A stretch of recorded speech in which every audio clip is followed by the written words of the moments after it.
up.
Bug Day is truly unique. A full day of education for anyone interested in infection, prevention, control, communicable diseases, and infectious diseases in our community and healthcare settings. For the past 25 years, I've tremendously enjoyed being involved with Bug Day as a presenter, host, and organizer. Our presenters are world-class thinkers. If you're interested in the prevention and control of communicable diseases, Bug Day is for you. Bug Day will be live streamed on October 19th, 2021. Visit our website for the complete agenda and to register. It is an opportunity to update your knowledge and skills, and it is accredited for all healthcare professionals. In addition, the 25th annual Bug Day is free. Did I say accredited? And the topics are all timely. Together with the Bug Day Committee, I'd like to invite you to the 25th annual Bug Day. See you there.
Okay, well, good morning, everybody. My name is Adam Top. I'm the CEO of Shared Health. I'd like to begin today by acknowledging that the health services across Manitoba are provided in facilities located on the original lands of the First Nation, Inuit, and the homeland of the Métis Nation. Manitoba's health authorities respect that First Nations treaties were made on these territories and acknowledge harms and mistakes. We dedicate ourselves to collaborate in partnership with the First Nations, Inuit, and Métis peoples in the spirit of reconciliation. It's a pleasure to be with you today, albeit virtually, for this, which is the 25th anniversary of the this amazing bug day that actually started as a nursing education day at the Health Sciences Center some 25 years ago.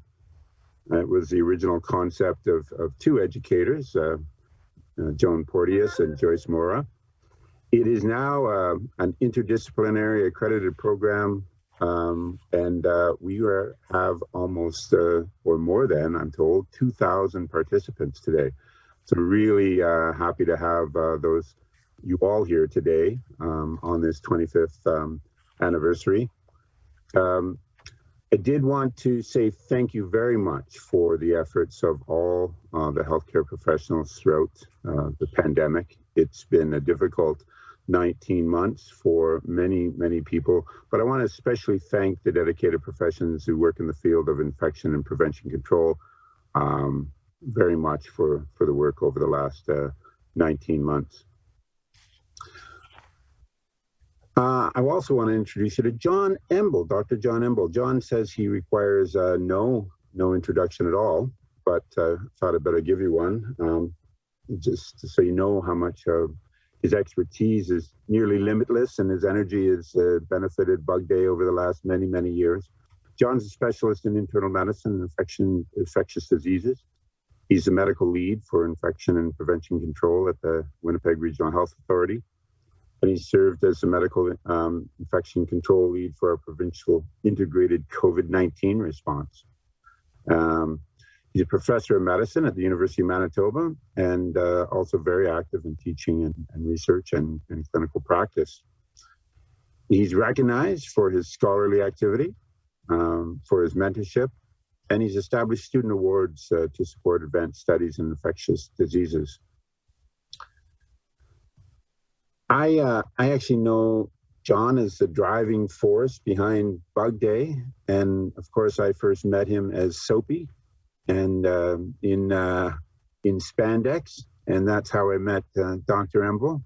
He was clearly in spandex and on calendars and really promoting Bug Day. I think, John, that was the first time I ever saw you was in spandex, so there you go. And you're not wearing it today, so I'm a little disappointed. Your Soapy costume is not on. But I want to thank you for all your energy in this Bug Day, and I'm going to turn it over to you now. And thanks very much, John. Well, thank you very much, Adam. I'd like to welcome everyone to the 25th Annual Bug Day. And just for clarification, at this moment, there are approximately 2,593 participants. The program would have never occurred without the involvement and support of the planning committee. And it's a collection of very dedicated people who go through the hundreds of suggestions every year for different topics. The Health Sciences Center leadership who have tolerated and over time supported Bug Day, the staff of Shared Health, and of course the University of Manitoba, specifically the Department of Continuing Professional Development, who have helped with every aspect of this program. I'd like to remind you that to receive your continuing professional development credits, you must register for the program. Remember, it's completely free, so there's no cost to you, just overwhelming benefit, knowledge, and continuing development, continuing professional development credits. I want to say a very big thank you to the staff of the audiovisual department who have helped with every aspect of this. And last year, Bug Day was the first time it was excuse me, virtual. And we somehow managed to pull a rabbit out of a hat, and it went flawlessly. We're hoping for a similar performance this year. With the exception of the Grand Rounds presentation given by Dr. Karen Doucette, we'll introduce in a moment, all of the presentations for Bug Day are 15 minutes in length. And the reason for that is that we're all adult learners. And most of us live and think in 15-minute blocks, not dissimilar to what happens with situation comedies, 15-minute blocks between commercial breaks. So our attention spans are limited. And this way, a 15-minute presentation just gives you the meat, none of the extra filler that people add to fill an hour. You're just focusing on the meat. As you know, the topics are selected 1 year in advance. So I would ask all of the participants today to fill out the evaluations and give us ideas for topics. I'm running out of ideas, so I need ideas. We try to avoid controversy for Bug Day. We just want to focus on knowledge, the sharing of knowledge, and fun. I once again thank everyone who made this program possible, and I wish everyone a wonderful day. I'm going to switch gears and introduce Dr. Karen Doucette. Karen is someone that we know very well at the University of Manitoba. Karen is a professor of medicine and divisional director of infectious diseases at the University of Alberta. With regards to Karen's education, she undertook her Bachelor of Science and undergraduate medical training at Dalhousie University in Halifax, Nova Scotia.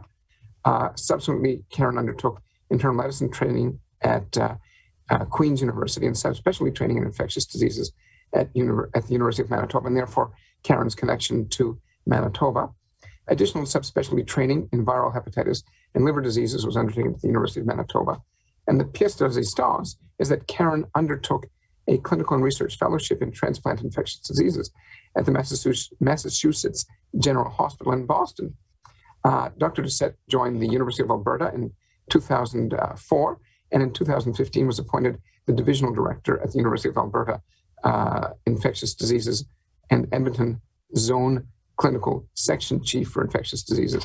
Dr. Doucette's clinical and research interests are in infections in immunocompromised hosts, particularly solid organ transplant recipients, and persons who have viral hepatitis. Karen's published over 60 peer-reviewed manuscripts, and as well as authored or co-authored numerous book chapters, and is a well-respected national and international authority in transplant infectious diseases. Dr. Doucette has delivered many international and national scientific symposia, and has given at least 200 continuing professional development sessions. And of course, the crowning moment in Dr. Doucette's career will be presenting at Bug Day. In 2016, Dr. Doucette was inducted as a fellow of the American Society of Transplantation. And in 2021, Dr. Doucette was awarded the Canadian Society of Transplantation's Clinical Recognition Award for contributions to program development, innovation, and education, notably in the area of viral hepatitis and organ donation and transplantation. Dr. Doucette will now present the medical grand rounds portion of Bug Day with her presentation entitled Known or Increased Infection Risk in Organ Donors, Precision of Language in Medicine Matters. And just for clarification, Dr. Doucette's presentation will be an hour long. Dr. Doucette will have a brief period of questions and answers at the end. And Dr. Doucette, we thank you for joining us today virtually from Edmonton. Thank you very much, John. So I'm going to share my screen here and hope that it appears correctly with my new setup this morning. Yes? Yes, that looks great. Okay.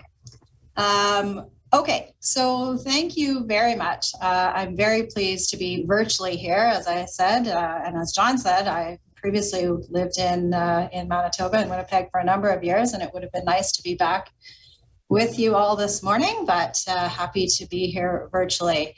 I am going to talk for I'm going to target about 45 minutes or so. So hopefully, despite the indication about adult learners and attention span, I can keep people engaged, talking about increased risk infection donors and a few different topics, hopefully to keep people on their toes. So these are my disclosures, mostly related to clinical trials that I am involved in, and the objectives, which are I'm going to talk a lot about the current standards of organ donor screening, and a little bit of comparison between recent changes in the US system and how we screen organ donors and utilize those results in Canada, and how that may be holding us back a little bit, and the potential for some change and improvement in the Canadian system. I'm going to talk specifically really about bloodborne pathogens and some paradigm shifts that have occurred over the last number of years related to hepatitis C, HIV, as well as hepatitis B infected donors, and really to talk about how we communicate risk to potential transplant recipients. I think many of us are very attuned to the public's perception of risk and challenges in communicating risk and relative risk in relation to the COVID pandemic. And this is another example about how important it is to try to communicate risks clearly and objectively. So overall, when we think about organ donor screening, so a lot of the paradigms and thoughts around organ donor screening have translated from the blood donor screening, but it really is quite a different level of risk and risk benefit compared to blood. So organ donation is a very limited resource, and there are very tight time constraints around making decisions about utilizing particularly deceased organ donors. So the goals of screening really are threefold. A lot of the screening we do is really intended to stratify risk of infection and develop optimal preventative strategies. And I'll talk more about this later on today. So CMV, cytomegalovirus, is one good example there where we know this is a risk of transplantation and we can optimize preventative strategies. Some screening is done to identify and initiate treatment prior to donation and transplantation. So here a good example would be bacterial infection. So a donor that has passed away from, for example, pneumococcal meningitis and may have pneumococcal bacteremia. Here we can decrease the risk by treating the donor, treating the recipient, and essentially eliminate that risk. And then finally, to identify conditions which may disqualify the donor as a potential donor for transplantation. And these are increasingly rare. So the little picture up here is rabies. So we don't want to transplant organs from a donor that has been infected with rabies or has an otherwise unidentified central nervous system condition. This is associated with extremely high risk to the recipient.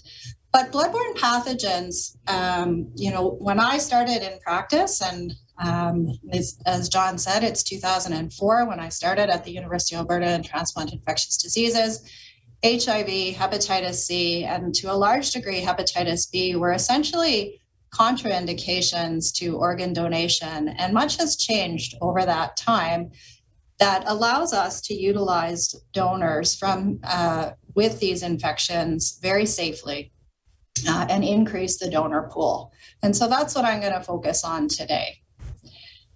So just to put a little bit of perspective around this, when we think about the scope of donor-derived infections under the current screening paradigms, which again, I'll show you a little bit about sort of the standard screening in organ donation in Canada. But overall, donor-derived infections are fairly uncommon, range in the literature between about 0.2 and up to about 1.7% of organ transplants. When they occur, however, they are associated with a high risk of mortality up to about 40%. With increased standardized approaches to screening and increased review of transmissions when they occur, we're learning more about how to lower these risks. So the Disease Transmission Advisory Committee in the United States was set up in 2008. This is a passive reporting system, although increasingly, again, over time, we know that reports have increased to this agency in the United States, where organ donation is all centralized. And this was described in July 2020, reports from 2008 to 2017. And here you can see that unexpected donor-derived disease was very rare. So as I mentioned, there are a number of times when we transmit infections to organ recipients, knowing full well that this is going to occur, but we have strategies to reduce this, most notably cytomegalovirus being very common. But when unexpected transmissions occur, they're overall rare, so about 0.2% in this report. And this was actually a mix of infections and malignancy. Most of these are infectious diseases. But again, when they occur, they are still associated with high mortality. So I think it's important to keep in mind when we're talking about donor-derived infections that they're overall rare, and we need to keep that in our conversations with patients who are awaiting transplantations, where they are facing many, many, many other risks, including, of course, death from their underlying disease while they wait for an organ transplant, and need to very clearly balance these risks.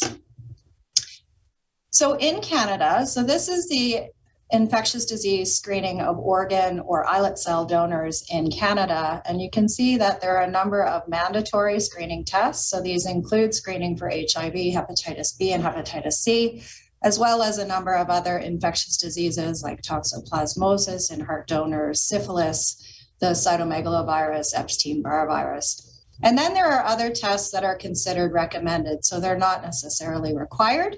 And these, as I say, I'll talk a little bit more about when we talk about HIV and hepatitis C and using nucleic acid testing to enhance our ability to detect early infections in organ donors. So if we go through, I'm going to talk about sort of from least common to most common scenarios in bloodborne pathogens in organ donation. So first of all, I'll talk a little bit about HIV positive organ donors, where these are now being considered for HIV positive transplant recipients. This is really very uncommon. So the HIV Organ Policy Equity Act, or the HOPE Act, which was passed in the United States in 2013, actually, which was not that long ago, allowed transplantation of organs from HIV-infected deceased donors into HIV-positive recipients under research protocols, which prior to that date, it was actually illegal to transplant organs from HIV-infected organ donors. So this, on the left-hand side, shows you an early experience from South Africa, published in New England Journal of Medicine in 2015. There were 27 kidney transplants done from HIV-infected donors into HIV-infected recipients. And this was really the first demonstration of the safety of this approach, where graft and patient survival was very similar to those who are HIV negative. This, of course, is in South Africa, where the majority of donors, in fact, I think all of the donors, had not been on antiretroviral therapy, very low risk of resistant virus in the background.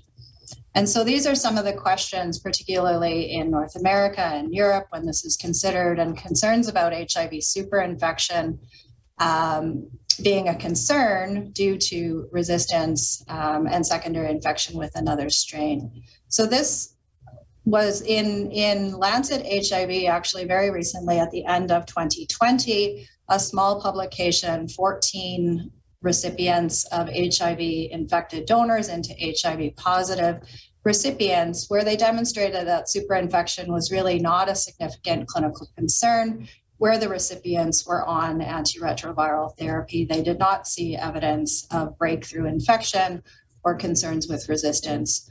But there is ongoing study of this in the United States. As I say, this is relatively uncommon, with only a small number of centers throughout the United States participating in ongoing research into the area of HIV positive to HIV positive organ transplantation. In Canada, we actually have very small numbers of HIV positive individuals listed for transplant. They are considered candidates for organ transplantation, meeting all of their criteria, but it's so uncommon that this isn't routinely a significant consideration in Canada. Hepatitis B, on the other hand, so hepatitis B is another bloodborne pathogen for which there has been a lot of change over time in how we think about safe utilization of organ donors. So there are really two classes of risk. So the anti-core positive, meaning this is somebody who's been exposed remotely to hepatitis B and has themselves managed to resolve the infection, but their hepatitis B does remain latent in that donor. This is, as I say, relatively common. About 5% of the population in Canada has been exposed to hepatitis B in the past. The hepatitis B surface antigen positive donor is much less common in North America and in Canada specifically, with less than 1% of the population being surface antigen positive. And when we look at sort of the demographic of donors, deceased donors in particular, it is even less common. These carry very different risks. So the anticore positive donor, as I say, is a little bit more common. We utilize these organs routinely. This is not considered a contraindication at all to donation, but this is one where we can mitigate risk. So the risk is very different when you look at liver, utilizing livers from such an organ donor. This is the site of latency of the hepatitis B virus. And so the risk of transmission here is very high. Upwards of about 80% of liver donors who are anticore positive will transmit, and the recipient may become hepatitis B surface antigen positive in the absence of prophylaxis. This is a consensus guideline that I worked with a multidisciplinary group in the American Society of Transplantation a number of years ago. And essentially, these livers can be utilized into any recipient, but most often they do require long-term antiviral therapy. This risk persists lifelong as the latency of hepatitis B remains within that donated liver. The non-liver, so kidney, lungs, heart, organs from a hepatitis B core antibody positive donor carry very, very low risk. So there is less than 5% chance that organs from such a donor could transmit hepatitis B to the recipient. And if that recipient is vaccinated for hepatitis B or has themselves been exposed to hepatitis B and is immune on the basis of prior natural infection, in fact, the risk is negligible and there is no intervention needed. Even if the recipient is completely non-immune, so never exposed to hepatitis B, and either not vaccinated or more often a non-responder to vaccine, there is an extremely low risk of transmission, which only occurs if that donor actually has detectable hepatitis B in the bloodstream, which is in less than 10% of donors who are carrying anticore. So overall, this is a scenario where we need to examine the characteristics of the donor, the characteristics of the recipient, but can essentially eliminate the risk of hepatitis B transmission from anticore donors. And given that this is quite common, this really opens up a significant proportion of donors when there remains an organ shortage. So this is a recent publication from 2020 also, again through this US Disease Transmission Ad Hoc Committee, which tracks transmissions in the United States. And over a period of 2009 to 2017, they identified only 25 cases of proven, probable, or possible transmission events. And so this is in over 300,000 transplants. So you can see that this is a rare event when these organs are routinely utilized. And in the majority of cases, in fact, the transmission occurred where there was likely some lapse in the follow-up. Either individuals did not receive antiviral prophylaxis where we know they should have in order to limit the risk, or it was stopped early for a variety of reasons. So very effectively prevented when we're following the appropriate interventions to lower the risk of transmission. The hepatitis B surface antigen positive donor is a bit of a different story. So as I say, these donors are much less common in North America, a little bit more common in parts of Europe, and the majority of the data, which is in case reports and small case series, is actually from Asia, where hepatitis B chronic infection is much more common. But it still remains limited to case series in heart and kidney recipients, where there have been demonstrated reasonable outcomes comparative to transplantation with surface antigen negative donors when antiviral prophylaxis is used with hepatitis B immunoglobulin and nucleoside analog antiviral therapy. But there is still a small risk of transmission. Particularly, a number of these studies use older nucleoside analogs such as lamivudine or short course therapy, which again, although the data are limited, Generally, in Europe and North America, we would use more potent nucleoside analogs and continue this therapy indefinitely to minimize the risk. Liver transplant, similarly, again, the liver is the site of chronic hepatitis B infection. And so the data here are largely, again, in Asia, where many patients who are undergoing liver transplant are actually undergoing a liver transplant for hepatitis B. And so most of the data are in surface antigen positive donors into surface antigen positive recipients. And again, outcomes here appear to be relatively good in small case series and with intermediate term follow-up, with the exception of those who are co-infected with hepatitis D virus in the donor, where hepatitis D virus can go on to be unchecked and result in poor outcomes. But in the surface antigen positive alone donor, pretty good outcomes overall. In lung transplant, so this is a case report that we reported from our center about a year and a half ago. We were offered actually from the United States a lung from a surface antigen positive donor.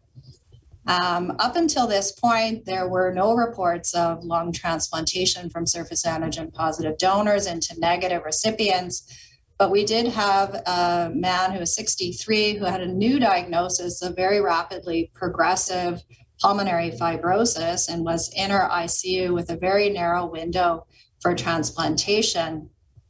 And so following a discussion with the family, who at the time he was intubated, and so it was his family who was making decisions for him, we did proceed with utilizing the lungs from this donor. We did not have all of the data, and so again, this is one of the challenges with organ donation and transplantation is you don't necessarily have all the information you might like in the short time frame you have to make the decision. We knew that the donor was surface antigen positive, and we knew that they were E antigen negative, but we did not have a hepatitis B viral load at the time. So this recipient received standard immunosuppression as well as initially received hepatitis B immunoglobulin, along with antiviral therapy with entecavir at the time of lung transplant. We subsequently, after about a week after transplant, got the hepatitis B DNA back from the US Organ Procurement Organization, and it was very low at only 38 IU per ml. So in fact, at that time, we made a decision to stop the hepatitis B immunoglobulin and continue on with entecavir. And this recipient did quite well.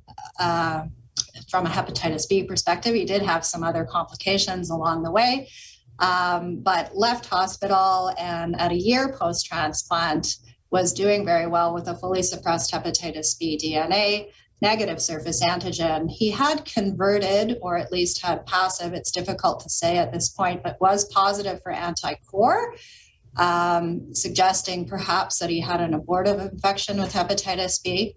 But remained surface antigen negative and had a fully suppressed DNA. And so we'll continue, the plan is to continue indefinitely on entecavir. We looked in the US data set on lung transplantation, and overall, this has occurred very uncommonly. So only 23 cases in thoracic organs over this 10-year period. So it remains uncommon in North America, but certainly can be considered in certain circumstances, particularly as in this case with a very high risk recipient who otherwise would likely have passed away. Hepatitis C. So this has been a very hot topic over the last number of years, is utilizing hepatitis C viremic organ donors. And this has really come together with these three factors. So one is the ongoing gap in organ transplantation, which is not new. There are far more candidates for organ transplantation than there are donors available. But in addition, there has been in North America the opioid crisis and rising hepatitis C incidence, as well as deaths due to overdose and specifically organ donors who have died from overdose. and the development of safe, effective, curative, all oral, simple therapies for hepatitis C. So really the coming together of all of these three circumstances have led to an increased utilization of hepatitis C viremic donors. So why would we consider this when, as I say, when I trained and when I started in practice, and for in fact the first 10 years or so of practice, this was an absolute contraindication to organ donation. But what we know is that, first of all, this is older data now, but in the US, if a recipient were to consider a hepatitis C viremic donor, their wait time goes way down. Now, this is quite variable depending on the area of the US, or in the US versus Canada that you live, and the number of donors that become available that have hepatitis C. But if these are donors that you are willing to consider that may not otherwise be utilized, then this can certainly shorten the wait time for transplantation and improve overall outcomes. And then, as I say, if you look at hepatitis C viremic donors, so the top line here is donors due to overdose, and you can see, particularly around 2010, this very large uptick in organ donors who have died of overdose, and they have a obviously significant rate of hepatitis C viremia. So this is an increasing portion of the organ donor pool that's potentially available. In addition, these donors are now younger and overall have therefore less comorbidity, and organs tend to be of higher quality overall. So you can see again here around 2013 or so, there's a crossing of the curves. So these are hepatitis C viremic organ donors who historically were older when the epidemic was largely related to blood transfusion and remote injection drug use. But now currently, where it's more active recent injection drug use and overdose deaths, the average rate or average age of organ donors with hepatitis C is about 35 compared to 41 for the hepatitis C negative organ donors. So these tend to be very good quality organ donors otherwise.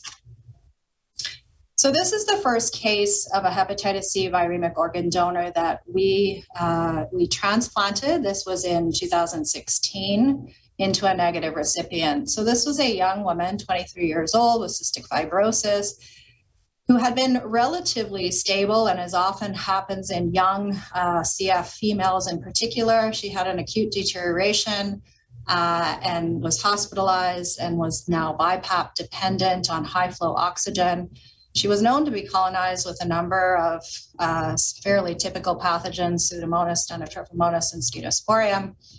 And this is here because this shows she's relatively short, small female, meaning that it's challenging to find lungs to fit her because donors are more often male and bigger.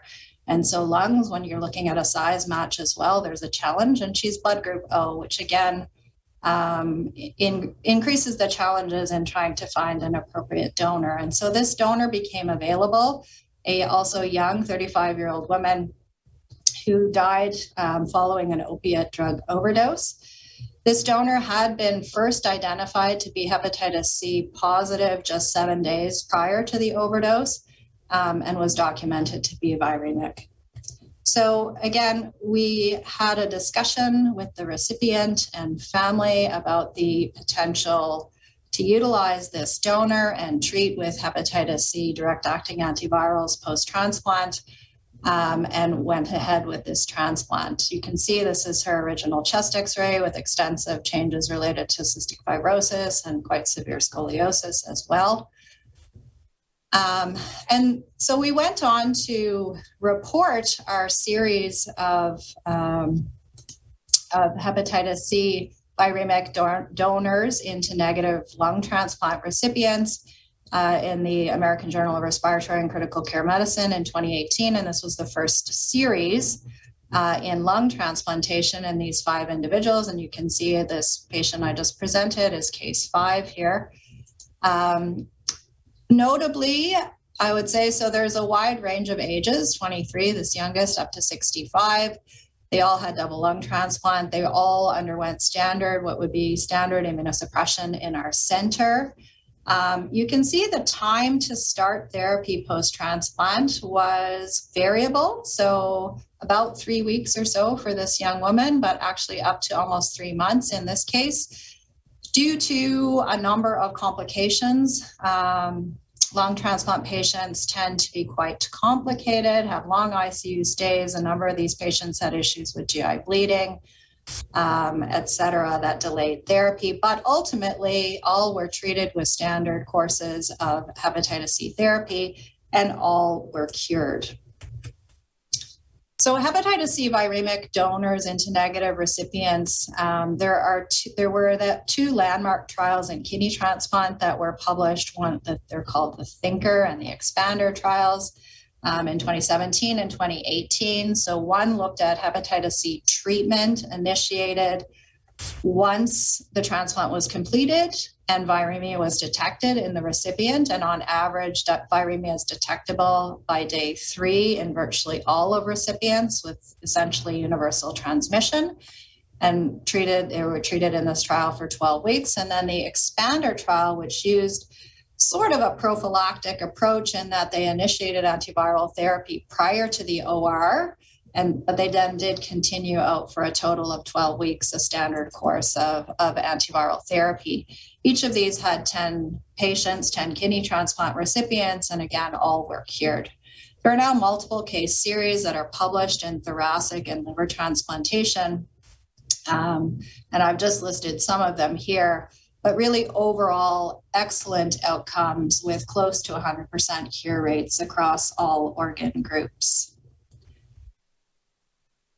There have been a couple of trials that have looked at the possibility of shortening therapy if treatment is initiated very soon after or just prior to transplantation. So this is a trial done at the Brigham and Women's in Boston in thoracic transplant recipients, both heart and lung.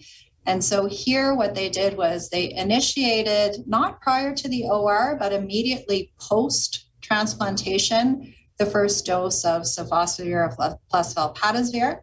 And they completed here an abbreviated course of only 4 weeks of therapy. And so when this was published, they had transplanted a total of 44 individuals, but had follow-up data for 35, and 35 of the 35 were cured of hepatitis C and had a documented sustained response. So demonstrating really this proof of concept that you can shorten the course of therapy when you give it very early after transplant. This study is actually from Toronto, from Jordan Feld and colleagues. And so this enrolled patients undergoing lung, heart, or kidney transplant to receive glecaprevir and pibrentasvir for hepatitis C therapy, plus the addition of ezetimibe, which actually acts as a hepatitis C entry inhibitor. And this pilot study included 30 recipients from hepatitis C viremic donors. They gave the first dose just prior to the OR and then completed only 7 days following transplant, and all 30 of these individuals were cured. So again, demonstration that you can shorten antiviral therapy if given early. We're expecting to see a larger cohort actually presented at the upcoming American Liver meeting in the next few weeks. So this shortening of therapy appears to work in certainly a cohort of patients. It's currently not recommended outside of a clinical trial and not recommended at all in liver transplant where the hepatitis C has already established chronic infection in that organ to be transplanted, but is continuing to be evaluated in non-liver transplantation. And I think a very promising potential way forward to shorten therapy, save money, and eliminate that early viremic phase when we look at if you follow a test and treat paradigm. That has been associated with some concerns. So this is a single center study from Tennessee in kidney transplant, looking at viremic donors into negative recipients. And they had 53 kidney transplants where they used this test and treat paradigm, which many centers do because of challenges of drug coverage. They did have a very long time to initiation of therapy, so 76 days post-transplant. All of them became viremic. And in fact, one patient developed fibrosing cholestatic hepatitis. This did resolve with therapy, but this is a condition that no one wants to see in 2021 particularly. This is associated with a very high risk of mortality. All ultimately did achieve cure and good renal graft outcome, but they also did note some other concerning trends, including higher rates than expected for acute rejection, development of donor-specific antibodies, as well as BK virus viremia in about a third, and cytomegalovirus viremia in actually 60%. There are other reports of higher rates of rejection, both in liver transplant as well as in non-liver transplant, even with short courses of hepatitis C viremia. To date, there hasn't been a clear association with poorer graft outcomes, but definitely a concern. And this is a report actually that was published just very recently in the American Journal of Transplantation, where hepatitis C viremic kidneys were associated with a higher risk, so 1.69 hazard ratio of high-grade BK virus viremia. So again, although this is a relatively small case series and they did not demonstrate impacts on graft function or graft loss due to BK nephropathy, a concerning trend that early, even short periods of hepatitis C viremia from a donor may be associated with other immunological and higher infectious risks, and that perhaps giving preemptive or prophylactic therapy may be preferred. But at the moment, this is broadly accepted in the transplant community that these donors increase the donor pool and can be safely used. There remain questions around the optimal approach in prophylaxis versus this test and treat strategy, and data are still lacking in terms of the optimal approach. And one of the biggest challenges is the practical considerations of who is going to pay, and can you get either hospital authorities or prescription drug plans to cover prophylactic hepatitis C therapy. And so thus we continue to see this difference from center to center. Recipient-informed consent is critical, and at our center, we do this initially when people are listed for transplant. They have a conversation with their transplant physician. They then come and see us in transplant infectious diseases when they're on the wait list to talk about the rationale for the risks and potential benefits for considering a hepatitis C viremic transplant. And then again, of course, at the time of organ offer, they have another discussion about the individual circumstances of this donor and the other factors in terms of overall graft quality to form a final decision about whether they receive that donor. And there are a number of treatment guidelines out there, which, I haven't gone in depth into the treatment, but these follow a number of guidelines that are published throughout the heart-lung transplant community, the liver transplant, as well as transplant-specific guidelines in the American Society of Transplantation. There are a lot of really interesting ongoing studies on alternate ways to manage hepatitis C viremic donors or other infections. And so this is just a provocative study from the Toronto group, who is always provocative. So here, recovering lungs from hepatitis C viremic donors and placing them onto ex vivo lung perfusion. So the lungs are placed into this little chamber where they are ventilated and where they are normothermic perfused. And then you can manipulate and treat infections or other conditions in those lungs. So for example, this is done if their donor lungs have thromboembolism, you can treat that and improve the quality of the lungs that can then be utilized. And in this case, what they looked at is whether or not they could inactivate hepatitis C using UV light. And what you can see is that they actually were able to drop the hepatitis C viral load significantly over time on the ex vivo perfusion. Now, unfortunately, you don't need much hepatitis C to be infectious, and these lungs did still transmit, and the recipient still did require antiviral therapy. But it's a proof of concept that you can manipulate, and so there's ongoing studies to look at how we might be able to eliminate hepatitis C and other infections from organs through ex vivo perfusion, which is a technology that is increasingly utilized. The final point around this I just wanted to mention is this is a study out of Chicago that looked at people's acceptance. So one of the big questions is, do people who are offered organs from hepatitis C viremic donors accept them? And overall, on initial approach, this study showed about half, and this is very similar to what we see. About half are willing, about a quarter are unwilling, and then about 30% or so are sort of maybe not and need more conversation. But the reasons that people decline really are related to concerns about stigma, about ineffective therapies, about death, and again, I think highlight the importance of how we communicate these risks. Those who were willing to accept were significantly older, tended to be Caucasian, had shorter wait times, and had, importantly here, greater physician trust if they were willing to receive organs. Highlighting, again, I think the importance of our role in communicating to patients and the risk.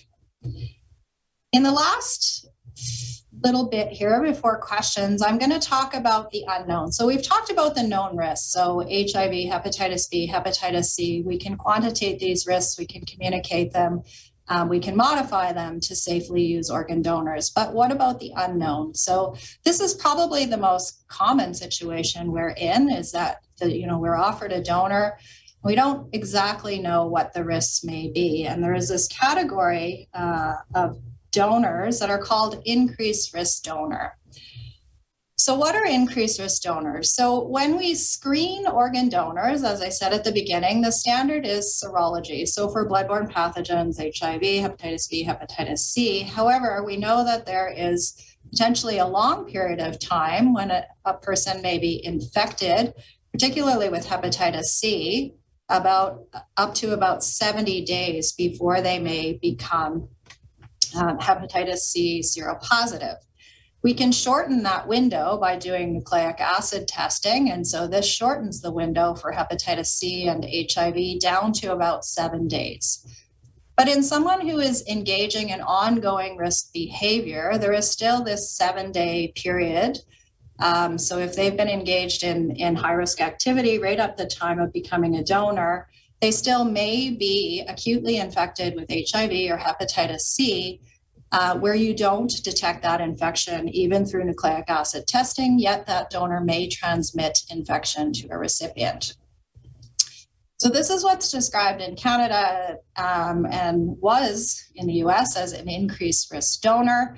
And so this is from Health Canada, Canadian standards about what is the definition of an increased risk donor. And so these are the factors and behaviors associated with higher risk.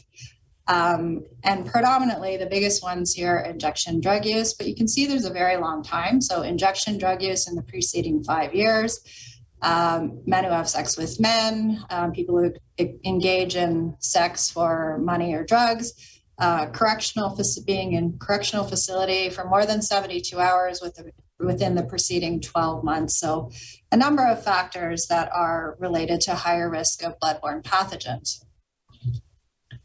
So in Canada, we also have this term that's called exceptional distribution. So if an organ is identified as being from a donor who is at increased risk of bloodborne pathogen, those organs may be offered under this process called exceptional distribution.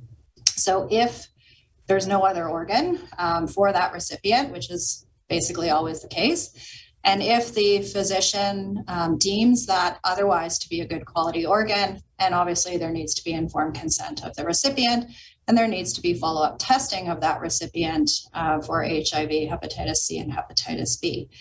But exceptional distribution is also a process whereby organs are distributed for a wide variety of other reasons. They may be labeled as exceptional distribution if there was incomplete, something unknown on the history, or if, for example, they received a lot of blood product or crystalloid at the time of resuscitation. So it's not a specific term that applies to increased risk donors for bloodborne pathogens.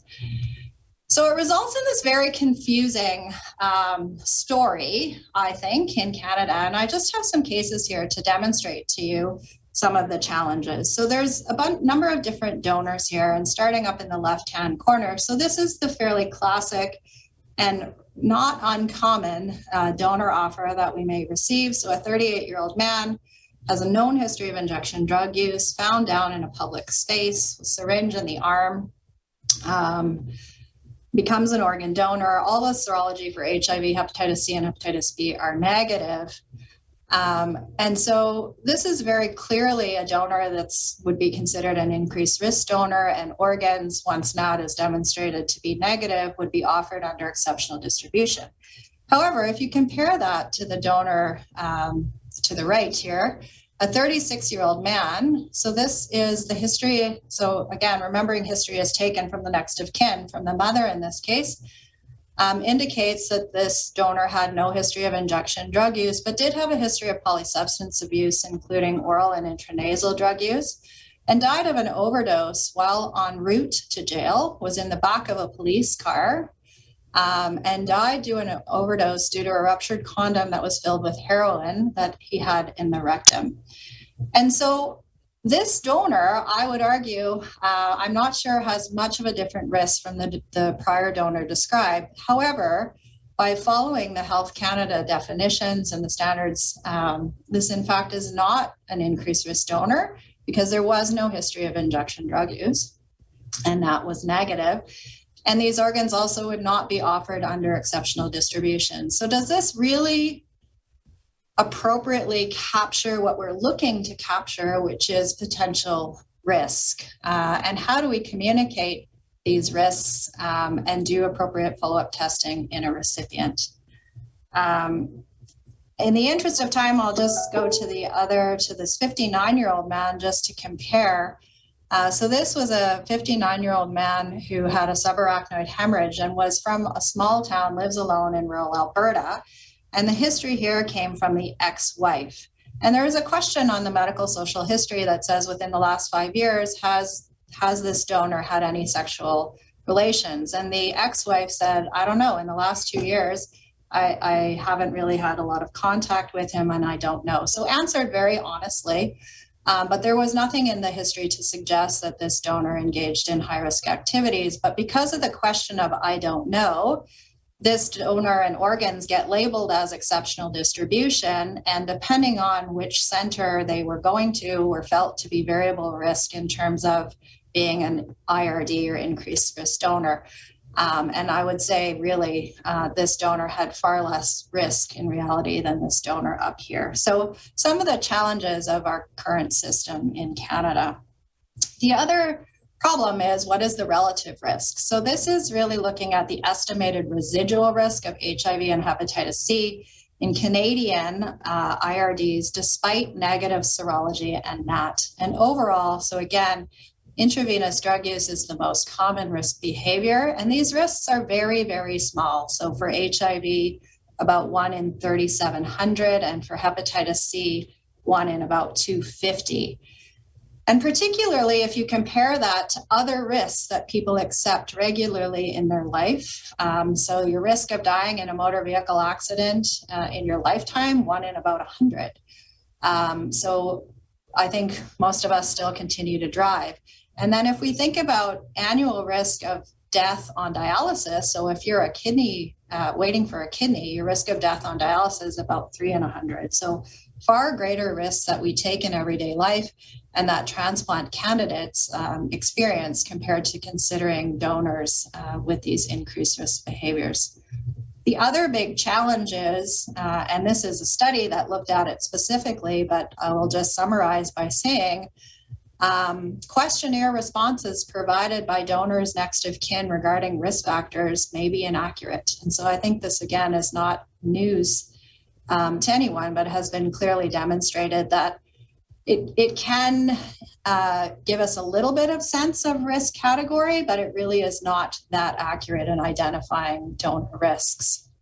And risk perception is a big challenge in medical decision making. And there are many, many factors that impact risk perception and risk tolerance, cognitive, emotional experiences, and it impacts the decision making not only of patients, but also of physicians. And we need to be very careful of our own biases when we're speaking to patients and trying to communicate risks objectively. So in the US, so this is the CDC in 2013 had updated their guidelines in an attempt to improve safety and communicate risks around these class of increased risk donors. But what occurred is that there was a much greater labeling of increased risk donors, almost doubling across all categories and across all regions of the US. And there is a clear negative impact on utilization of these organs by the label of increased risk donors. So this demonstrates that the actual outcomes of graft function are similar to standard criteria donors that we use, and in fact superior to what are called extended criteria donors, which are donors that are older or may have hypertension or have other medical factors that are associated with overall poorer graft quality, but that we accept because of the overall benefit in transplantation. And so increased risk donors, in fact, overall perform better than those organs that we would routinely accept, yet are more frequently declined. And when they're declined, what happens to those organ transplant candidates? Well, a significant proportion who decline an IRD go on to die, so about 20% in this study, or continue to wait many months or years after, or are removed from the wait list. So about 20% removed from the wait list, which means they developed a medical condition or something else that made them ineligible. So overall, this is associated, decline of an IRD is actually associated with poorer overall outcomes. So if you accept an increased risk donor, and this is in kidney transplant, your risk of dying is far less than if you decline. So, the impact of our words is very important. And this is a book by Fergus Shanahan, who's a gastroenterologist from Ireland. And it's a bit of a difficult book to read, but it's called The Language of Illness. And so his quote says, this book is about patients and carers and is for patients and carers and about how words shape the thoughts, decision, and judgments doctors make on behalf of their patients. And I think we really have to be cognizant about how we communicate with patients and how that impacts their decisions. And so the United States recently in 2020 revised their criteria for increased risk donors, recognizing that although the 2013 update had attempted to improve safety overall, that this really was resulting in underutilization of organs that are at very low risk of infection and overall improved survival in recipients. There also is updated modeling, which really looks at organ donation, with older models having relied very much on the blood donor paradigm, and with organ donation, essentially, so if we look at hepatitis C, where the donor injects drugs, so that the risk, even if using right up to the time of donation, the risk is still relatively low, 27 per 10,000. And again, a treatable, curable infection as long as we identify it and if there's transmission. And that the time to reach 1 in a million risk of infection across all of the bloodborne pathogens is very short. So at most about 30 days. And so I showed you in Canada, we're asking about risks in the last 5 years. which really, it really is only the risk in the last 30 days that is significant. So the US has changed their guidelines, has removed a number of criteria that no longer are really relevant or have been shown not to be associated with transmission, and have moved to universal testing, screening by nucleic acid for HIV, hepatitis B and C, recognizing that our ability to do risk-based screening is really quite poor, and so we'll just screen everybody. And has removed the label. So no longer are these organs referred to as increased risk donors or IRD organs, to try to remove that stigma and bias that occurs. And the consent has been removed as a separate consent into routine consent, simply expressing the risk. And the risk factor assessment has also been limited to 30 days. So I'm going to stop there. I'll come back. These are the objectives, which hopefully I have covered. And I will open up for any questions. Well, thanks very much, Karen. That was very informative. And I really, I like that whole concept of using the correct language. Very, very important. Everybody, welcome back. Just a quick update for those that don't know. If you want to submit questions, you have to go to Slido, slido.com, and you can see we already have some people out of our 2,500 participants. So that's good. So let's move straight on to this, but you have to go to slido.com and go bug 2021. And so the top one, as you can see, is hepatitis D tested for our liver transplants. You had kind of touched on it during the talk. Yeah, so for donors, as I say, you would only worry about hepatitis D if a donor had hepatitis B with surface antigen positive. So those are rare, as I say. If you were considering using particularly a liver, yes, you would test for hepatitis B.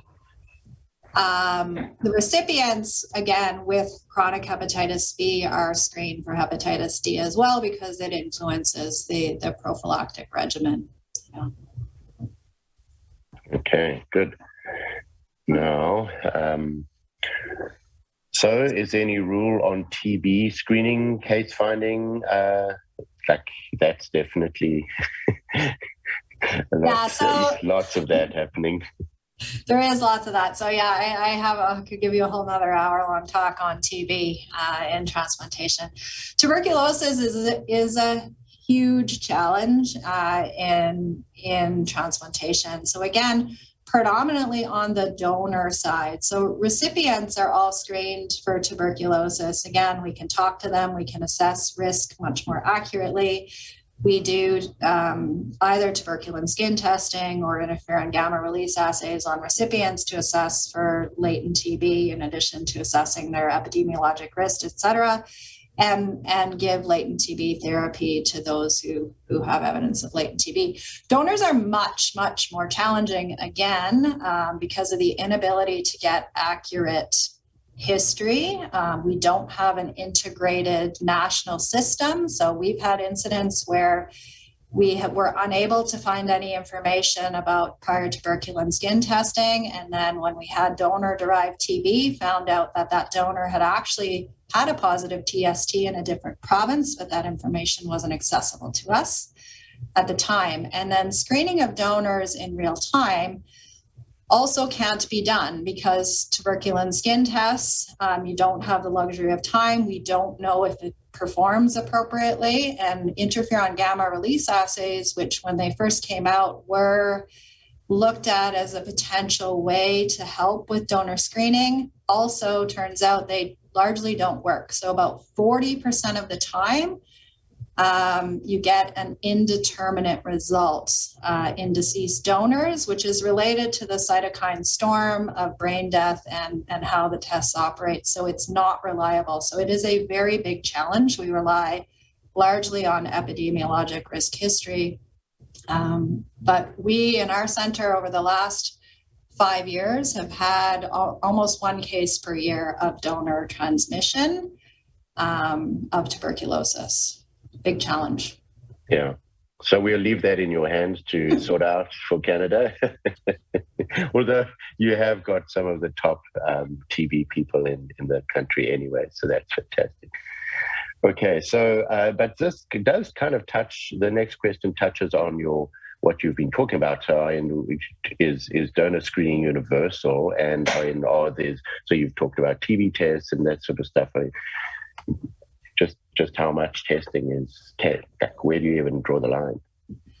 Yeah, so there is universal screening. So that table I showed you lists sort of the universal serologic screening that is done. In addition, there are some standard questions that are required in terms of asking about travel history, country of birth. There is a lot of variability. So, and again, we have national sharing of organs. So the questions that are asked in Alberta by the Organ Procurement Organization, although they have all of the required themes through Health Canada, as do the ones in, for example, Ontario, there are nuances. So they're not identical.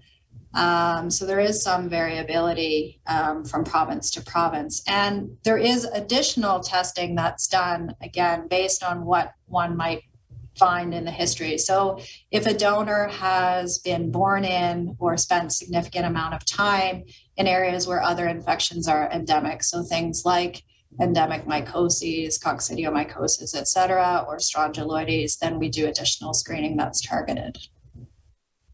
Okay. And brand new question there, which very much a hot topic. I mean, so syphilis, what are we doing with that? Yeah, so interesting. Syphilis is a big problem as well. We have a very, very large, again, in most jurisdictions, in Alberta particularly, we have a very big syphilis epidemic. We're seeing a lot. So of our hepatitis C viremic donors, the last 5 of them have also had syphilis newly identified. So it's routinely screened for. It's, relatively easy to treat. And so we do give the recipients benzathine penicillin G, but it's an area where we don't actually have a lot of data, but it is part of routine screening. Increasingly, I think we're seeing it in our donors, and we're able to use, again, those organs with the screening and with treatment in the recipients. Mm-hmm. Okay. So I know we're a little bit over time, so I'm actually going to push on John and just say, okay, John, we want one last question. So, and it does kind of link into what we've talked about. So how does the recipient need, so how long does the recipient need to take the antivirals when the donor has Hep B? And you definitely did touch on that, but just a quick reply. Yeah, so if it's a liver recipient, including even just an anticore positive donor into a liver, then they have to stay on antiviral indefinitely, so lifelong, essentially. In a non-liver recipient, because the risk of transmission actually is limited by, lymphocytes that have a half-life into the recipient, for example, in a kidney, then there we would only use it, first of all, in a small portion and only for 1 year. Well, I know you are back later on in the day, so you can sit back, grab your tea and enjoy the rest of the day, and we look forward to hearing from you again a little later. Thank you. Thanks very much. So I'm just going to go straight on into our next speaker and continue with the whole day. Just briefly, my name's Richard Rusk. I'm the moderator for the day, and 2 things you would have seen it. I've mentioned it before, the slido.com. That's really important. You saw that people are putting questions in, you rank them up and you rank them down, and that's the way you can interact. And then Dr. John Emble, he did mention earlier on, you do get credits, but you do have to log in to Slido to be able to get those credits.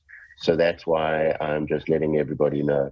And you're supposed to have also registered if you wanted the credits, and that's at the cpdumanitoba.com webpage.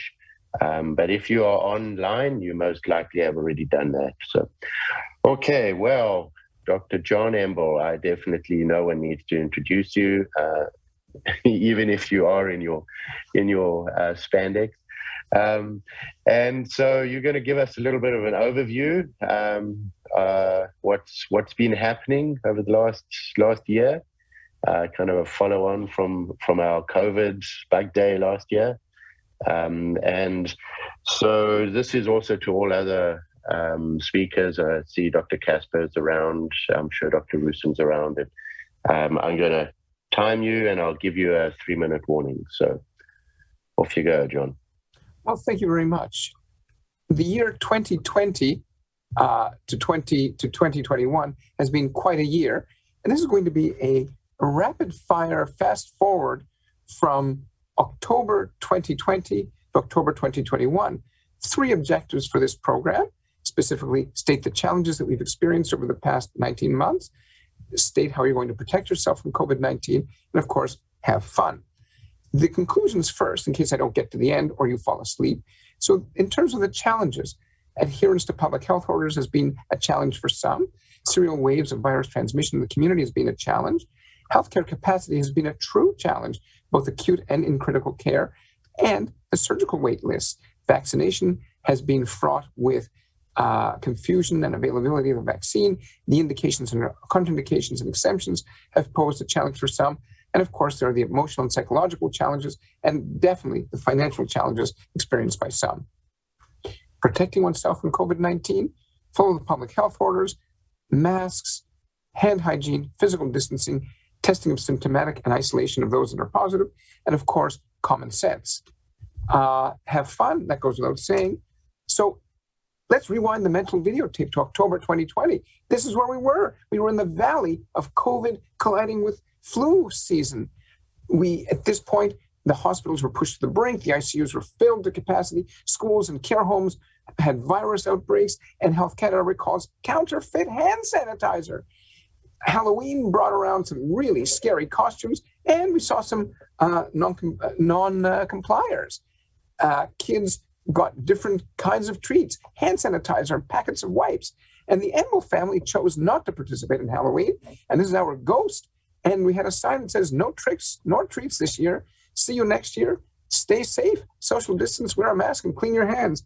And I think that sign's going up again this year. So here we have Brent Roussen ushering in November. "We don't have time," says Brent Roussen. No, we don't have time. What lay ahead in November was frightening.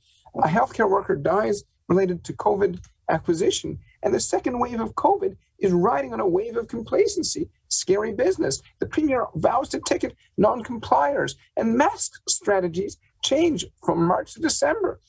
The rink. Everyone think back to last year. Everybody built a rink in their backyard. And Remembrance Day falls victim to the virus. Physicians ask, who do we treat? Who don't we treat? Who do we turn away? And care homes take a massive beating from COVID. Canada is overwhelmed with the virus, and Movember becomes a bit of a bust. No one can see your luxurious bushy mustache. The healthcare system is ravaged by, let me correct that, the foundations of the healthcare system are ravaged by COVID. The Russian vaccine costs less than $10 per dose, and who really cares? And then we've got the seven-letter word from hope, which is vaccine. Steinbach, COVID rates go through the roof, and Brent Roussen, a bit of a Grinch, you know, that Roussen fellow, says, "Stay home for the holidays." Oh no. But we realize that COVID has wreaked havoc on surgical slates, and everybody asked Santa for a vaccine, including Mr. Trudeau. Reindeer games are done at a distance, and Lynette Saragoza tells us in December, November takes the province from bad to worse, and little did we know what lay ahead. Those who survived the spring lockdown found themselves in the fall lockdown, and the holiday season was really a season from home with online shopping. Pandemic became the word of the year for 2020, and the deficit grows, and people realize that they want their freedom. The Salvation Army goes high-tech with tap-and-go technology, and our premier steals Christmas, and if you didn't behave, you'd end up not the elf on the shelf, you'd end up the elf on the ventilator. Healthcare workers are first in line to get the first doses of vaccine. And of course, we want 3 wise men, not just 2 wise men. Ryan Zarachansky and his research team lead some phenomenal research using anticoagulants for critically ill patients. And our chief medical officer warns, our chief public health officer warns us that there are grim COVID numbers coming. The world gets a shot in the arm from Santa, and so does Brian Penner, the first healthcare worker who gets the COVID vaccine in Manitoba. And our deficit is in the $2 billion range, less than expected. I guess that's a good thing. The French Prime Minister gets COVID, and the healthcare system is on the brink of collapse. Healthcare workers sacrifice their holidays for our patients, and the vaccine rollout is criticized for being slow. And of course, most of us want to forget 2020. But there's hope and optimism for 2021. There's a vaccine on the horizon. So people are told not to travel. And some of these people that traveled were our community leaders. And here we have this great cartoon that's Air Hypocrite, carrying some leaders and not others. Care home residents get vaccine, and the vaccine rollout continues to be criticized for being slow. The First Nations get vaccine, and delivering alone is hard. Visitors were not allowed for hospitalized patients. The provinces blame the federal government. The federal government blames the provinces for the slow vaccine rollout. Mr. Biden rolled out a massive financial stimulus program for the United States. And after 10 weeks, haircuts are allowed, visitors are allowed, but not too fast. Little do we know what's coming. Some churches use anti-mask rallies to attract more followers. And we know that the vaccine is the key step for bringing us back to society, back to reality, and back to normalcy. Ryan Zarachansky and his research group are doing groundbreaking work with the role of anticoagulants in the critically ill. And even our pets know, stay. The backyard rink becomes critical to our survival. And the veteran who walked and raised money for COVID perishes from COVID. Those who travel may have found themselves in quarantine hotels. And the vaccine is still a challenge. And poor Mr. Trudeau is taking a beating for the vaccine rollout. The armed forces visit First Nations communities to help with COVID. And we can't forget that there are other pathogens out there.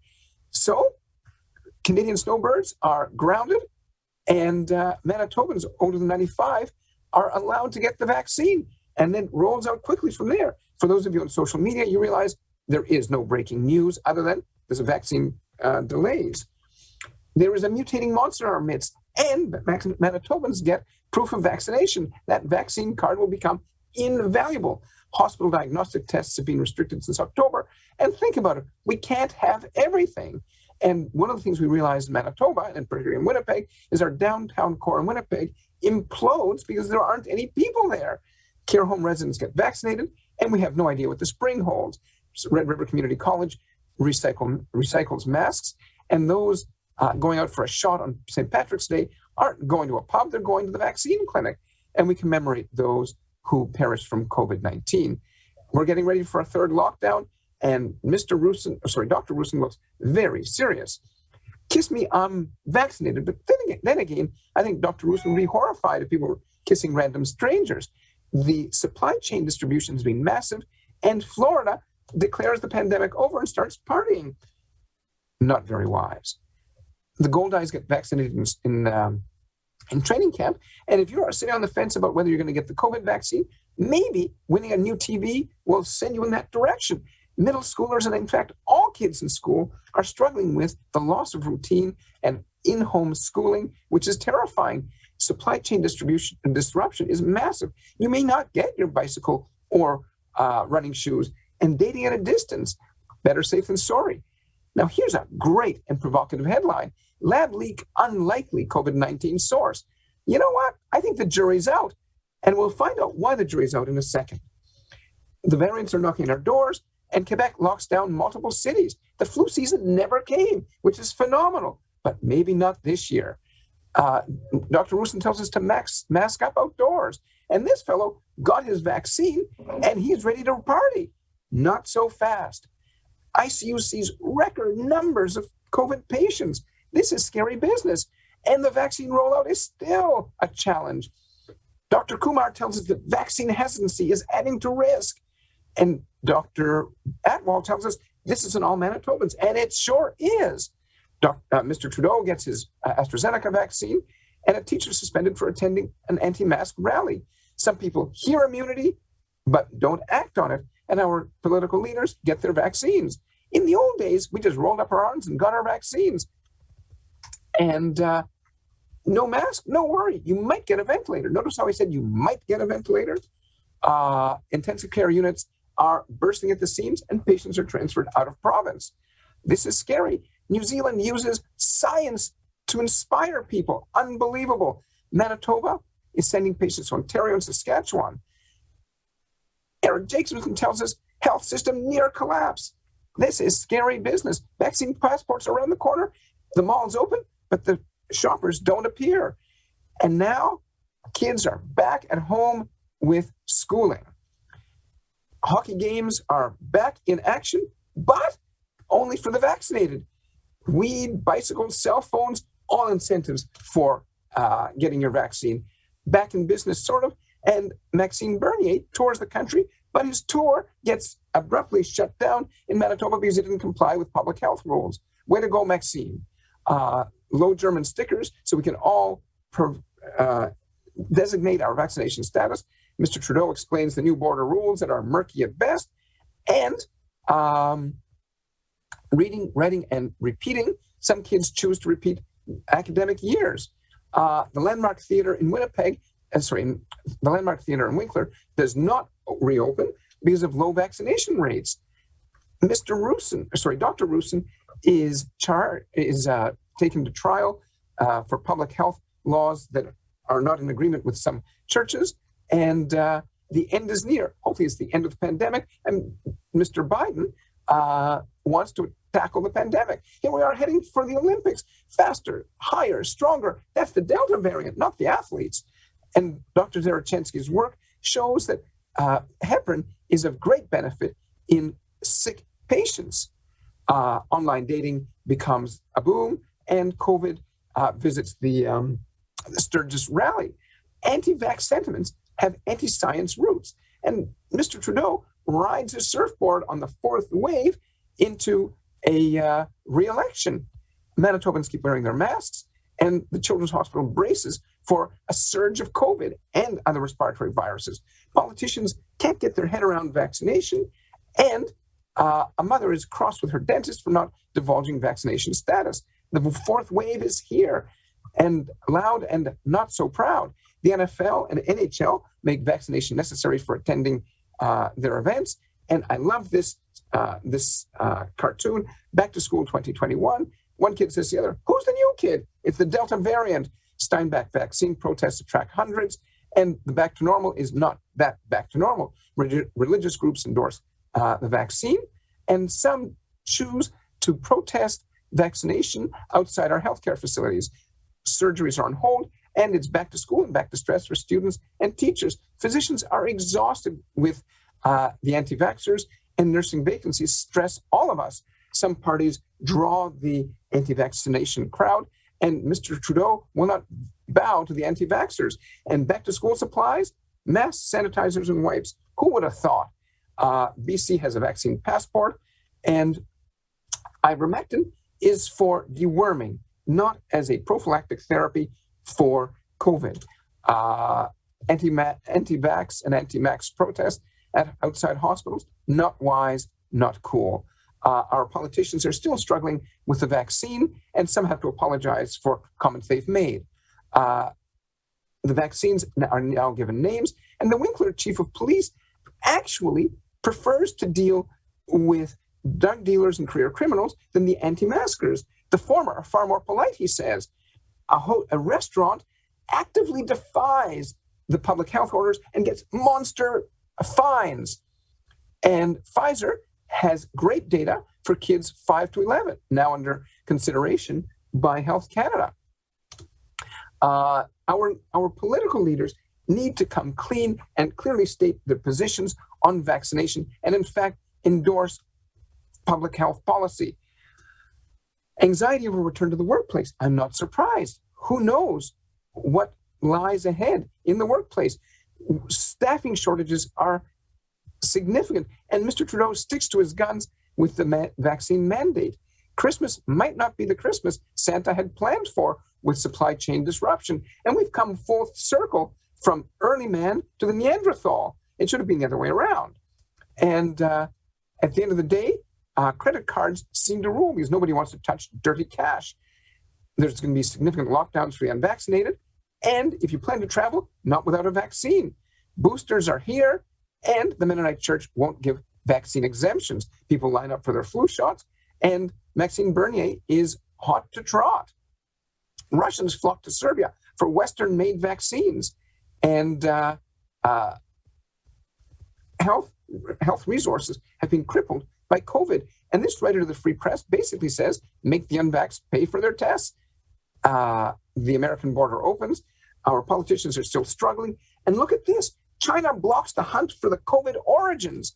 And to bring this potpourri of headlines to a near end, healthcare worker shortages are looming. New Zealand had a vaxathon. Our Jets captain is locked down because of COVID protocols. And we lost Colin Powell because of complications of COVID. That Thanksgiving turkey is using COVID to its advantage. I'm feeling a bit feverish, says the turkey, and he's holding the COVID symptoms. So let's conclude. The challenges that we experienced over the past 19 months, adherence to public health orders, serial ways of virus transmission, healthcare capacity was at a premium and was in a serious state. Vaccination, there was some problems with availability, then some confusion about who's eligible, and ultimately indications, contraindications, and exemptions. There are the emotional and psychological implications of COVID, and of course, the financial streams. In terms of protecting yourself, follow the public health orders. These are no-brainers. These include masking, hand hygiene, physical distancing, testing of the symptomatic, isolation of those that have COVID, and common sense. And of course, have fun. A couple of parting shots for you. Political leaders must support the public health policy, not make it.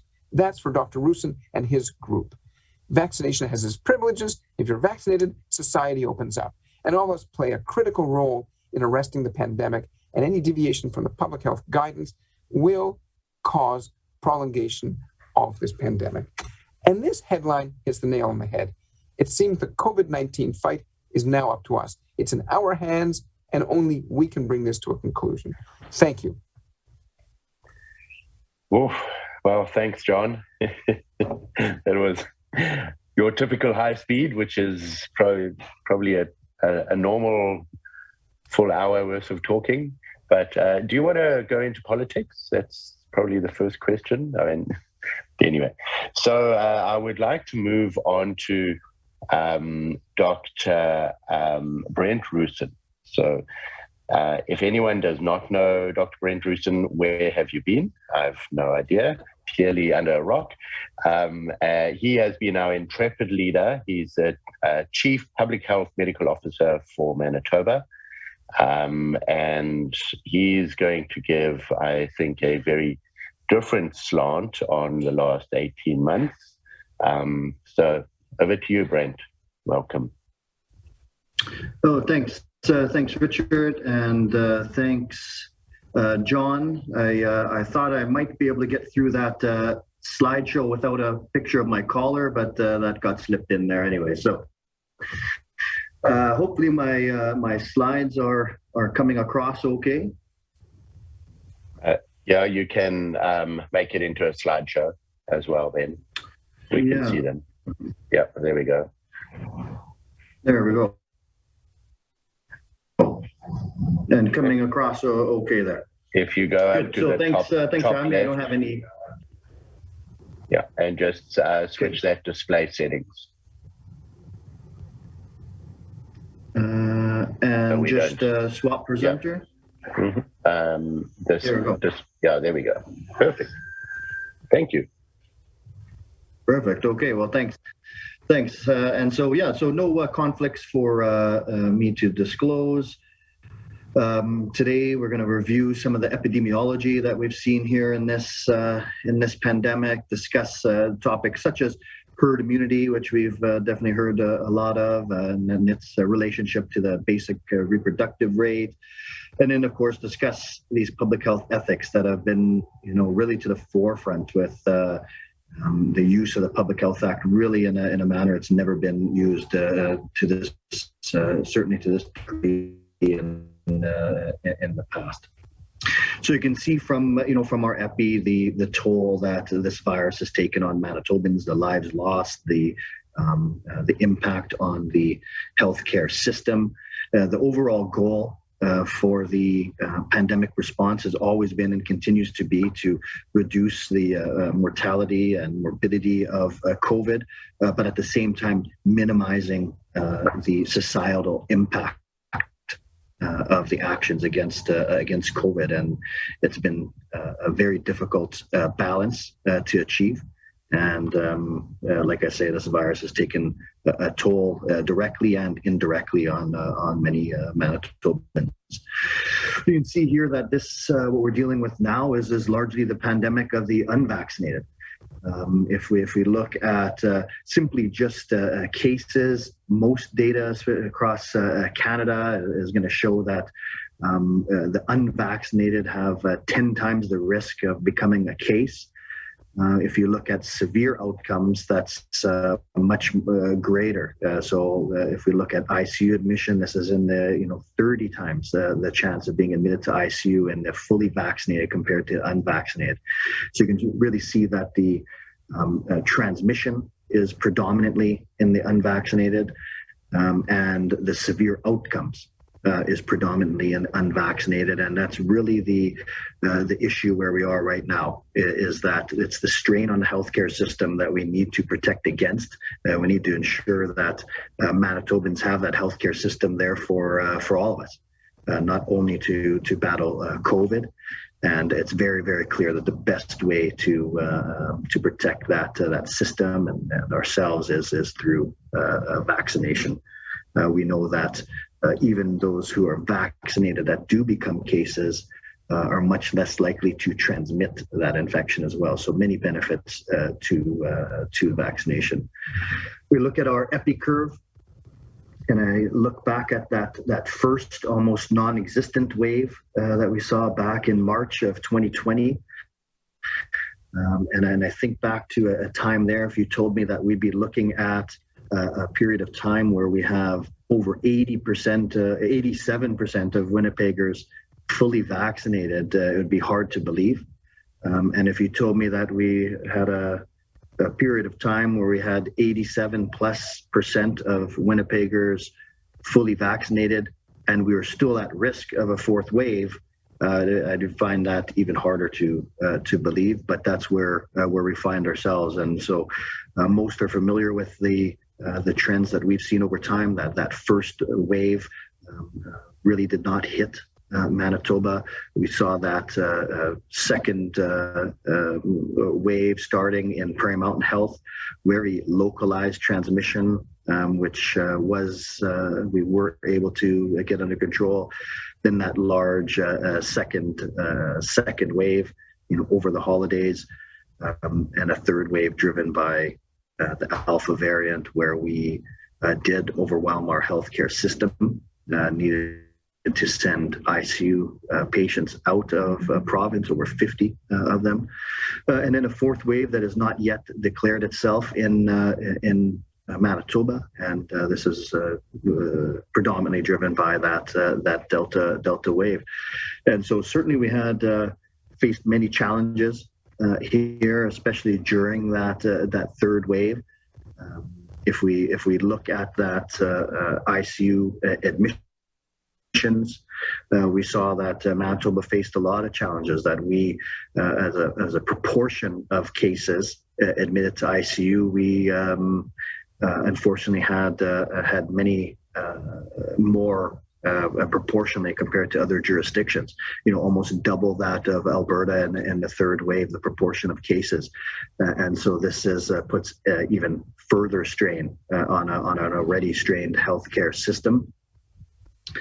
If we look in that third wave, we were well into vaccine, especially in the older population. So a lot of our healthcare system was strained by the younger populations, and you saw that in these younger age groups, 20 to 39, we're 4 to 7 times admitting of proportionately of other populations. So this was took a huge toll on our healthcare system and healthcare providers, and we really saw the effects of this virus during our third wave. So, what were the causes of this? It's not clear necessarily. It's certainly not related to a distinction in the way we, who we admit to ICU. We're certainly admitting similar illnesses, similar condition to ICU. This has to do more with the underlying health conditions in the population. It may have to do with a denominator issue. Perhaps we had many more undiagnosed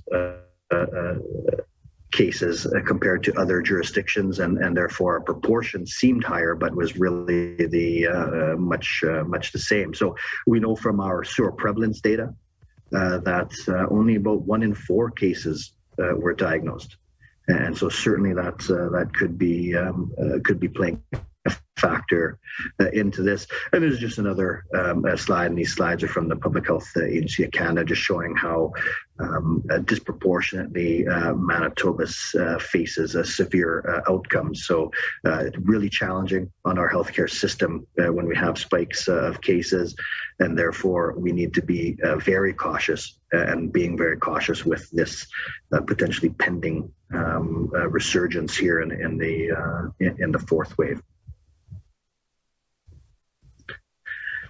Again, part of the issues that we faced here was the disproportionate impacts of COVID-19 on BIPOC communities.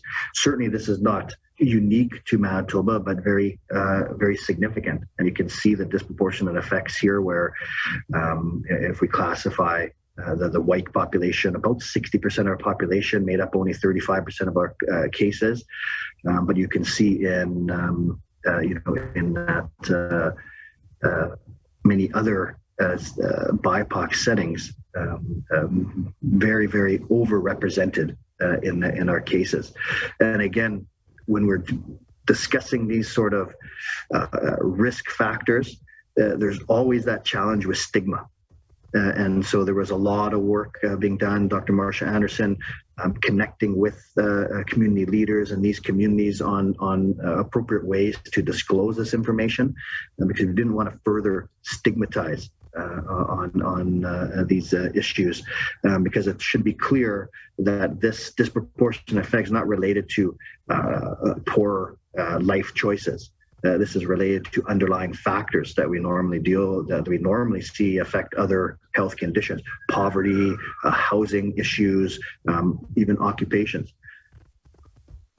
And this slide here shows that disproportionate effect was present through almost all of the age groups, and really notable in that 20 to 29, 20 to 39 age groups. Where we could see this is likely that impact of the occupational setting. And so, most of you are aware of the story of John Snow and the Broad Street pump during the cholera outbreaks, and removing that handle of the Broad Street pump and the effects it has. And really this is the Broad Street pump of this pandemic. These inequities that we've seen, long-standing inequities, has really driven cases as well as severe outcomes. And like I say, not unique to Manitoba, but such a significant story of this pandemic. We talk about issues of herd immunity. As soon as that vaccine became available, discussion of herd immunity and what proportion of the population do we need protected to be able to get out of this pandemic. And certainly that the proportion has changed over time due to the variants of concern. And so the concept of herd immunity is just that, that the resistance of a population to the transmission of a pathogen when a large proportion of that population are immune. And you can see that interaction between herd immunity and the basic reproductive rate, and that's that R naught, and that's that average amount of people that a case will pass on the infection to, and so that interaction is there, and we saw that with wild type virus. That R naught was considered to be around 2.5, 2.8, and so we'll be looking largely at 60 to 70% uptake of the vaccine could lead us to decreasing that R value to below 1. But with Delta, we see 5.6%. Is now that R naught which is considered. So we're now looking at 80 to 90%. So it's really thrown a wrench in those calculations. And of course, the concept of herd immunity is a theoretical one. When we have large pockets of unvaccinated, that concept of simply a percentage of the population protected doesn't hold true, but it is a rough estimate, and you can see that interaction between herd immunity and that basic reproductive rate. Of course, we've used the Public Health Act in manners that have never been used before. There's over 90 public health orders that I've signed during this last 18 months. Most of them under Section 67 of our Public Health Act, which are special measures under a public health emergency. They do require ministerial assent, and so a lot of work is done on those, the ethical requirements, the restraint that we have to show, that balance, and so these are the typical public health ethics that we consider. That harm principle. We don't use coercive measures unless there's a threat to harm to the population. Of course, we want to use the measures that are least restrictive to reach our goal. Reciprocity, things like paid sick leave, some of the money that was paid out to businesses that have had to shut down, and in transparency, all the public health orders are published. Everyone knows the obligations they have under those orders. Brent, about 3 minutes. Sure thing. Thanks, Rich. Thanks. So about we hear, and so this is a requirement in at least 3 different manners. One you heard under the Public Health Ethics. Our Public Health Act has it enumerated there, the requirement. And then the Charter of Rights and Freedoms, and you saw that there was a constitutional challenge in our jurisdiction and many jurisdictions. And really that Section 1 of the Charter of Rights and Freedoms is what's in question. And when we look at that Section 1, that falls down to what's called the Oakes test. And it really is showing that the issue is pressing and substantial, as COVID is, and then comes down to proportionality, whether the restrictions are rationally connected to stopping that transmission. Do the orders minimally impair? And then, of course, that proportionality effect is the significance of the restrictions greater than the threat that we face. And so those are all the things that are argued in our jurisdiction and others. And looking to the future. What is that post-pandemic going to look like? For many, we're living in essentially a post-pandemic world right now. Fully vaccinated people are doing most of things that they had done in the past, just differently.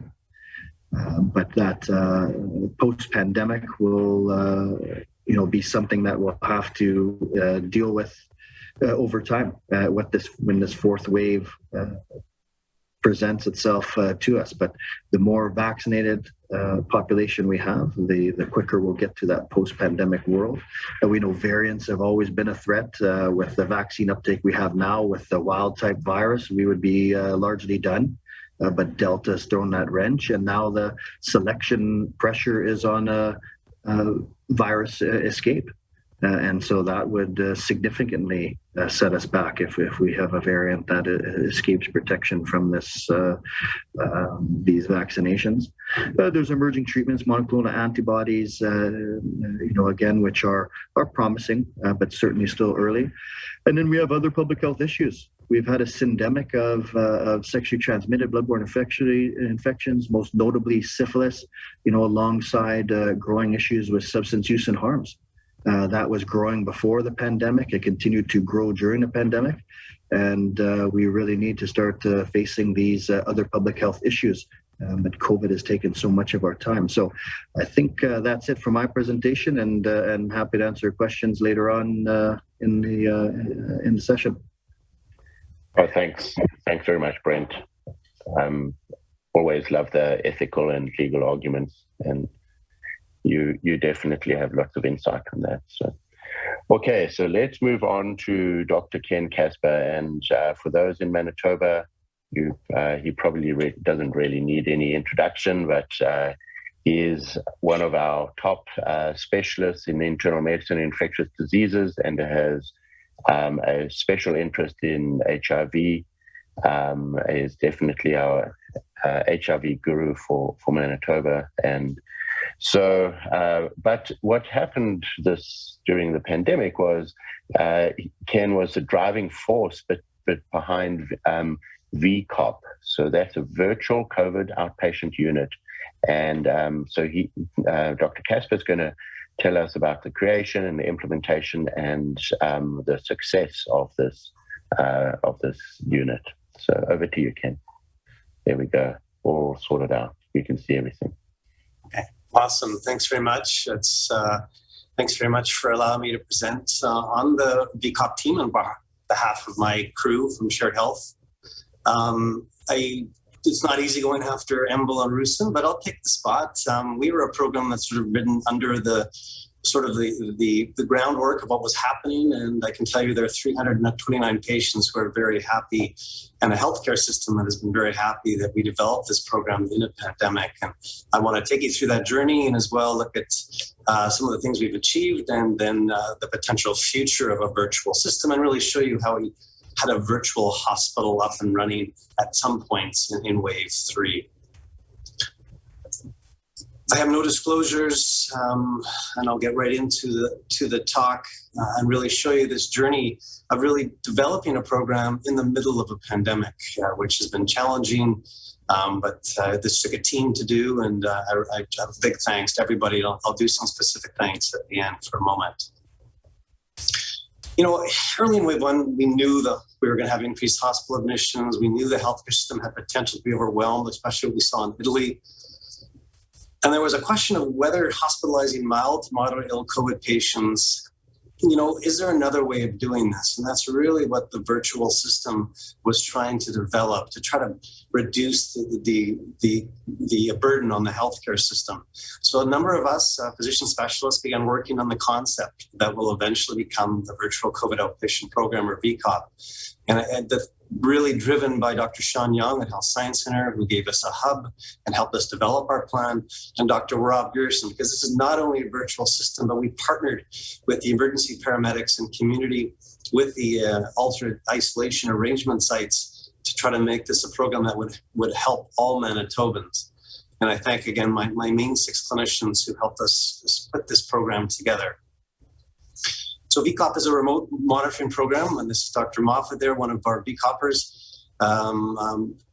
And we usually connect with patients at least twice per day on a virtual means, and Microsoft Teams was the one that we used for the most part. But we were more than that. We offered home oxygen through the provincial home program. We had our own contract with Carica and could get oxygen in the home within 4 hours in some situations. We partner with the emergency paramedics. This is a key partner because if there are any problems at home, the paramedics will go into the home and do some objective assessments for us. And finally, our connection with the alternate isolation accommodations, which could help service other Manitobans not living in Winnipeg, was crucial as well, especially the alternate isolation accommodations where the paramedics were attached. Obviously, to do a virtual system, You need to be able to participate in a virtual follow-up. These are going to be the challenges going forward with a virtual system. We need high-speed internet. We need access to email. We need webcam. And obviously, we need a place for individuals who could safely isolate. And this is where the alternate isolation arrangements, in some situations, were key goals to get people to if they couldn't isolate at home. But obviously, these are some of the safe home environment criteria that we needed. But also we developed criteria, and this is just a snapshot of what the kind of patients that we were looking for the VCOP program. These are the ones that we're taking from the hospital wards. We had some age criteria. Really, we tried to pick out the ones that were going to be at the highest risk. We didn't want to take those patients into the program, of course. We wanted to have good outcomes, and obviously patients with higher risk should probably be monitored in a setting in the hospital. So we had criteria that we all agreed on. We changed them over time as we got more confident with the program. We had oxygen criteria. The most we could put into a home is 4 liters of oxygen. And we had some inflammatory criteria that if it could be done in the hospital or the emergency rooms, which really helped kind of, again, doing a lot of the COVID ward gives us an idea of who might be on that higher risk potential. Again, the kind of clients we do not want to have in the COVID outpatient program. We had some disease entities as well. We did not take active cancers, solid or bone marrow transplant patients. Again, very high risk individuals for bad outcomes with COVID.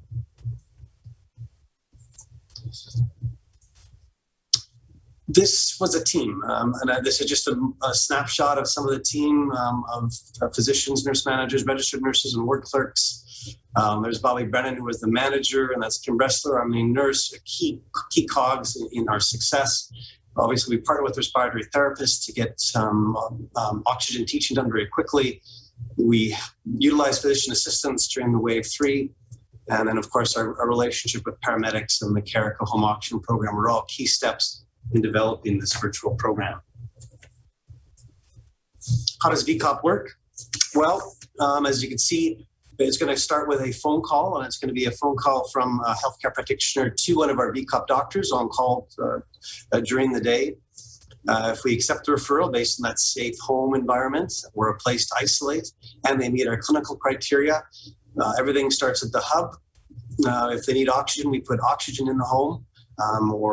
We plan to put oxygen in the home for the patient, and then we give them their material. We give them a VCOP package. We have thermometers and oximeters in the package. These are in the emergency rooms and on the wards of the VCOP wards, the COVID wards, so they could hand to the patients. And we also have tablets available if necessary. I really want to thank the Health Science Center Foundation, who supplied a lot of this upfront material early on. Again, these patients could be coming from the AI sites as well, not just home, where we would do our assessments daily. And again, we had the partnership with Epic. So Epic could go into somebody's home within 1 hour if we thought objectively that there were some problems, or if we're having virtual problems, Epic could potentially go in and be that voice for us while we're communicating with the patient. And then obviously we come to a place where we discharge the patients, hopefully from the program successfully. But obviously we've had situations where we had to send patients back to hospital. We had a unique ability, though, to send them right to the COVID wards with good relationships with the bed doctors if possible. So we bypassed the emergency departments. And obviously the patients are in our program for a while, especially with a long oxygen tail. We then refer them on for long COVID programs, including the respiratory clinic. So that was sort of the flow of how VCOP works. So let's take you through the journey.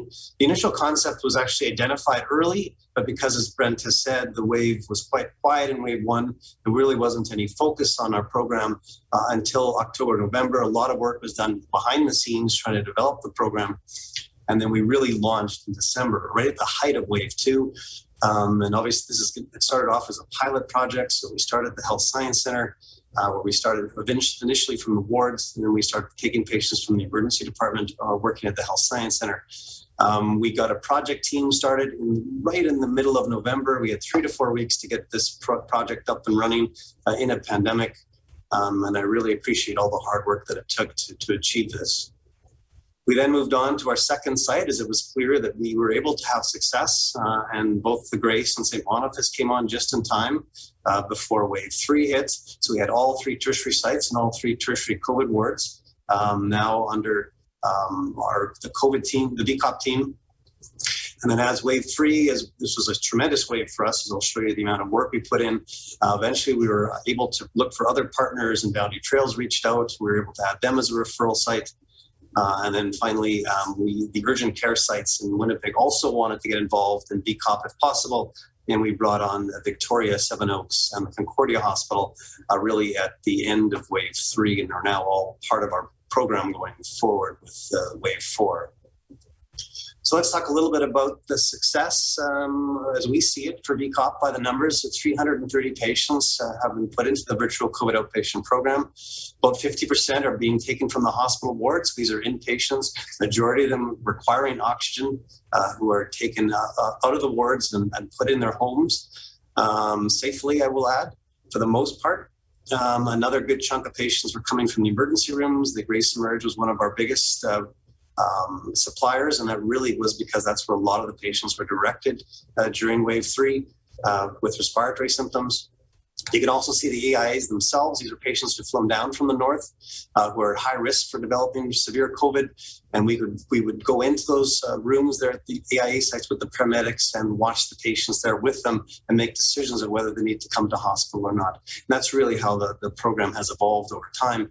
And you can see 282 patients have been successfully completed their VCOP performance. Why others had to go back to the hospital for a multitude of reasons. But we were plucking patients in wave 3, some of the sickest criteria that we were taking just to try to help the system.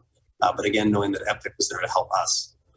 Again, you can just sort of see we've served a number of patients from a lot of different health regions, but this was a Winnipeg derived program. And in the future, obviously, we'd like to see this outside Winnipeg and the future. Hopefully, especially with wave 4, where the burden may be more on the southern health region. But we certainly wanted to see if we can help. By the numbers, 2,200 hospital days saved. As you can see, the tremendous amount of hospital days saved during waves 3. The program has delivered a cost avoidance estimate of 660 hospital dollars per day for a bed. It would give us 1.5 million in cost avoidance. But the CAHI data suggests that number is much higher for a COVID bed. So that number may double or triple as we look through the CAHI data to see the cost savings of a virtual program like this to the healthcare system. But this is more than just hospital days saved. Dr. Embel it's really an infection control dream. As we take 330 patients out of the system and put them in their homes and prevent cross and nosocomial transmissions, which were huge in wave 2 and wave 3. Increased availability of hospital beds for higher acuity patients, even though Brent has shown us we had a lot more the sicker patients coming into the hospital. We gave those sicker patients the option to have these higher acuity beds. We decreased the use of PPE, of course, because people were out of the hospital. And the most important thing for us, and of all the clinics I've done in my life, this has probably been the most gratifying I've ever done, is having people plucked out of the COVID wards and having them in their homes with their dogs and their loved ones, virtually chiming in with us, sitting there on oxygen and finally feeling that there's hope for them. May was a tremendous month for us. We were taking 5 new people into the virtual system every day. And just to give you an idea, on May 30th, we had a virtual hospital running. We had 49 patients in the virtual program, 36 of them on oxygen. If you would have done the math, that would be really 2 extra COVID wards that would have been needed at one of the tertiary care hospitals. The amount of money that would have saved, I don't think you could. Well, we'd love to be able to put that together, but it's a tremendous cost savings for a virtual system like this. And we're really proud of what we accomplished in May and June. This is just one of our patients. This is Lynn. And just to give you an idea of some of the patient testimonials, Lynn had some complications. Because she was on the virtual system, we were able to recognize those complications. We got her back into the hospital and diagnosed and dealt with. Again, just another one of our stories. And these are just other patient testimonials. I won't read them all. But I'll read this one for you. The COVID-19 nurses and the team are great on the ward, but I hate hospitals. Getting me out early, being followed daily by a team of nurses and doctors while sitting in my living room has been a game changer. I love this program.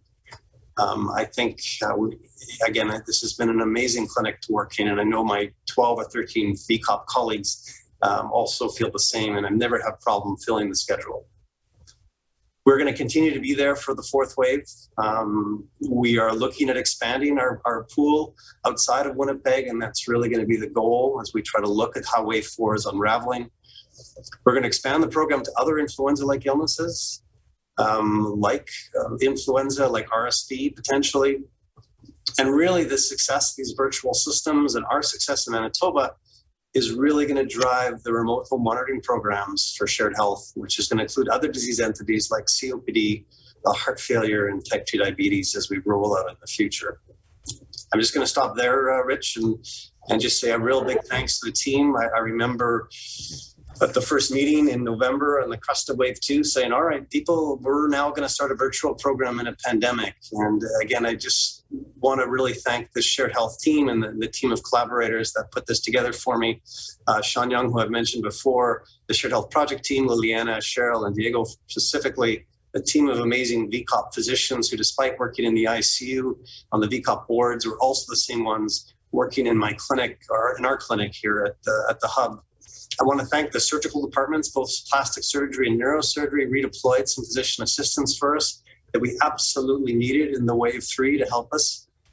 An incredible nursing team. We had a redeployed crew of nurses. The most nurses we had at one point was 4 of them working 12 hours a day on the virtual system, and the incredible VCOP support staff. And I'm going to stop there, Richard, and hopefully you guys got a good overview of what the virtual COVID program has been like. Oh, thanks so much, Ken. That's I didn't realize just how expansive that was. I'd heard how successful it's been, so it's great to see some of the numbers and all the work that's gone in. Okay, good. So we do have a time to stretch after this, so that's great. So I'm going to actually go into that a little bit. But we don't have much time. So I'm actually going to try and limit this to 3 questions. So it's really important that everybody goes and actually votes these questions up or down. Okay, so let's put Brent on the spot. I'm really sorry, but yep, this is definitely a really important question. So plan for taking care of other medical problems. Will there be more deaths that are non-COVID because of these delays and reassignments? And that's definitely a piece that's weighing on everyone's mind. Yeah, and I mean, I think that when we're talking about the public health restrictions and the response to things, this is why we talk about that balance, because certainly the restrictions themselves have an impact on health.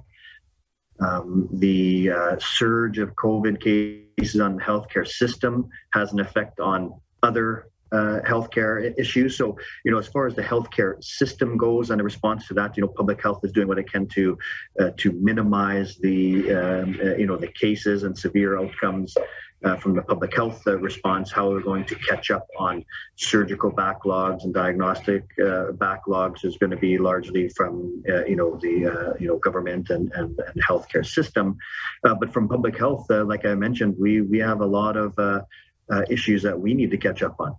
So certainly there's been a lot of transmission that's gone undetected with sexually transmitted bloodborne infections, as well as the growing syndemic related to substance use. So this post-pandemic is going to be with us for quite some time. Yeah, that's right. Okay, well, thanks, Brent. So okay, I did. Yeah, here's a question for John. I'm actually gonna. So, what percentage of eligible population needs to be vaccinated to achieve that herd immunity? So, Brent had kind of touched on it. I would definitely appreciate that additional input from you, John. I'm going to defer to Brent Roustan. The number that I thought was about 75%, but I think this is a real community-based question. Brent, your thoughts? Yeah, so there's a couple of things with this. One is you can see the connection between the basic reproductive rate, right? And so the higher that number, the higher the proportion of the population you need protected. So with wild type, we're looking at maybe 2.5%. So that would be 70% of the entire population. now being 5.6% with Delta, the R naught. We look at, closer to 80 to 90, and that's of the entire population. And so we have a huge proportion of our population right now that's not eligible for vaccines, so those under 11. And so the eligible population that we need to reach is, closer to 90 or greater with Delta. So as we get approval for the 5 to 11, we'll have more of that total population being protected. So, again, it's all related to the transmission, the transmissibility of that variant, and Delta is just. Okay, so this is I think a question that's on everyone's mind. Probably also Brent, this will be yours. But so, do you feel that the COVID booster will become the norm, just like the flu vaccine? So I don't think we should plan on having this pathogen being eliminated. I think this is going to be with us. I think it's likely going to be circulating as a respiratory virus during respiratory virus season. Obviously, it's hard to know where exactly it'll go, but we know that there's some evidence of waning immunity for transmission. Thankfully, there's not a whole lot of waning immunity for severe outcomes right now, early on. But that third dose is likely going to be made more widely available with time, and whether we need that each year, whether we see a lot of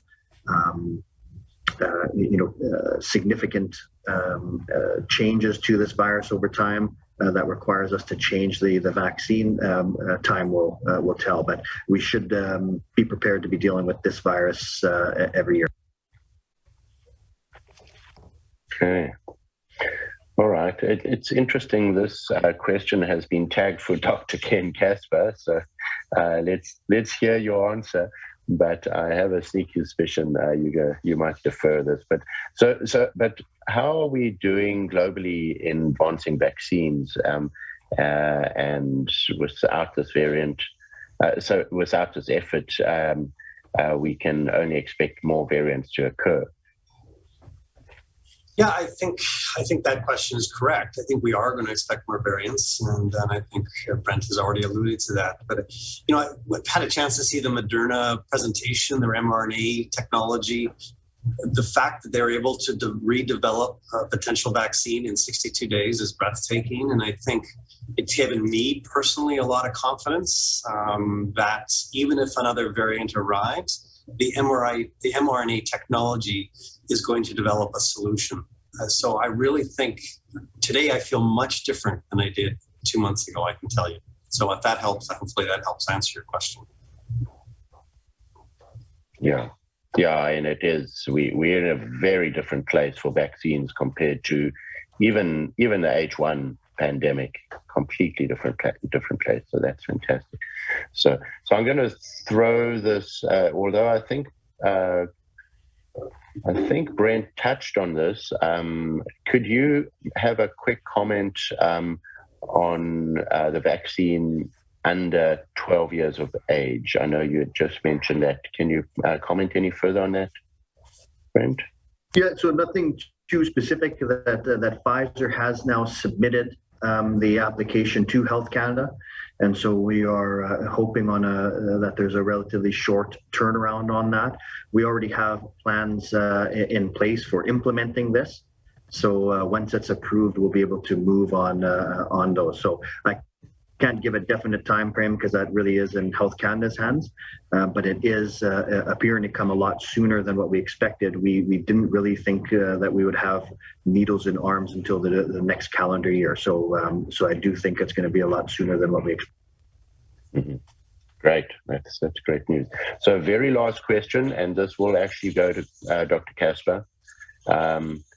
But super important because it's such an innovative program that you've done. But you had touched on expansion to northern units and rural regions. Can you just give us a 1-minute synopsis on that?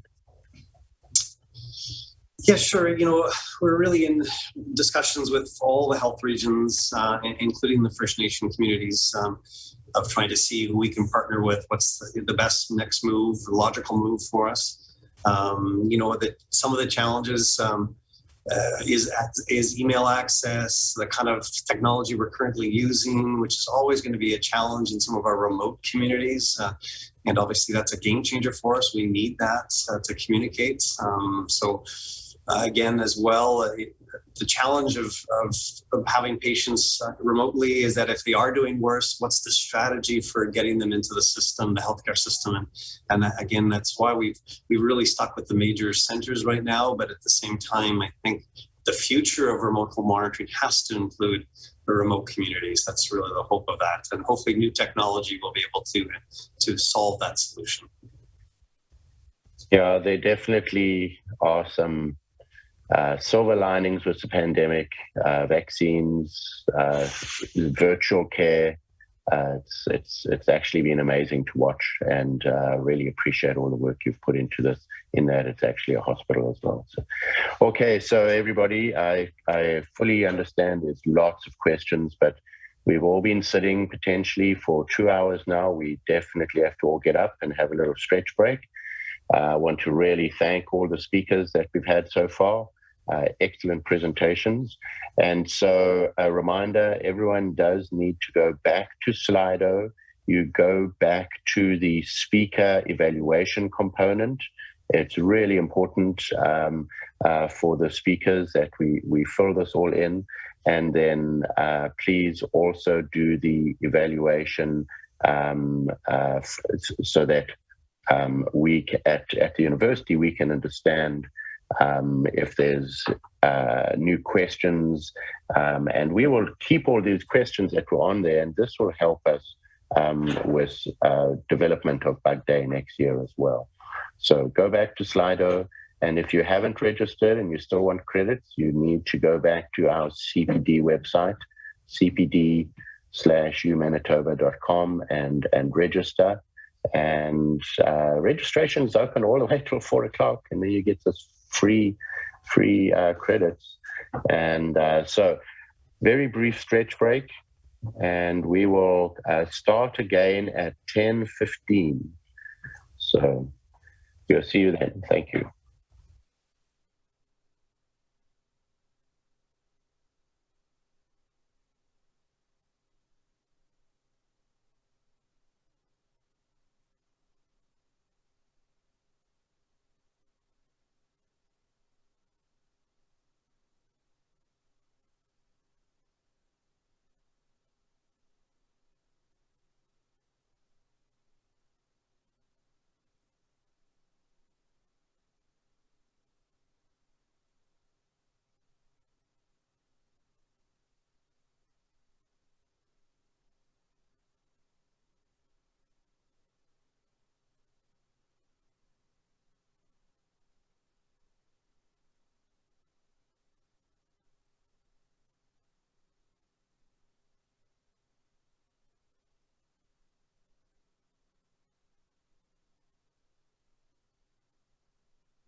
Infections are not new to the human experience.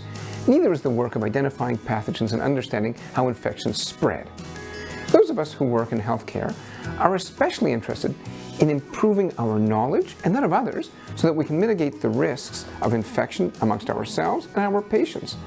Science and research, public health, clinical care and education, as well as infection prevention and control, are all tied together to help prevent the transmission of germs and protecting people in hospital. Bug Day was the first of a kind event. It began 25 years ago with two visionary nurse educators who had a great idea and started an interdisciplinary education day at the Health Science Center. Joan Porteous and Joyce Maura planned the first event over a lunchtime and then conferred with a colleague, and with an elevator ride, the term Bug Day was born. They were amazed by the interest in this program, and ultimately a planning committee was established and representatives from infection prevention and control were involved, and the program as we know it today took off. 2 years later, John Stepaniak, one of the operating room registered nurses at the Health Sciences Center, created the iconic bug illustrations that have been used to promote the event ever since. In 2003, Bug Day became an accredited event by the University of Manitoba, allowing participants to claim professional development credits. It's the only event of its type in Canada, tying together infection prevention and control, public health, and infectious diseases. The committee chooses topics every year well in advance of the event, actually 1 year in advance of the event. And this allows us to watch what occurs in the community, in the media, and around us to help have a phenomenal program. Each year, leading experts in their field present rich knowledge to help spread expertise. In 2004, the first telehealth sites were added to accommodate participants who couldn't travel long distances. In 2020, Bug Day was live streamed. This allowed 3,000 registrants and at least 800 to 1,500 participants for each session. Bug Day has grown through the goodwill of the Health Sciences Center leadership, who have supported the program year after year, and in-kind support from the University of Manitoba, particularly the Continuing Professional Development Program. Technical support has been provided to the audiovisual staff at the University of Manitoba. And we've also had support and interest from Doctors Manitoba, the College of Physicians and Surgeons of Manitoba, and the Association of Regulated Nurses of Manitoba. Bug Day started small, with about 200 people at the first event in 1996, and it has grown from a great idea to the largest healthcare education event in Manitoba, with 3,000 participants in 2020, and who knows how many this year. Together with the Bug Day Committee, I'd like to invite you to the 25th Annual Bug Day. See you there.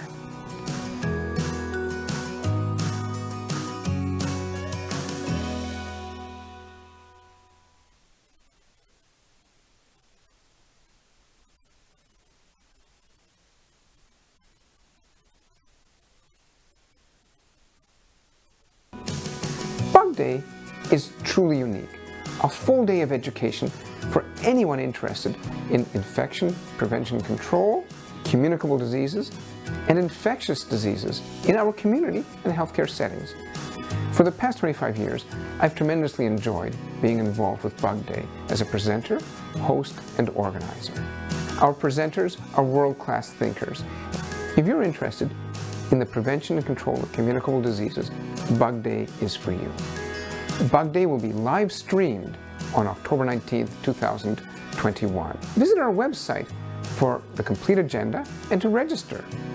It is an opportunity to update your knowledge and skills, and it is accredited for all healthcare professionals. In addition, the 25th Annual Bug Day is free. Did I say accredited? And the topics are all timely.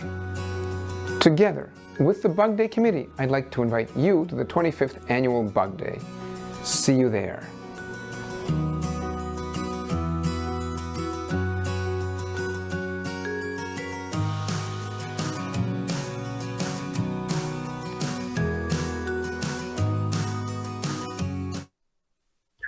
Well, welcome back, everybody, to the 25th Bug Day. and so we will keep that 25th theme for the next three speakers.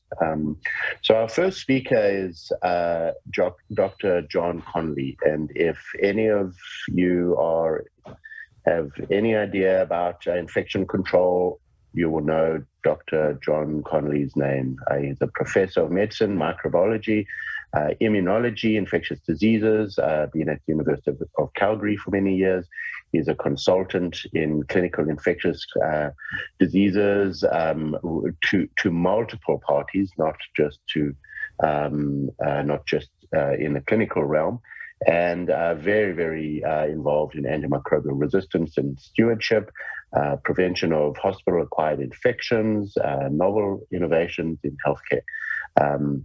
Really, really looking forward to your presentation, John. Infection Prevention and Control's top 10 list, looking back for 25 years.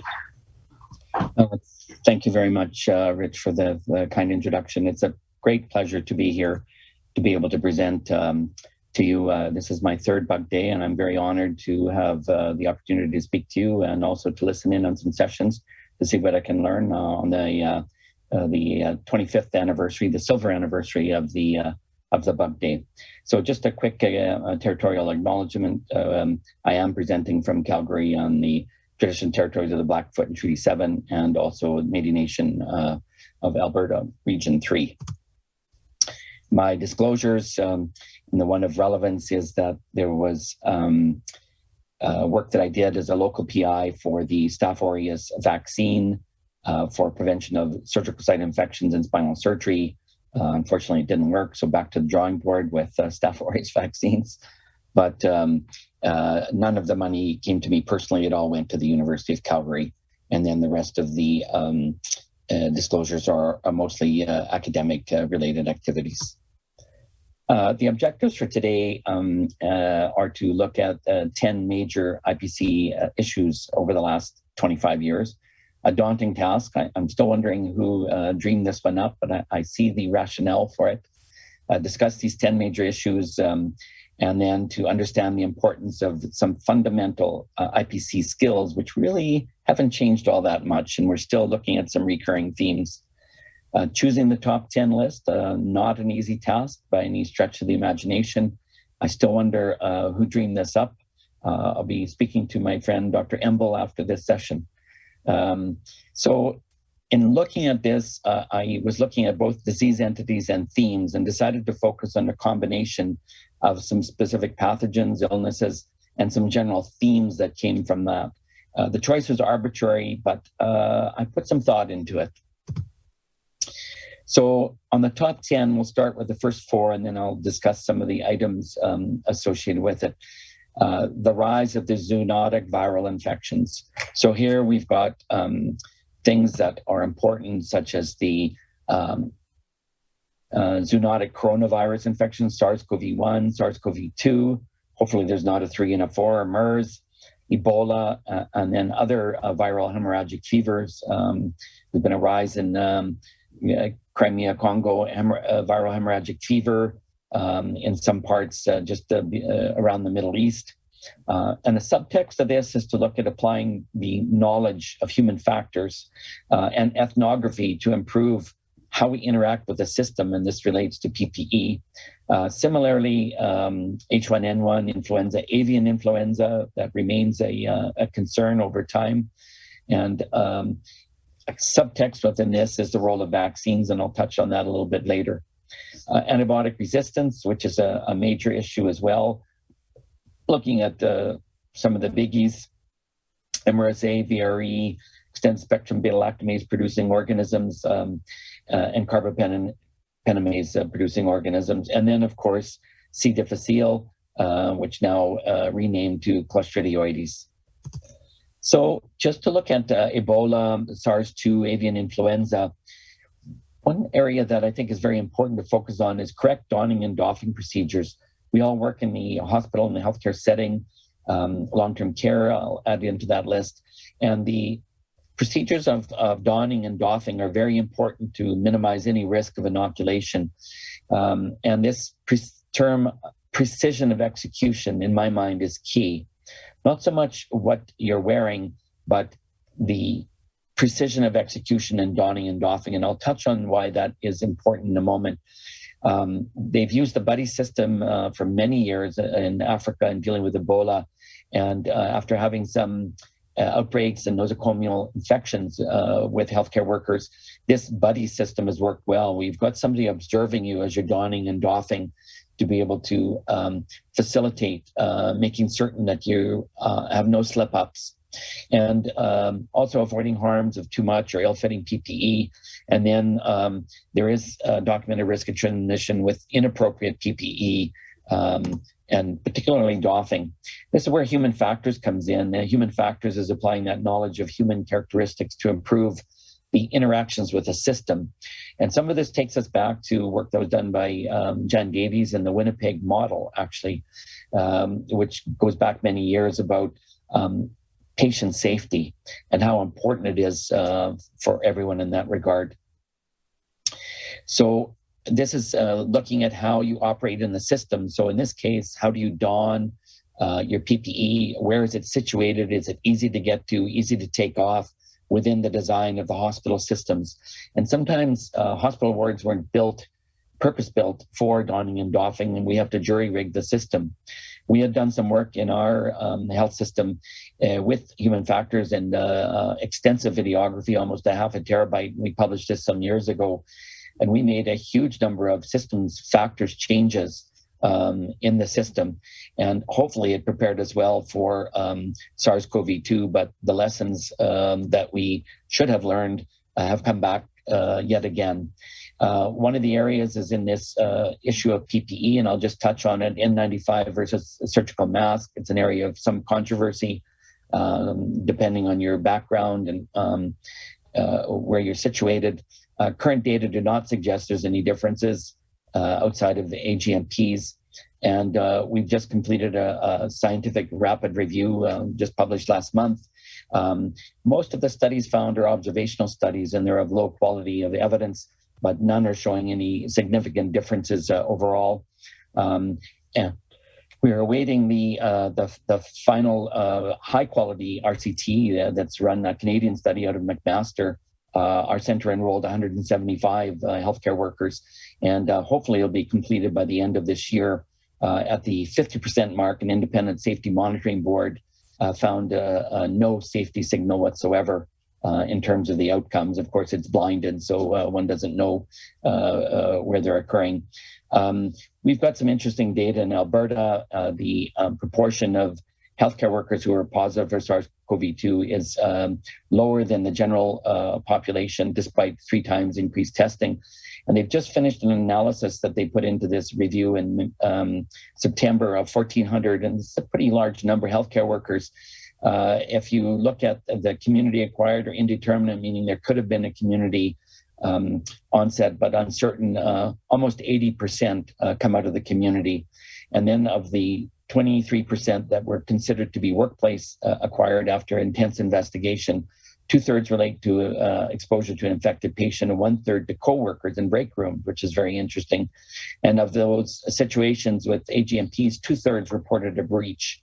And there's been a recent study just released last week from Boston with 2 different hospitals, one using only N95s as part of their PPE, one using surgical masks, and there was no difference. Just as many people using N95s developed SARS-CoV-2, which would suggest, and they tried to adjust for community exposure, suggesting that there are multiple modes of transmission of this virus.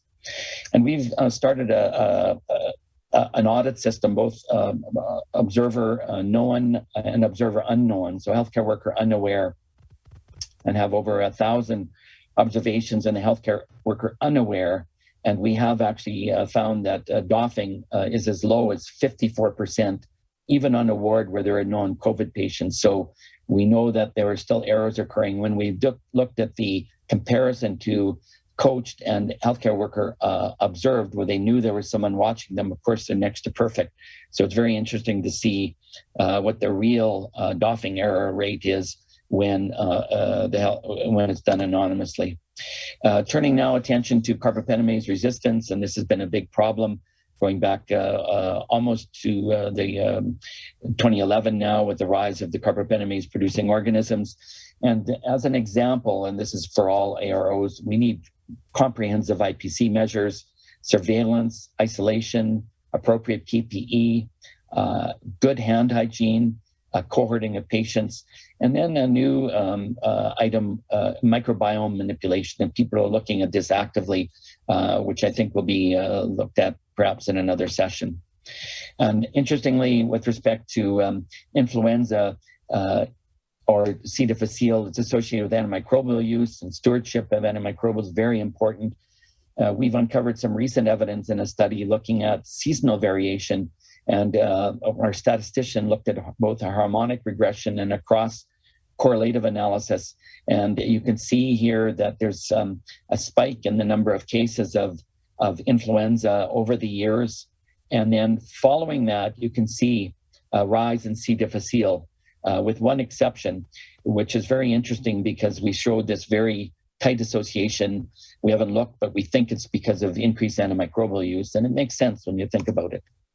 On the top 10 bundles and checklists, just to cover them very quickly, in antibiotic stewardship, there are many bundles that have been used. We have central venous catheter bundles, surgical site, ventilator-associated pneumonia bundles, urinary catheter bundles. We're trying to get rid of urinary catheters in the hospital as much as possible, pressure sore bundles, and now shunt insertion and pacemaker insertion and cardiac device bundles. All of them important. We don't know which is the major driver, but if the bundle's done appropriately, we can actually see reductions in nosocomial infections. Here's the pacemaker insertion checklist. And it's a very simple, it's modeled after the WHO checklist, a yes and no if you've done this. I'm not going to go through all the details, but these checklists are very valuable. Antibiotic stewardship, from looking at antimicrobials as a panacea, and you can see the antibiotic head here, when we used to want to use it for everything and for prolonged periods. Short course therapy is the order of the day now. And this is a recent publication in the JAMA journal looking at recommendations for short course therapy. And I can recall my training days, original studies done in Winnipeg looking at short course therapy for uncomplicated cystitis in women. So we've come a long way since then. In the top 10, to finish off, looking at hand hygiene, physical plant design, and vaccinations. Sir William Osler, soap, water, and common sense, still the best antiseptic. We still have ways to go, but there's been general improvements, particularly with audits. And I'm a big fan of anonymous audits for hand hygiene, which I think are more telling than observed audits where the healthcare worker is known to be being observed. I know when I'm with a student and I see the hand hygiene monitor, we are meticulous and do a great job. But when we're in a hurry and no one's watching, that's another setting. Physical features to enhance physical plant design, widely spaced beds, good ventilation, ease of environmental cleaning. A nice systematic review from 2016 showing that multi-bedded rooms are associated with much less transmission of nosocomial events than or single-bedded rooms than multi-bedded rooms. So that's sort of the new moniker, is to try to design single-bedded rooms or at best double-bedded rooms. Finally, vaccines, to talk about COVID-19, and I'm just going to use this as an example. We know that these vaccines are very effective. We've heard from a couple of the other speakers, so I won't spend too much time on this, but very important to look at the vaccination and the fact that we've got a lot of industry power to be able to literally within a couple of months turn on a dime to create new vaccines that will protect us for future variants as they arise. And finally, in the top 10, this is a segue into the next discussion. Innovations in IPC, microbiome manipulation, which is gaining traction to try to ward off a more natural process to prevent MDRO colonization. Whole genome sequencing for outbreaks been invaluable in COVID-19 to show multiple community influx where you thought an outbreak was due to a single type of strain. new materials, photo-activated antimicrobial surfaces, and notably methylene blue, silver, copper impregnated devices. Ultraviolet light is coming back. Nature's disinfectant, we're now bringing into the hospital, both for small medical devices and also for room disinfection. And then harnessing big data and AI, and then the use of interaction design and human ethnography coming in as a new tool. Interaction design, a relatively new science, but I look at it as the merger of science and art. How do we take interaction of the technologies that we have and shape user experience?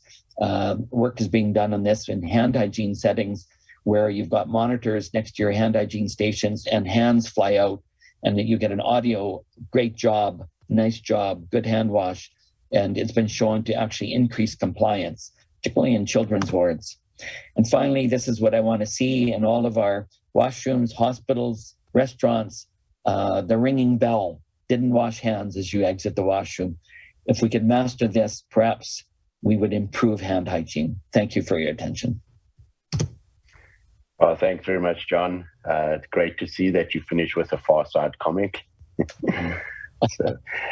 Okay. So I'll move straight on to our next speaker so that we can have more time for questions. So Dr. Chris Sikora studied here at University of Manitoba and then absconded off to Edmonton. That was terrible. But he has done excellent things out there.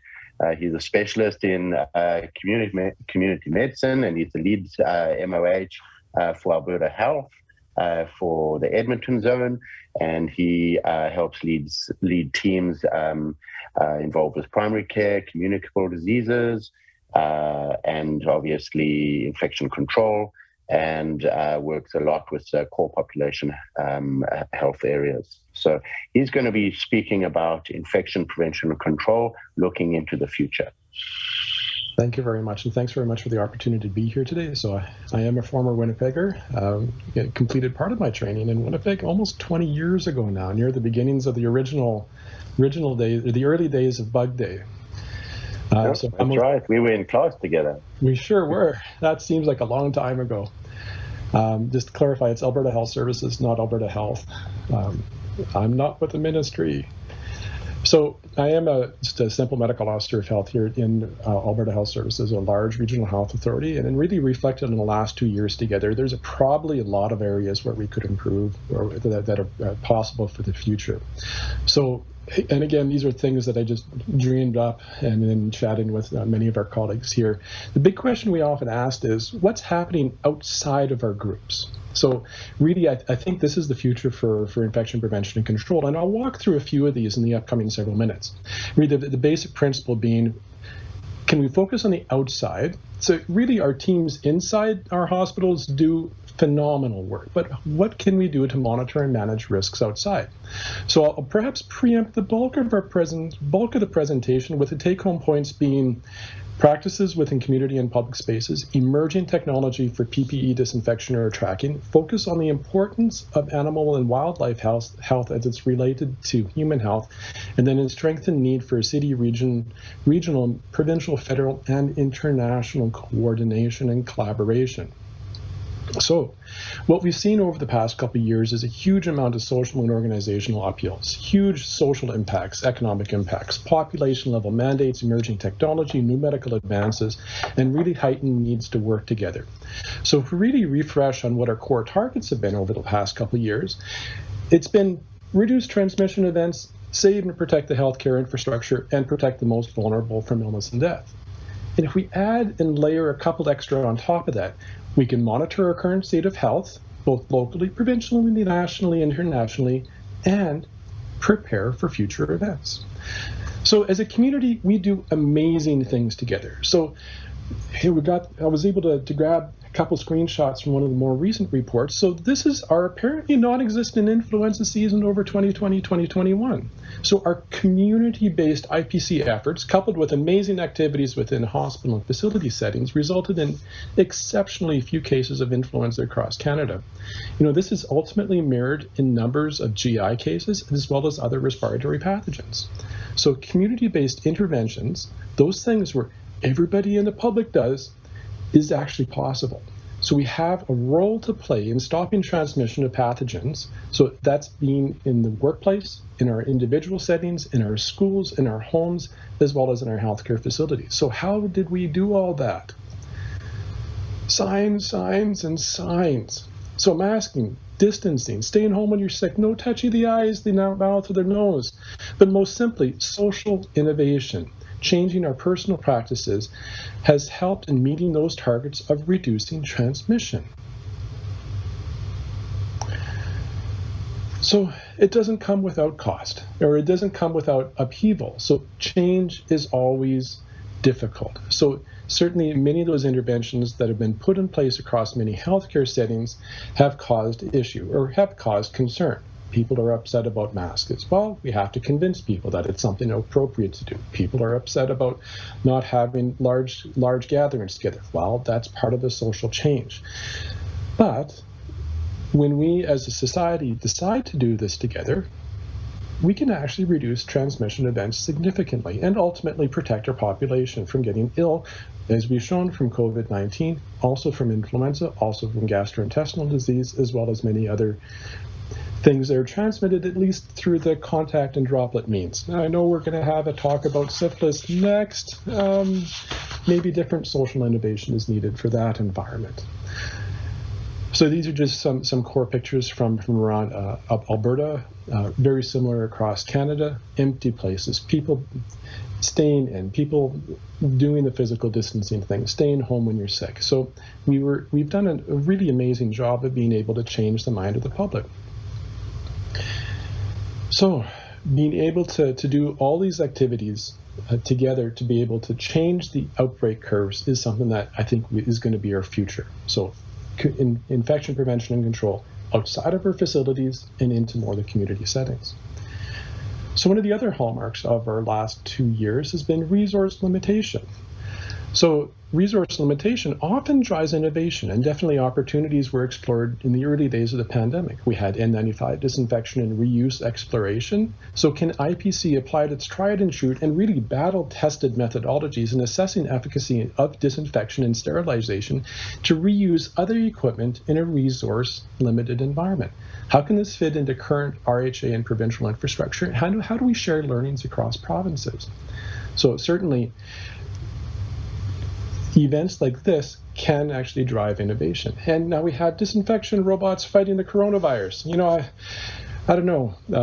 This just looks like a Roomba that causes melanoma or squamous cell carcinomas. But really, is this something that we can apply technology on to help reduce risk and increase safety within our hospital environments?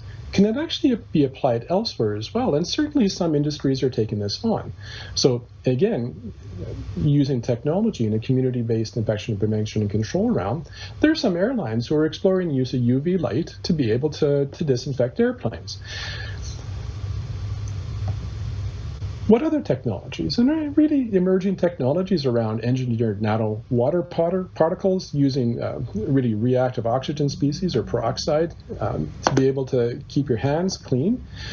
And certainly these are things that are being looked at, but can we actually increase the efficacy, make hand washing 2.0, make it gooder, make it more effective, quicker, faster, safer, ultimately, to be able to create environments where within hospital environments, within physical environments, within other workplace settings, you can do things easily. And really on the opposite end, the technological fix, instead of singing happy birthday, this timer on the bottom half of the screen, that when it activated counts down the requisite 20 seconds, and for you to scrub and keep your paws clean. Now, other technologies have emerged as well. So we have all of our tracing apps, we have exploration of near-field technology, Bluetooth, to create really that mechanism of contact tracing, and really, most recently, that innovation on passport and vaccine passports. So certainly new technologies being applied in terms of tracking individuals, but ultimately keeping and monitoring our health status of our population.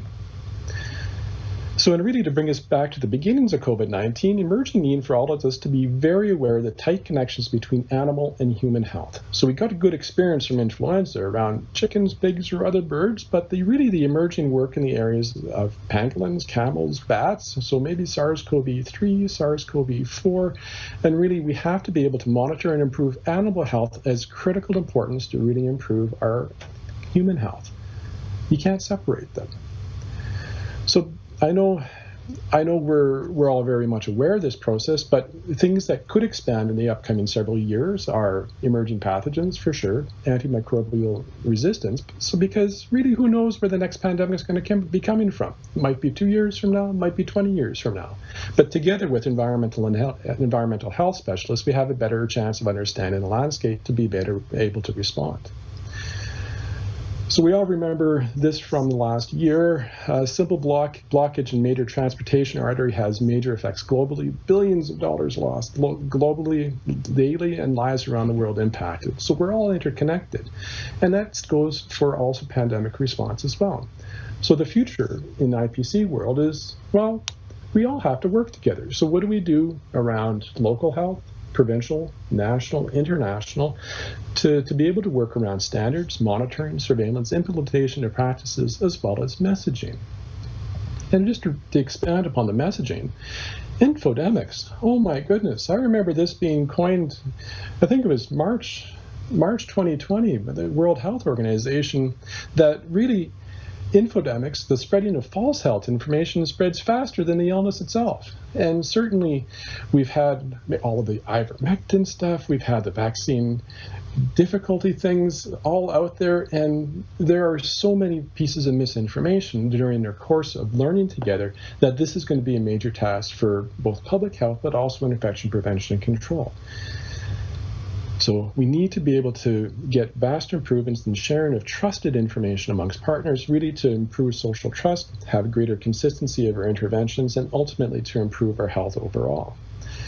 And just some other things that we've observed, social distancing, and can't forget our Prime Minister's daily news conferences under the white tent that we're all very appropriately social distanced. So exiting the pandemic and looking forward to the future. So just to recap, we need to be able to focus on community. We can do amazing things. We have emerging technology that has to be tested, but really embraced to be able to expand upon tracking, upon disinfection, to be able to respond to resource allocation or resource challenges. We have to not forget about animal and environmental health as it pertains to human health. So we need to all work together on that. And then that there's strength in partnerships. How do we collaborate and communicate to be able to get together, to be able to respond to this? And just as a closeout, well, social skills at the beginning of 2020, and then a year later, I think we're all still here coming into work and giving our best to be able to help improve the health of our population. And with that, I'll turn it back over to you, Richard. Oh, thanks. Thanks very much, Chris. Very thought-provoking. Lots of worrisome things there about infodemics, I have to admit. And I think John actually has a great question for you about that, but we'll touch on that later. Let's move straight on to our last speaker for this section. Also following the whole 25-year review idea. So I'd like to introduce Dr. Michael Isaac. So Mike is the MOH for the Northern region here in Manitoba. He's been very instrumental in First Nations health, but also very instrumental in managing a lot of our STBBI outbreaks here in Manitoba. And actually he was also the Chief Public Health Officer for a brief time before Brent. So I think you have some really good insights to this. And so you're going to speak about syphilis in Manitoba and a 25-year review. Thanks, Richard, very much for the introduction. Very happy to be here. I just wanted to do a check-in. Can you see my slides okay? Yes, we can. You just have to go into presentation mode. There we go. Yep, there we go. Thanks. So I wanted to start with a thank you. I had some help on this presentation from Lexi Anderson and Tammy Stewart-Chester, as well as several folks from the lab. So thank you very much. Thanks so much, John and team. I couldn't resist putting a picture of Soapy here. What other infectious disease doc in Canada would put on spandex and pose with a Siamese cat and put that in public? There isn't one. So we're very lucky to have you, John and team. Thanks so much for Bug Day. It's been an awesome 25 years, and I'm really honored to be a part of the 25th celebration here today. I also wanted to do an acknowledgement. I'm in Winnipeg, Manitoba. Manitoba's Treaty 1 through 5 territory, home of the Dene, Cree, Oji Cree, Ojibwe, Dakota, Anishinaabe, and homeland of the Métis Nation. And we're going to talk a little bit later about intergenerational trauma in residential schools and how that fits into what we're seeing in Manitoba. The objectives for today: review historical rates of syphilis in Manitoba and talk about some public health efforts over time. Secondly, we're going to look at some of the changing dynamics of syphilis risk factors and some of the underlying determinants of syphilis in Manitoba. And then just briefly get into a few clinical tidbits right at the end around diagnosing and managing syphilis. I couldn't help but start with a joke from Stephen Colbert. And Chris and John, I really apologize. This is throwing Alberta under the bus, but this could easily be Manitoba as well. So Stephen Colbert highlighted the rising syphilis cases by saying there are a horrifying number of syphilis infections in Alberta. What is up, Alberta? And watch out, Saskatchewan. If you keep rubbing up against that, you might get an infection in your vagina. So syphilis, we know, has been on the radar, even down into the US and making waves down there in terms of our rates in Canada and on the prairies. Briefly, so syphilis is a re-emerging disease. It was an infection that was quite common in the past and has really come back with a bang in many different populations globally, including in Manitoba. The bug is Treponema pallidum. It's a bacteria. And as you can see from the photo here from the CDC, it has kind of a spiral shape to it. So we call it a spirochete. Direct sexual contact is the main way that syphilis spreads. It can spread through oral genital contact, through other sexual contact. And we've also seen vertical transmission, so mother-to-child transmission in Manitoba, and we're going to get into that a little bit as well. Incubation period is 10 to 90 days, so that's the period from when you're infected until symptoms start. That can be quite long for some people. And syphilis has many stages, so it can be confusing to some individuals. The primary stage is the start of syphilis. You get a painless chancre or ulcer, usually on your genitalia, but it can also be on your lip. It might be in your pharynx or oropharynx. And from there, it can spread throughout the body, which is a secondary stage. So during the secondary stage, you get a spirochetemia in your blood, lots of spirochetes, fever, chills, a rash on the palms, hands, and the soles of the feet is really classic for syphilis. Asymptomatic infection can occur if you've been infected within the past year. It's early latent. Past the year is late latent. And even decades down the road, you can have symptoms from syphilis. And so tertiary syphilis includes infection of organ systems, including the cardiovascular system, liver, etc. All kinds of different organ systems can be affected. And congenital syphilis is syphilis in an infant that's acquired in utero. Neurosyphilis, just before we move on here, can happen at any stage. So that's an infection of your brain or meninges or spinal cord. So here's a look at syphilis over time. Thank you so much to Paul Van Kessel at Cadam Lab for this data going all the way back to 1942. And so you can see during the war, we had a lot of syphilis around. The blue line here is all syphilis, so that would be all the different stages of syphilis here that we're capturing. And the orange line picks up on infectious syphilis, so that excludes late latent syphilis. just something to keep in mind when looking at the data. The red arrow here, number one, is when penicillin was discovered by Fleming. That really helped to bring down rates in the late 40s. We were in the post-war era, learning lots more about syphilis, and rates came down quite nicely until around the 60s, 70s, where we had a bit of a bump. And then you can see over time, once we got to the late 90s, we had very little syphilis around at all. This is in Manitoba. And so number two here, the green arrow, was actually a little bump in cases that we had in the Winnipeg region over a number of years. And in conversation with Pierre Plurg, he's telling me this was really two distinct syphilis outbreaks. So one was in a population of gay and bisexual men who have sex with men that were attending bathhouses, and the other one was a heterosexual outbreak in local bars. Both of those outbreaks were brought under control in Winnipeg by the public health team. But another period of low cases around 2010 to 2012, and then we started seeing cases pick up again. So the third arrow here is an outbreak that started in gay and bisexual men who have sex with men in Canada, was urban focused. So in Manitoba, that was Winnipeg, but other urban centers across Canada also saw cases.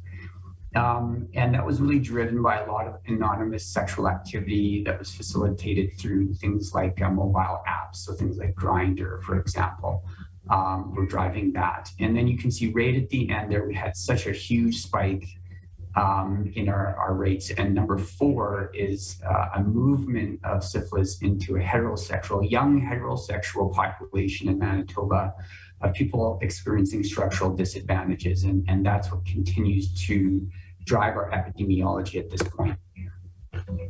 Focusing in a little bit more on the last few years, the last 5 years, you can see in 2019, we had our highest case counts ever on record, almost 2,000 infectious syphilis cases. So that would be primary, secondary, or early latent stage syphilis. And we've seen a shift in the male to female as well. Females are really catching up. This is not only new to Manitoba. When I was reviewing some of the reports around epidemiology globally, there was a great line from Public Health England that cases of syphilis in England have increased considerably. 2019 was the year of the highest number of diagnoses since the 1940s. So that mirrors our epidemiology in Manitoba to the year, which is fascinating. I think that we're seeing this global preponderance. US and Australia have also seen similar trends in their syphilis epidemiology. So Alberta and Manitoba are not alone. In Canada and other jurisdictions in Canada have seen that as well. A few points about the epidemiology. We talked about rates in women. Women are actually increasing faster than rates in men. And that plays into women of childbearing age who are at risk for syphilis and for passing that on to their infant. It's really a tale of two separate outbreaks, gay and bisexual men who have sex with men. And we've seen that outbreak seem to level off here in Manitoba. But heterosexual transmission really continues to drive our rates in Manitoba. Looking at our test positivity rates, they seem stable now in Manitoba, but our testing numbers are down. So we very much likely are missing cases of syphilis in Manitoba, and that certainly has been affected by COVID. So fewer people accessing care, fewer people getting tested in the context of the same test positivity rate means we're missing cases. Neurosyphilis cases are on the rise. Kadam provided some data to me around that. The number of tests for CSF specimens is going up for syphilis. The number of positives there is going up. And then congenital syphilis, and we're going to have a look at the epidemiology here in just the next slide. So this is congenital syphilis monthly case counts. This is both confirmed and probable. Going back to 2015. So when we had our first case in 2015, we hadn't seen a congenital syphilis case in decades, and it was a real shock to our system.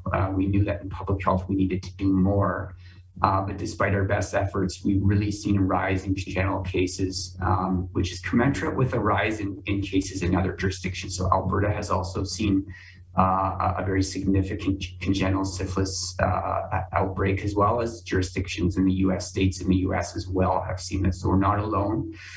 But certainly it's very concerning. Congenital syphilis can lead to all kinds of issues in the infant if not treated appropriately, and they can have long-term sequelae. Not to mention the costs of $10,000 to treat a case of congenital of confirmed or probable congenital syphilis. Some important factors that we're seeing in the literature and also here in Manitoba is that we've heard this term syndemic today already. It's the interaction between biological and social factors that increase susceptibility or harm to a certain health outcome. So in Manitoba, there's a real strong link between substance use and sexually transmitted bloodborne illnesses. And I think sometimes we focus on substance use a lot, or problematic substance use, but really what drives a lot of that substance use and the problematic nature of it is underlying social determinants, things like housing insecurity, intergenerational trauma with adverse childhood events and trauma leading to emotional pain and self-treating with substances. Intimate partner violence is involved as well in terms of a risk factor around syphilis. If you look in the literature, and incarceration certainly as well plays a part. We have very high rates of syphilis in corrections in our province. We can't discount the lack of access to care. So in Manitoba, with our congenital syphilis rates, we've seen many moms who just are not accessing prenatal care for various reasons. And we need to think about stigma and racism in certain healthcare environments. People have experienced racism and they don't want to access care anymore. And so we're not seeing them in clinic. We can't do the testing and the screening and the treatment that we need to do to prevent that congenital case. So it's been a very difficult factor in our congenital syphilis outbreak in Manitoba. Quickly wanted to go through some public health efforts. This certainly is not all of them, but case and contact management is the bread and butter for syphilis. We continue to do that in Manitoba. We've done some enhanced surveillance, trying to get a sense of what the real risk factors are around our syphilis outbreak, do some network analysis there. Screening in pregnancy has been increased in Manitoba. So we used to screen just once for most moms in the first trimester. Now it's recommended that every mom have a test 3 times in pregnancy. And if you're infected during your pregnancy and treated, you should have it monthly. You should have syphilis serology monthly and at delivery as well. Harm reduction expansion. So again, getting back to that syndemic, we can't, just look at syphilis in and of itself and the biomedical interventions there. We need to think about harm reduction and how we can get the word out, education, testing through our harm reduction networks. We're very fortunate in Manitoba to have a wonderful harm reduction network with many community-based organizations that we've been able to partner with to do, for example, testing events where we'll have people come out that we wouldn't typically see in public health. And then working with emergency departments as well, because we know many people access their first point of contact with the healthcare system, or in some cases, their only point of contact is in the emergency department.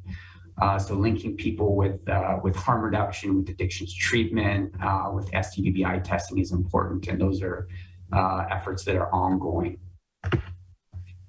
A few clinical considerations. So for those of you who are seeing patients who may have syphilis diagnosis, you can actually swab the lesion. So I think a lot of people know that you can do blood work. We do serology, and Catam Lab will do treponemal and non-treponemal testing on with the serology. But you can always swab the lesion if there is a lesion. Don't forget that, again, you might have a lip lesion or a lesion in the throat, and you can send it off to Catam for PCR-based testing. Treatment, we've seen a mix-up in the past between the long-acting and short-acting penicillin. So the treatment for infectious syphilis is bicillin or penicillin, benzathine penicillin G. It's 2.4 million units in single dose for infectious syphilis. Short-acting penicillin or Pen B won't work. So just something to keep in mind. I think in practice, we're going to start seeing more tertiary syphilis and neurosyphilis as well. We talked about neurosyphilis a little bit. But I do think that we are missing cases of syphilis, and in the coming years, we are going to see more cases of, for example, aortitis or other organ systems being involved. So something to keep on your differential diagnosis. Syphilis is the great imitator. So think syphilis, especially if you have a rash that is not responding to treatment. It could certainly be syphilis, so something to keep in mind. We're talking about 25 years of syphilis, but really I think taking a step back and thinking about communicable disease overall, if you're looking at Hep C, Hep B, TB, invasive meningococcal disease, the list goes on and on. Really what we're looking at here is populations that are experiencing structural inequities that are affected the most, and we're seeing a concentration of those communicable diseases in that population, including those who experience historic and ongoing systemic racism. So we really need to think about that in terms of our interventions and how we can decolonize some of our public health efforts around syphilis. I'm going to skip the questions here because I think I'm at time. I see Richard, and Richard's bearing down on me. A few references there as well for those who are curious to read more.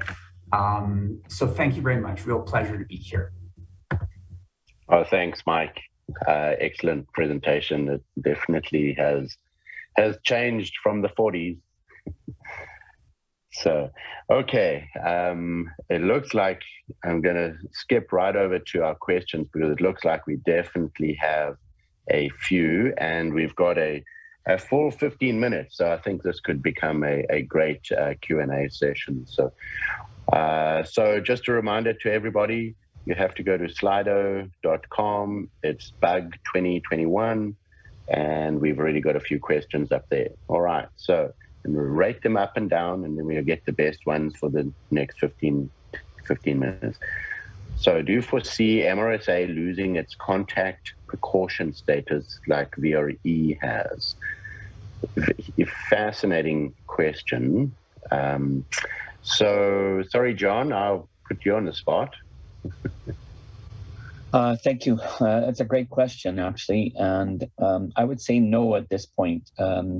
We are seeing, actually, interestingly, MRSA slightly on the rise. The recent Canadian CNH data suggested, and we're seeing that in our own institution, perhaps related to COVID and the fact that we've got a lot of, in our ICU, a lot of doubled up patients because we had very large ICU rooms and they were able to double up some of the patients. So I don't see MRSA going the way that VRE did. And one of the primary reasons is its pathogenicity.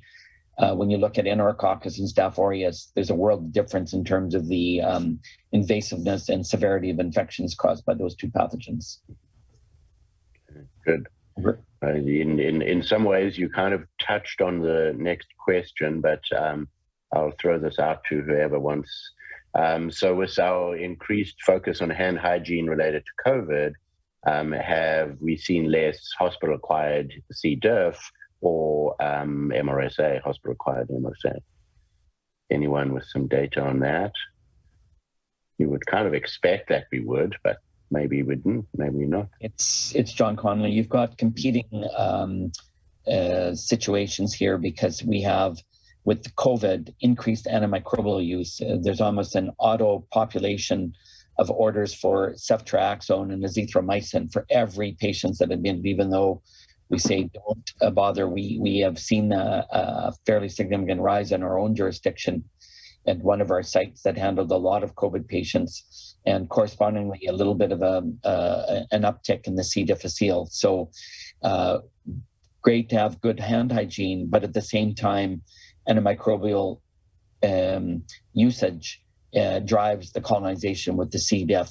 And so it's not just hand hygiene, because with C. diff spores, it can live for a long period in the environment. So then they pick it up, and then the antimicrobial receipts allows the overgrowth of the C. diff. So you've got competing demands going on in that regard. So I don't think we've seen the last of C. difficile or MRSA.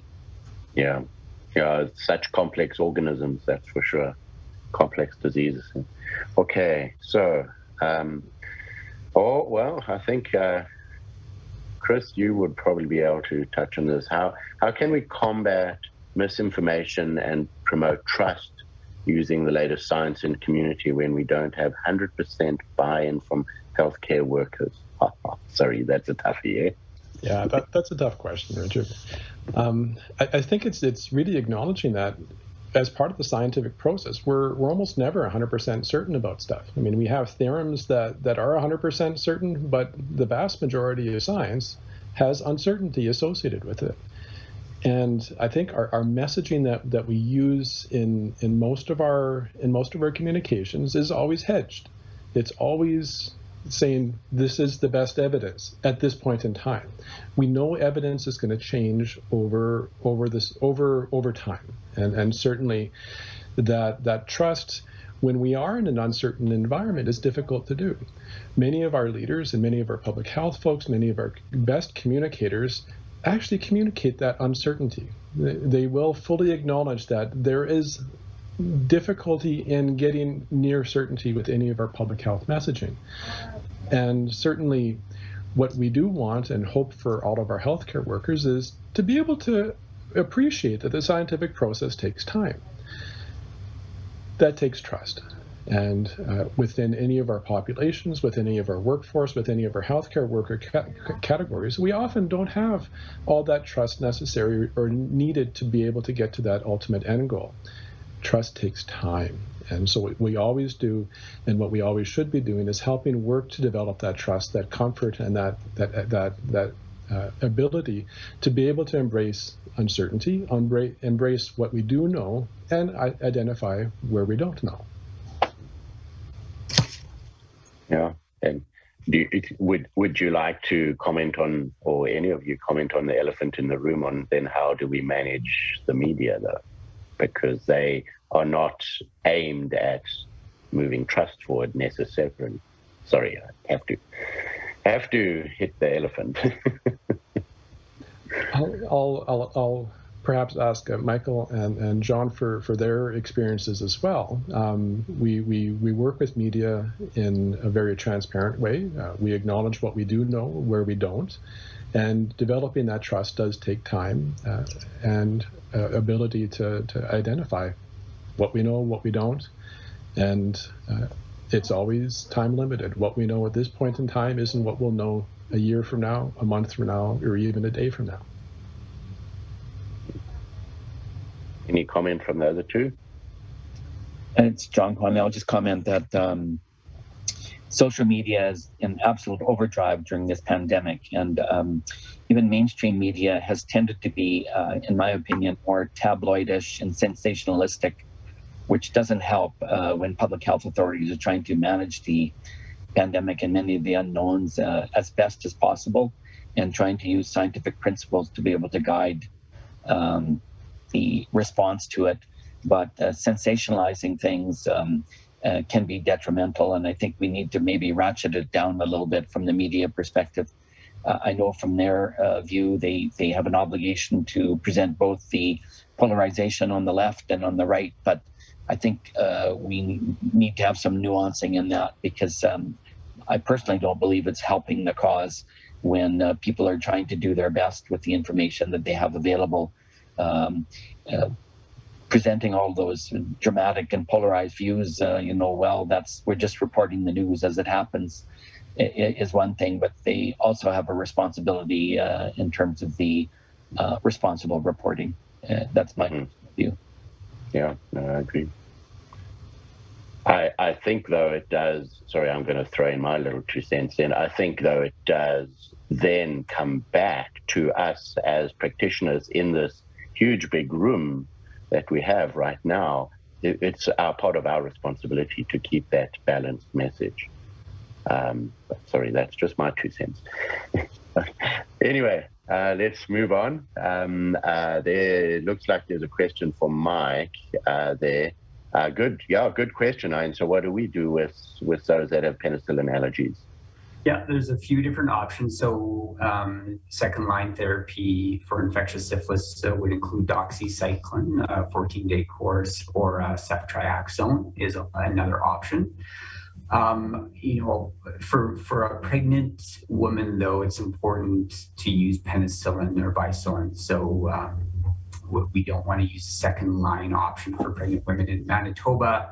We're very lucky to have access to HSC Allergy Immunology, and Dr. Colin Barber can help with some of those assessments if you have, you know, a mom that needs treatment and has a pen allergy. So that would be the one caveat. But for non-pregnant adults, ceftriaxone and doxycycline can be used. Okay, let's go back to a PPE question. So also a little controversial, but how strict do we want to go? So should Canada and provinces take the stance that all new viruses or unknown illnesses be treated as aerosol driven, and we use this appropriate PPE until we find out? So going all the way across to the other side. Any comments on that from our ICP experts?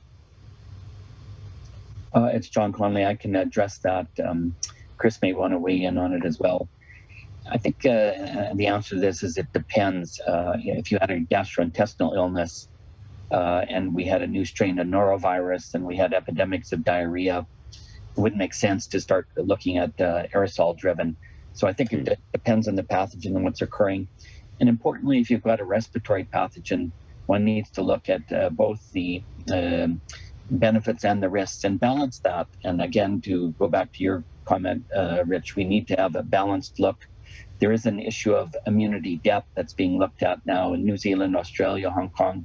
Absolutely explosive outbreaks of RSV with deaths, I would add, in their ICUs.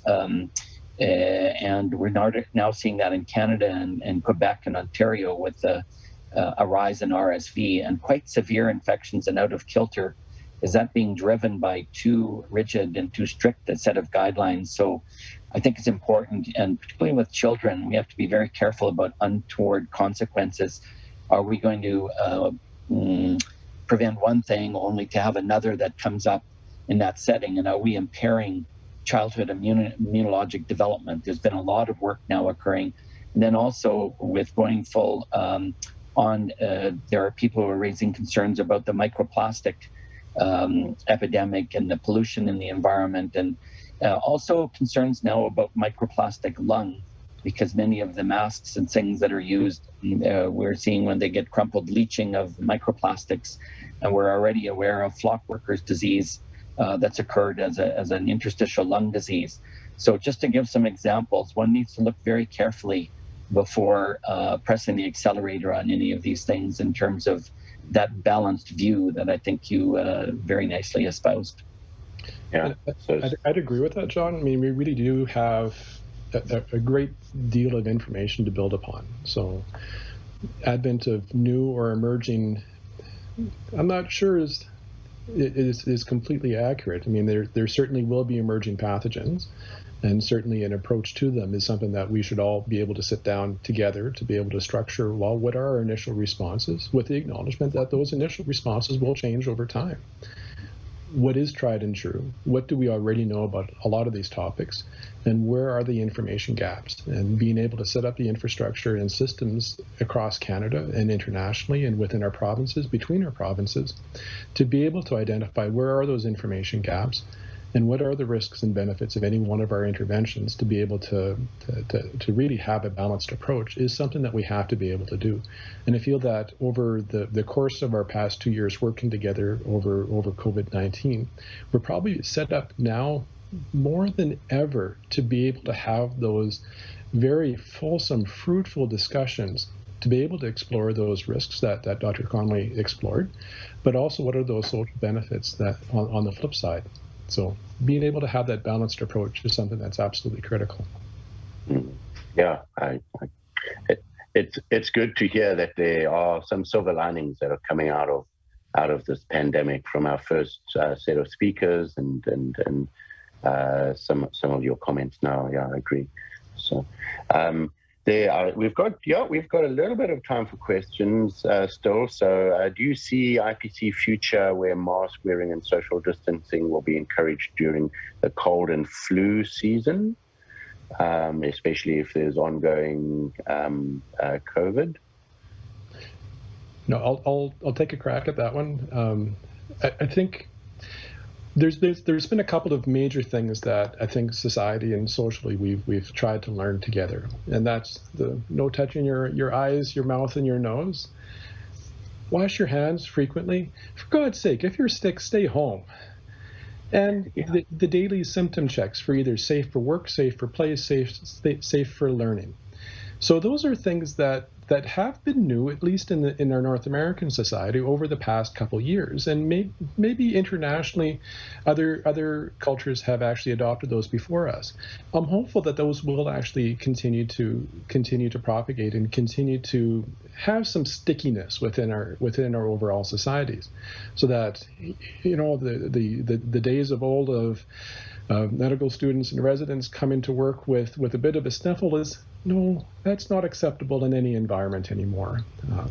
So that I think socially things will change. I guess time will tell to identify what will stick and what will have some longevity to it.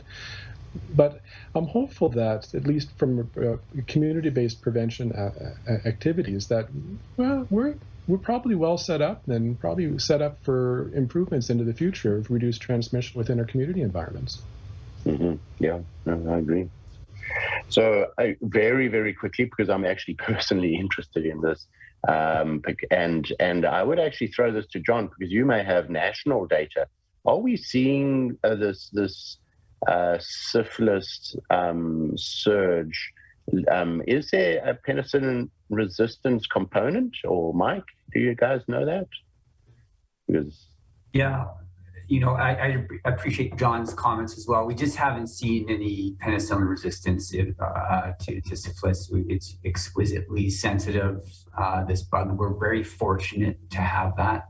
We have seen certainly azithromycin resistance, so we can't use azithromycin for syphilis, but penicillin and bicillin in particular, obviously the treatment is very, very good, very little resistance. But John, did you want to add anything more on that?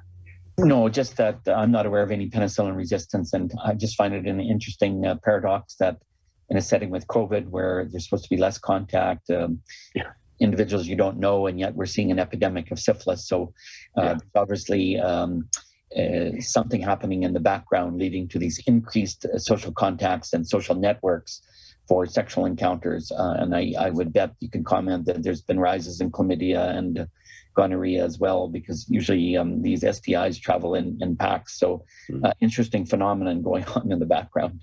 Yeah. Okay, well, I really appreciate everyone's contribution. These have been great discussions. Thanks very much for everything. But just in respect for our next speakers, I'd like to move right on. So our next speaker is going to be our head of department for infectious disease, Dr. Yoav Keenan. He's going to speak. He's going to speak on the silent syndemic and drug use and serious infections. So this has been touched on by some of our previous speakers. So I think this is a great kind of or progression of this discussion. Here we go. So just quickly, background. Dr. Keenan, he's mostly involved with HIV. He runs the HIV clinic with Dr. Ken Casper at HSC, but he's been very involved with medical complications of injection drug use as well, and so this is a great topic for him. So welcome, Yoav. Good to see you again. So I think you just have to go up to that top left and switch the slide presentation thing there.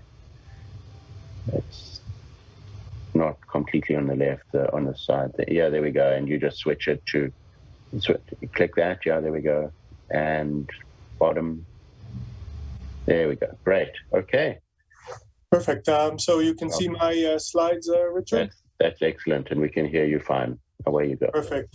Thanks for the invitation. Thanks, Dr. Amble, for running this successful event for the past 25 years. I'm happy to speak a bit about the silent endemics, and it's good follow to Dr. Isaac's talk that outlined some of the endemics. In terms of conflicts of interest, I've received honoraria from Gilead, no disclosures that are relevant to this presentation. I live and work on original lands of the Anishinaabe, Cree, Oji-Cree, Dakota, and Dene people, and the homeland of the Métis Nation, and we respect the treaties that were made on these territories, acknowledge the harms and mistakes of the past, and dedicate ourselves to moving forward in partnership with indigenous communities in the spirit of reconciliation and collaboration. What I wanted to do today is review a bit the trends in methamphetamine use. It's really going to be clear, and it's already clear from the previous talks that you've heard, and I'm sure that Dr. Devinder Singh that follows will have a lot to talk about that as well, because it is the same endemic.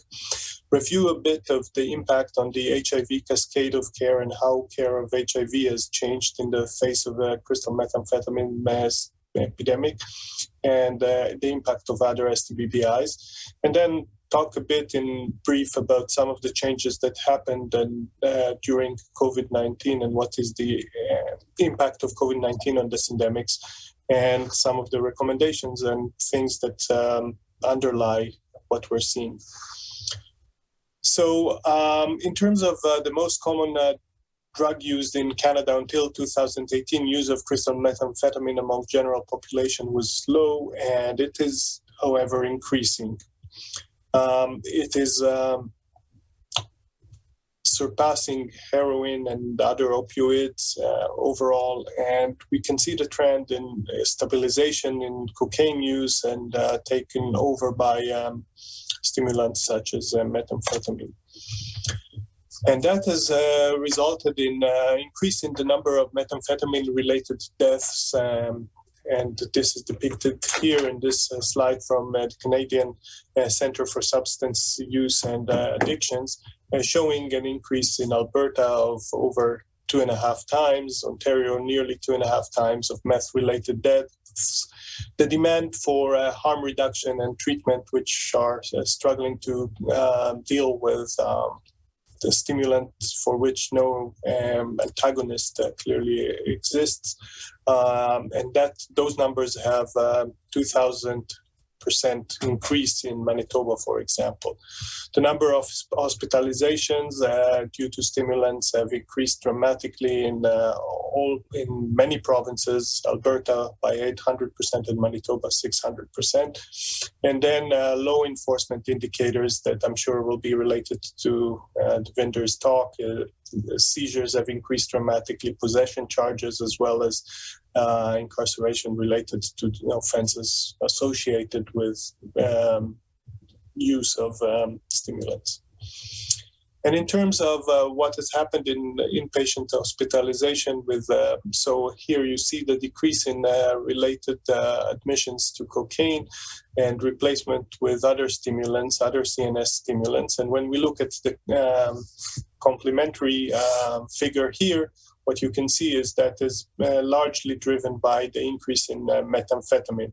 And this slide goes just to 2017, but what we've seen here in Manitoba is a dramatic increase since 2017.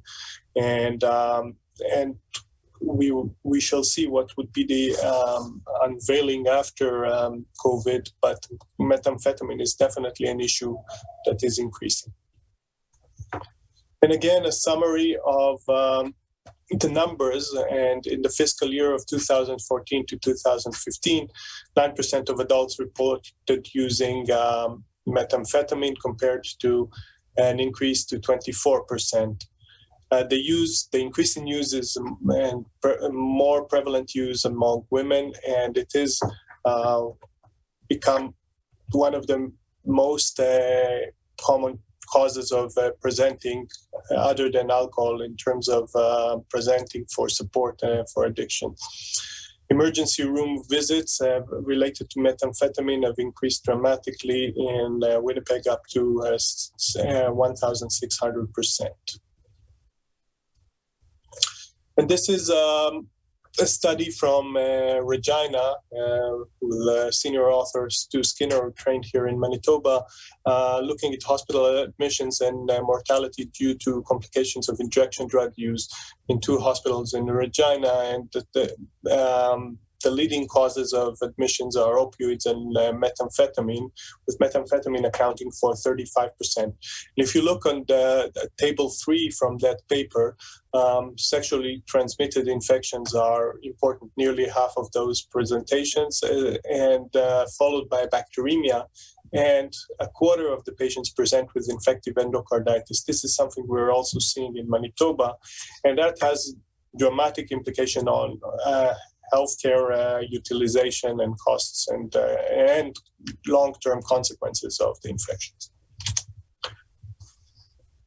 Some of the challenges that we see in terms of HIV management during with this increase in crystal methamphetamine use are related to the fact that crystal methamphetamine has become the most common mode of HIV transmission, and we see an increase in the number of HIV co-infections with other STBBIs. In terms of the cascade of care, we've looked at the data, and we've made improvements in the linkage to care and ability to manage and to bring viral load to undetectable levels. But with the current trends in methamphetamine use and comorbidities associated with it, we have been seeing a decrease in number of individuals who are linked to care and who achieve adherence and undetectable viral load, in large part attributed to the emergence of this methamphetamine use syndemic.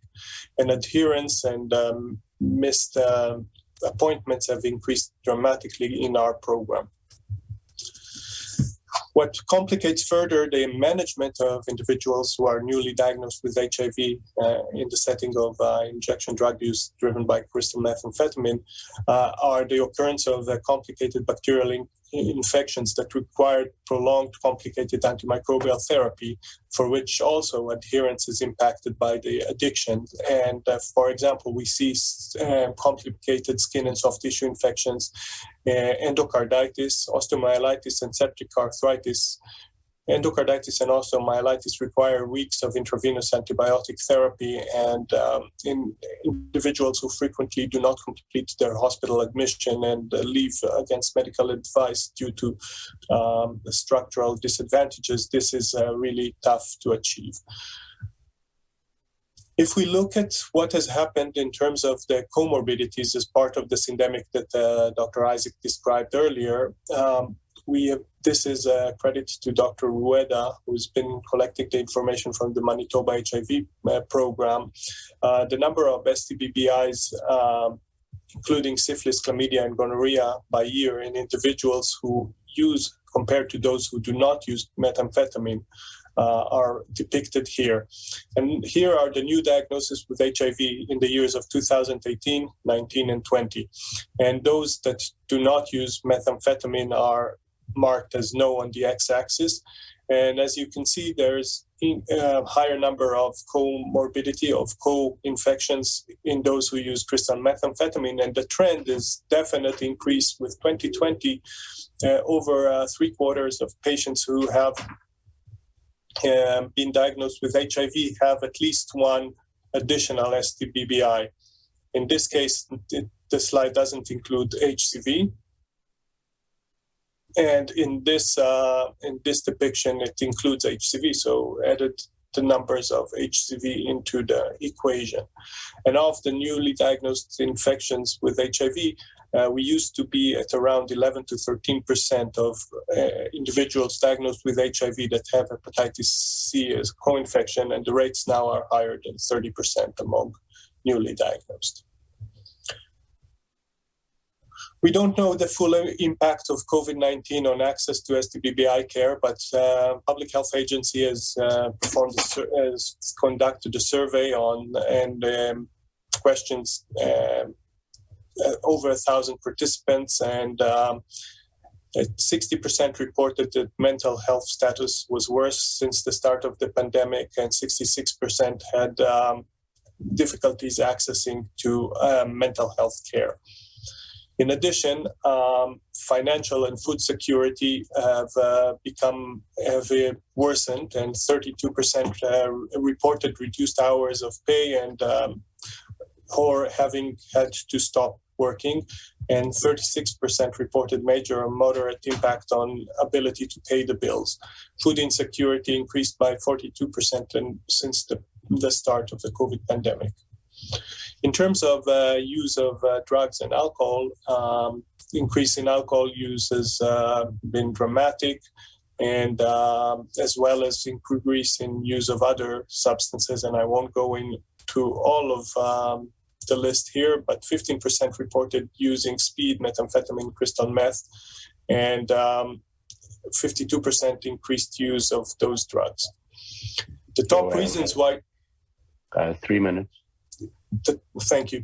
The top reasons why people were not able to access STBBI-related services are reduced hours of operation or services that were closed due to public health restrictions, difficulty getting an appointment, accessing services, and fear or concerns of experiencing stigma, discrimination, and violence. The main important thing to take home from this is that we have syndemic of multiple STBBIs, so testing needs to test for all of them. And while there have been an improvement in the testing for concurrent STBBIs, it's still far from perfect. And there are recommendations by many organizations on what the things that you can do to intervene to improve the situation, and prevention modalities, harm reduction interventions such as safe injection sites and opioid substitution are important, but those are limited for individuals who use crystal methamphetamine. Behavioral interventions are important. HIV testing services and HIV treatment and care outside of the conventional structured programs is deemed to be important.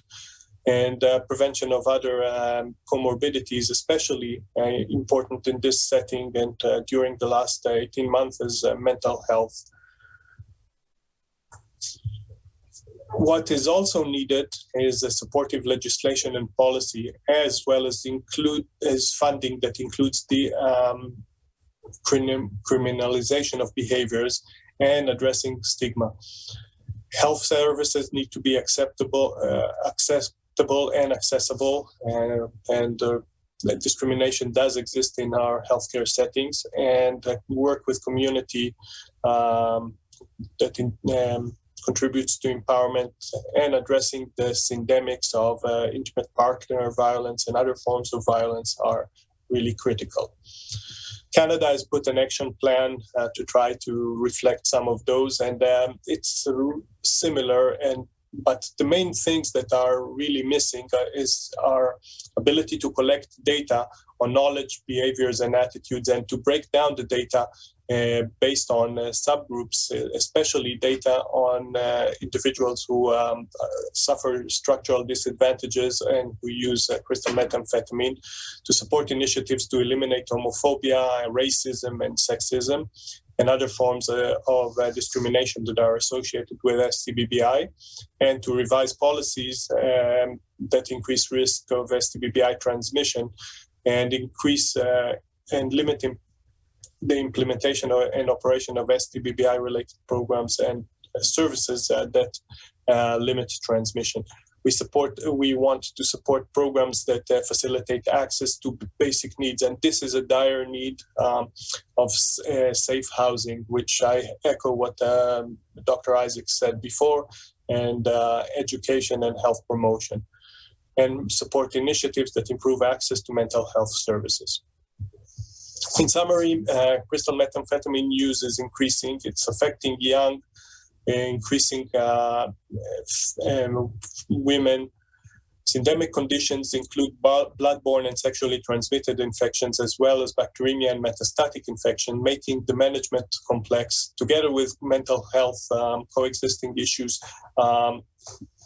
Adherence to HIV therapy is become more difficult.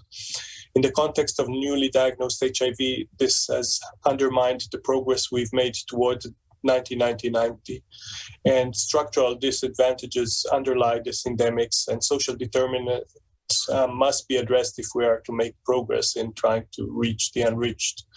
I want to thank many Dr. Rueda, who is the PI on projects that were aiming to address some of the attitudes and understanding of individuals who are disadvantaged. The Manitoba HIV program, my colleagues, Dr. McKenzie and Dr. Casper, as well as Nine Circles, Dr. Ireland, Mike Payne, and most importantly, community peers that support the projects that we're doing, the provincial lab that supports the diagnostic component, and Margaret Howard Brockman from the NCCID that's been a fantastic colleague and a collaborator on many of the projects. And special thanks to the HIV team at HSC, a fantastic and dedicated team that continues to work super hard despite facing dramatic challenges over the last year and a half. And a special thanks for Kathy that has helped to pull some of the data together. Thank you very much. Well, thanks very much, Yoav. This has definitely gone to a very heavy subject, and so it looks like we're not going to move on to any easier subject. I want to introduce our next speaker, Dr. Devinder Singh. He's another medical officer of health here in Manitoba, but he also actually went on and completed his law degree here at the U of M, and he has looked very closely at the impact, the health impact when people are incarcerated. And so, yeah, I really look forward to this, although it is a very heavy topic. So over to you, Devinder. Good to see you again. Great, thanks, Richard. Just a correction, I'm still completing the law degree, so I'm about 2/3 of the way through, so not quite done yet. So thank you, Richard. So the title of my presentation is Locked Up, Incarceration and Health. And I'd first just like to thank the other collaborators, investigators that I had working on this research with myself. That's Sarah Prowse and Marcia Anderson, who I'm sure that many of you know.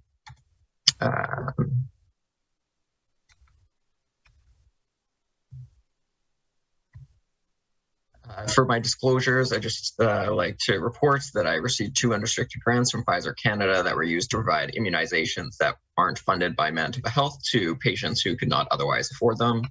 However, that doesn't relate to the topic of this presentation. For my objectives today, I'd like to compare Indigenous and non-Indigenous rates of incarceration in Manitoba, describe the immediate and long-term health effects of incarceration, and identify next steps to address the over-incarceration of Indigenous people.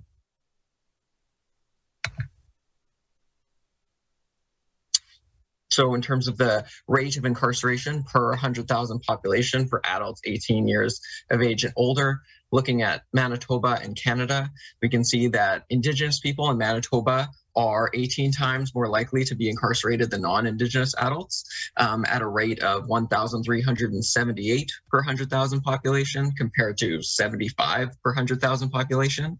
And in Canada, in the federal prison system, the Indigenous adults are 7 times more likely to be incarcerated at a rate of 330 per 100,000 compared to 45 per 100,000.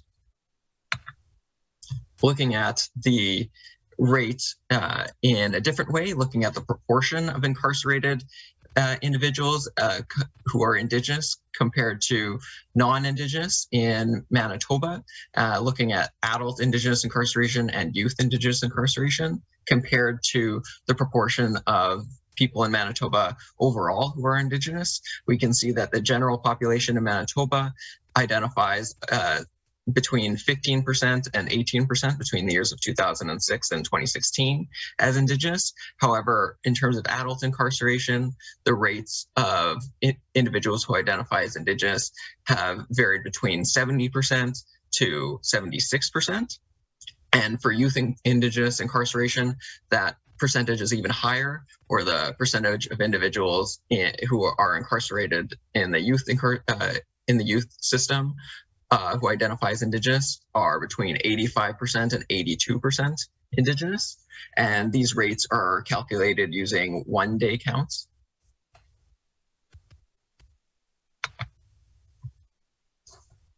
In terms of years of life lost to incarceration, we can see that Indigenous females lose 6 to 9 times more years of life than non-Indigenous females to incarceration. So looking at the federal prison system, that's 1,800 per 100,000 population compared to 200 years of life lost per 100,000 population. And looking at a provincial system in British Columbia, the difference is 3,200 per 100,000 population compared to 500 per 100,000 population. And for Indigenous males, while the relative rate is lower than for Indigenous females, the absolute numbers are much higher. So looking at the federal prison system, we have 30,300 years of life lost per 100,000 population compared to 4,900 for non-Indigenous individuals in the federal prison system.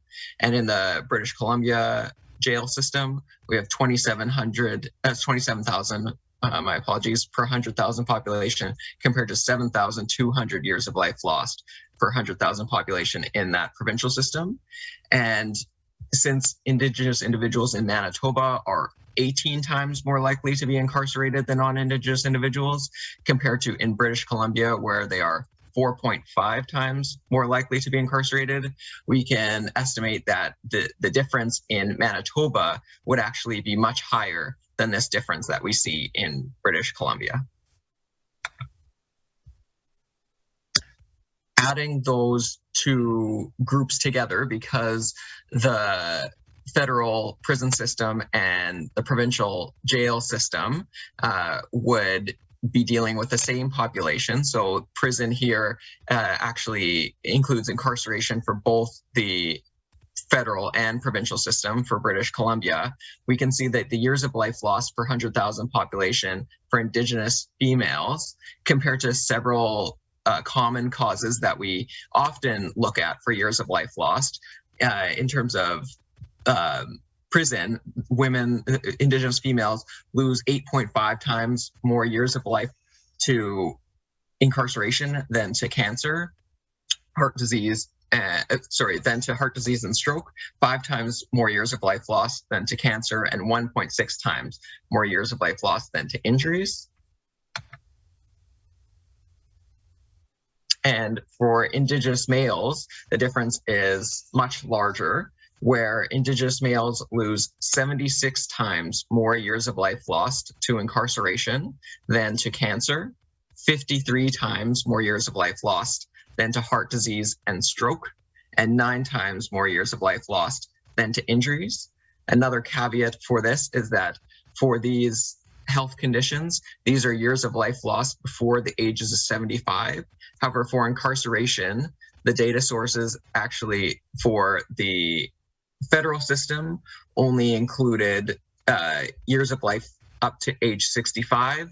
And for the BC provincial system, they only included years of life up to the age of 55. So the higher end for years of life lost is actually much higher for these health conditions before age 75 than for incarceration. So we could expect that this number for incarceration could actually be higher if it was before the age of 75 for all of these states. In terms of the health outcomes for incarceration, there are compounded health harms of incarceration and overrepresentation, which include an increased risk of death, increased risk of acute and chronic disease, negative effects on family health, and consequences for social determinants of health. Going into the individual categories, in terms of increased risk of death, The risk is particularly high in the first 2 weeks after release, with a reported increase of 6 to 13 times the expected number of deaths after accounting for age and sex. For the first 2 weeks, the significant amount of this added risk is due to overdose, with an increased risk of 56 times the average risk of overdose death in those first 2 weeks, and for suicide with an estimated increase of 29 times the average increase over those who haven't been incarcerated between 2 and 4 weeks after release. As well, for every year that a person spends incarcerated, that decreases their life expectancy by approximately 2 years.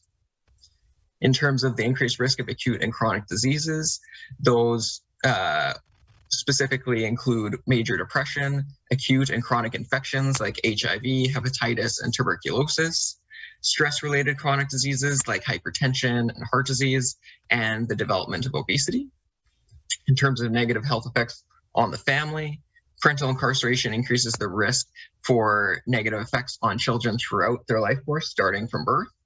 So for parental incarceration, that increases the risk of infant mortality in the first 4 months, after accounting for prenatal care, postnatal care, personal behaviors, and poverty-related indicators. Maternal incarceration also increases the risk of problem behaviors by age 9. Parental incarceration is associated with specific health consequences later in life, like risk for depression, obesity, diabetes, heart attack, and stroke, even after accounting for other risk factors. And these health consequences are likely caused by the effects incarceration has on the other social determinants of health, which I'll mention shortly. In terms of those consequences to the social determinants of health, incarceration significantly affects the type of employment that a person can receive after release from incarceration, the chances of getting a job interview and of getting hired, and the chance for promotion after being hired. And the social determinants of health influence the likelihood of an individual's involvement in the criminal justice system. So having incarceration affects those social determinants of health, and then those social determinants of health affect the future involvement of an individual into the criminal justice system. You can see that a vicious cycle could develop between these consequences that incarceration can have on an individual's life course. Devinda, 3 minutes. Great, thanks, Richard. Thanks. So what do we do in terms of next steps for recognizing and addressing systemic racism, which is a significant contributor to this cause of over-incarceration of Indigenous people? First, I'll just start with a quote from the Aboriginal Justice Inquiry of Manitoba, which, while it was conducted back in 1991, the findings and the recommendations still have significant relevance to the situation today. So the report wrote that many opportunities for subjective decision-making exist within the justice system, and there are few checks on the subjective criteria being used to make those decisions. We believe that part of the problem is that while Aboriginal people are the objects of such discretion within the justice system, they do not benefit from discretionary decision-making, and that even well-intentioned exercise of discretion can lead to inappropriate results because of cultural or value differences. So this is trying to address the fact that while systemic racism exists in the system, that doesn't mean that all of the actors are overtly trying to have results that lead to these vastly different outcomes between Indigenous and non-Indigenous individuals. We should be treating over-incarceration of Indigenous people just as other public health issues, like those mentioned previously, that we spend so much time and energy trying to address. We can prioritize investment in the social determinants of health for Indigenous people, since that is a significant driver of the future contact into the criminal justice system. Implement recommendations in previous reports. There have been several reports, like the Aboriginal Justice Inquiry of Manitoba back in 1991, the Ikabuchi report from Ontario related to individuals and jury involvement in 2013, the Truth and Reconciliation Commission of Canada's final report in 2015, and many other reports. So there have been several recommendations in the past. And while we in public health aren't the experts in the justice system, several experts in the justice system have created recommendations to try to address these problems. And lastly, to monitor and report for evaluation of progress. If we're not continuously monitoring and reporting on these outcomes, then we won't know how much progress we are making in terms of changing this system and changing these outcomes. So I'd just like to end with some key points. In Manitoba, Indigenous people are greatly overrepresented in the prison and jail population, with Indigenous adults being 18 times more likely to be incarcerated than non-Indigenous adults. The overrepresentation of Indigenous people in prison and jail has both immediate and compounded long-term health effects for individuals, families, communities, and all of society. Indigenous people lose far more years of life to time spent in prison and jail than to premature death from cancer, injuries, heart disease, and stroke.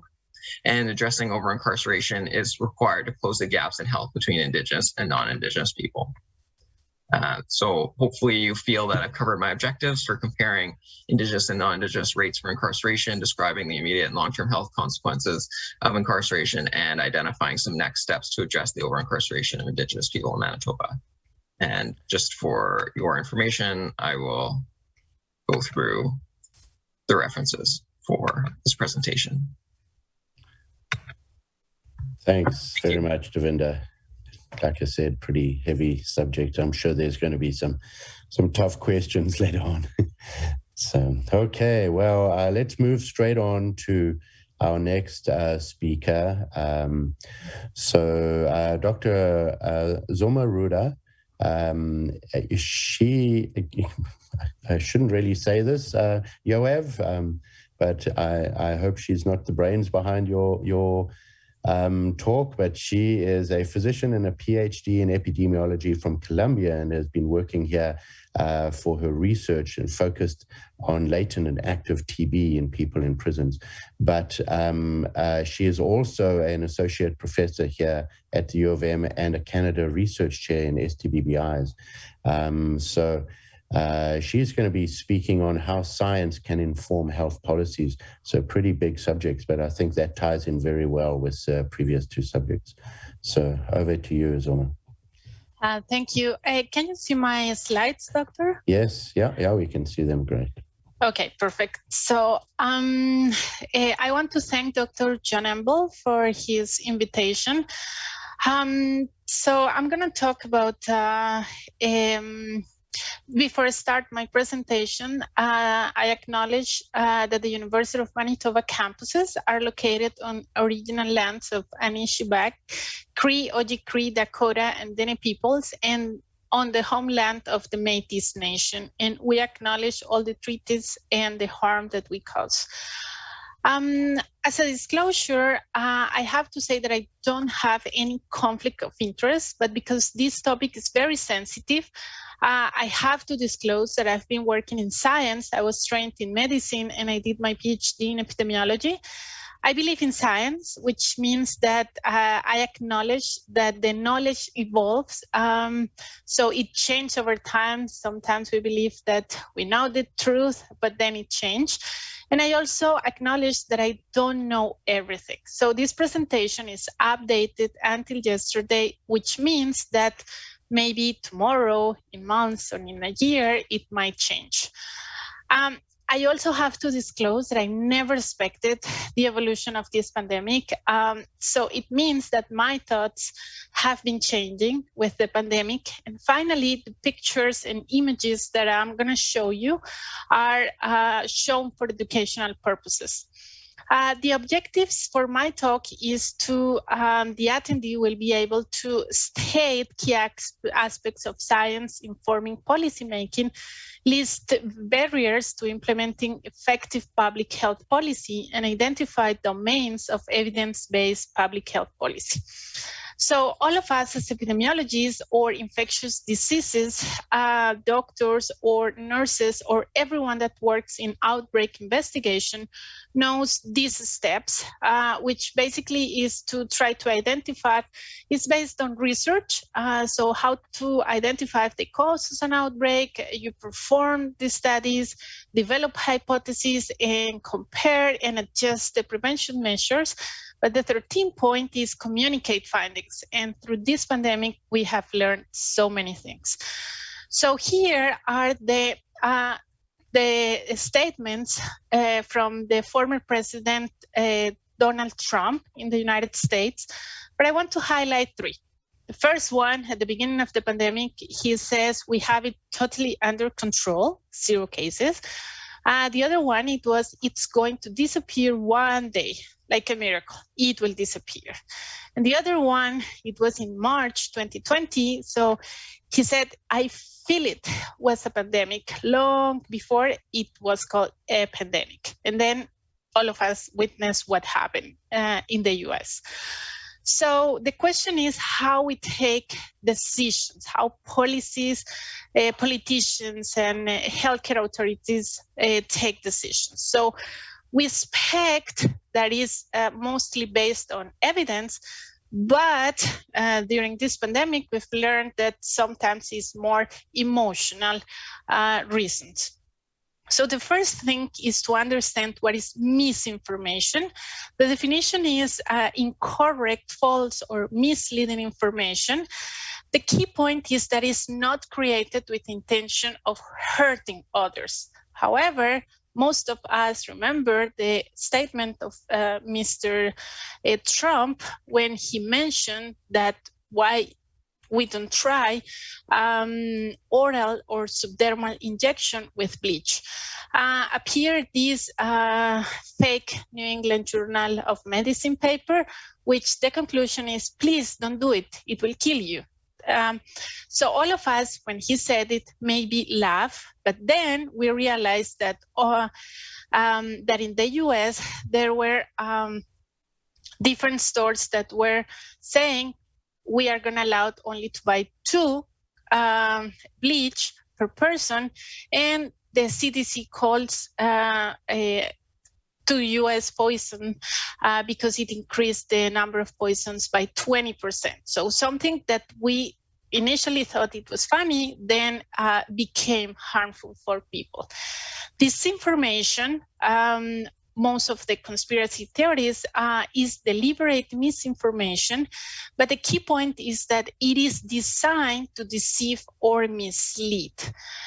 What is the problem? The problem is that misinformation can be an innocent mistake, but it's still dangerous. Disinformation is dangerous, plus it serves someone else's agenda. We have been witnessing how different political groups worldwide has using disinformation, and unfortunately spread with among people that ended up with infodemic.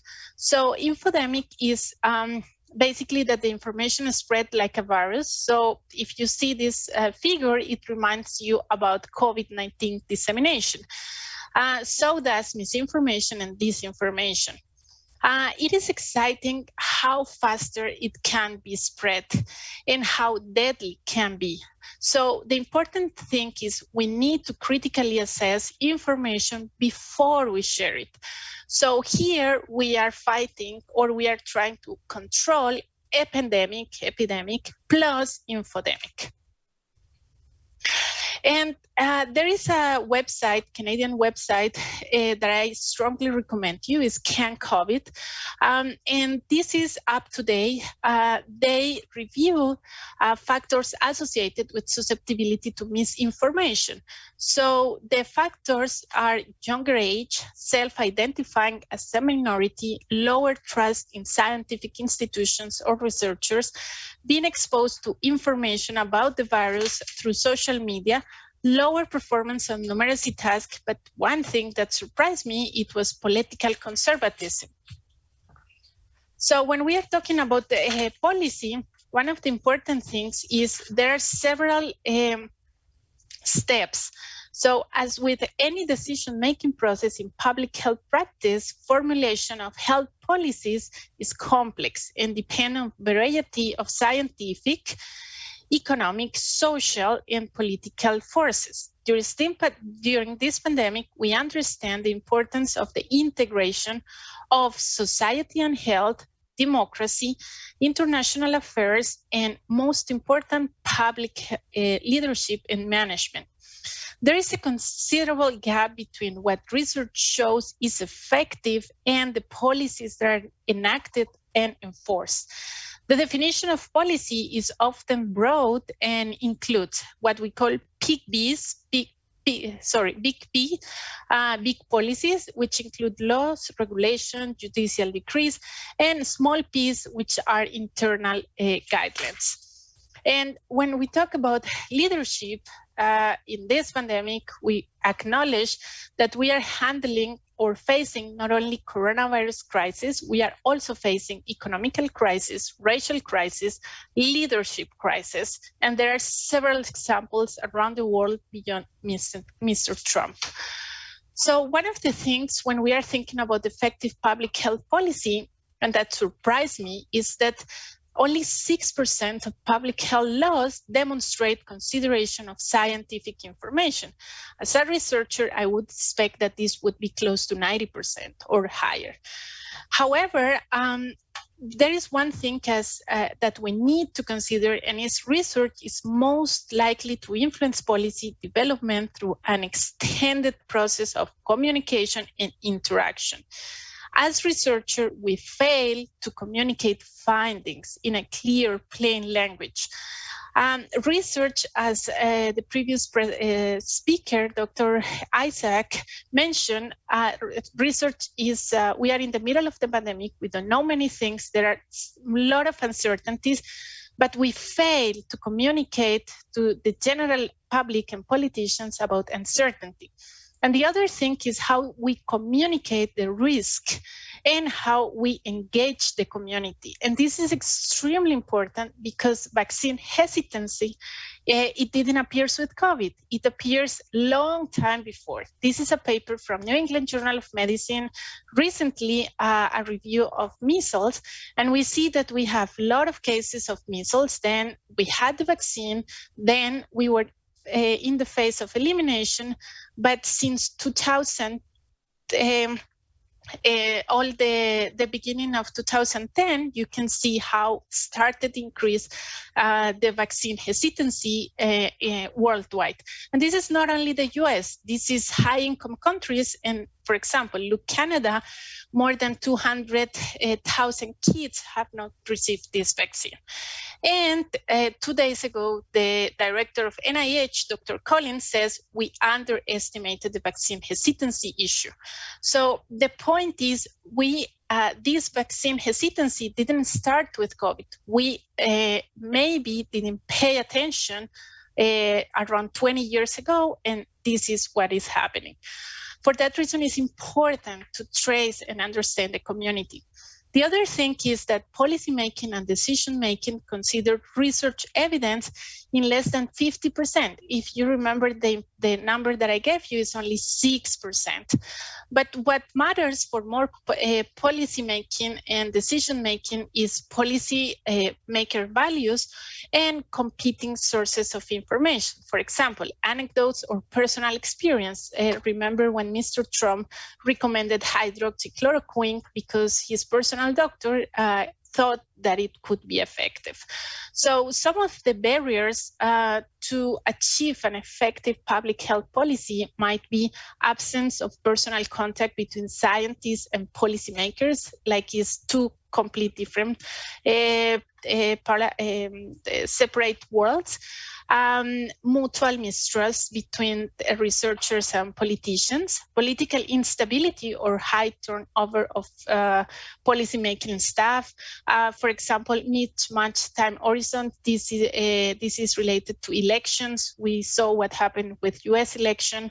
But I wanted to mention not trained to distinguish between good and bad data. So that part is critical. So basically, sorry, there's 3 minutes. Yeah, thank you. So there are 5 points that I want to mention. The first one to achieve this effective policy is the transdisciplinary approach, which means the integration between epidemiology and public health and other healthcare sectors, but it goes beyond that. We need to involve, for example, ethics and law and governance. We need to involve marketing. Social and behavioral science became so critical to understand what is happening with the pandemic. User experience and design, media studies and journalism. So the first key point, we need to create this consortia. The second thing is to combine quantitative and qualitative data. I'm a quantitative researcher, but I acknowledge that what we call the best evidence in quantitative research is not always complete. We need also a complementation from qualitative research. So here, 292 US state policymakers mentioned that they preferred, instead of reading this complex or this amount of information, they prefer short, easy to digest data. Younger respondents preferred electronic information compared to older respondents. And they mentioned that most trusted info were those providing state-by-state comparison instead of global picture. Also, they mentioned that quantitative and qualitative should include surveys of policymakers that allows to people to understand their priorities, their attitudes and voting intentions and perceptions of lobbyists and lobbying. The third thing is understand people's motivations, fear, and concerns and knowledge. So in this case, the factors associated with higher uptake of vaccine, of COVID-19 vaccine, where, for example, trust in the national health authorities, in scientists, in governments, awareness of misinformation, older age, concerned about the person, well, self-perception or other family member. But what I want to highlight is, for example, the conspiracy theories. So basically when people were asked, they were thinking that the government is hiding information about COVID-19 and its cures. So one of the main call for actions for all governments was the lack of transparency worldwide. So in this case, I just want to mention that we need to stop, if they said muting our ankles, but what it means is we need, instead of saying you are wrong, we need to be empathic with the people. Language should be not you, should be us, we. Focus on tactics and tell people why others create myths, because they want money, profits, political power, social plus identity reasons. And finally, because we need a multi-level sociocultural approach, not just technical ones. So I think we all are overwhelmed with research and the amount of research produced during COVID-19 pandemic, but how people digest that information. The fourth thing is be resistant to misinformation. So WHO recommend assess the source, go beyond headlines, identify the author, check the date, examine the supporting evidence. This is critical. Check our own bias, what we believe. And finally, turn to fact checkers. And the last thing is document the effects of implemented policies. So we issue policies, but we don't evaluate the impact of them. So this is the new discipline that is proposed, and it's called Infodemic Manager. So this is the Infodemic Manager unicorn, where we need to be adaptable, we need training and management, we need monitoring and evaluation, we need to understand public health and outbreak response, but with the unicorn of communication, social science plus behavior.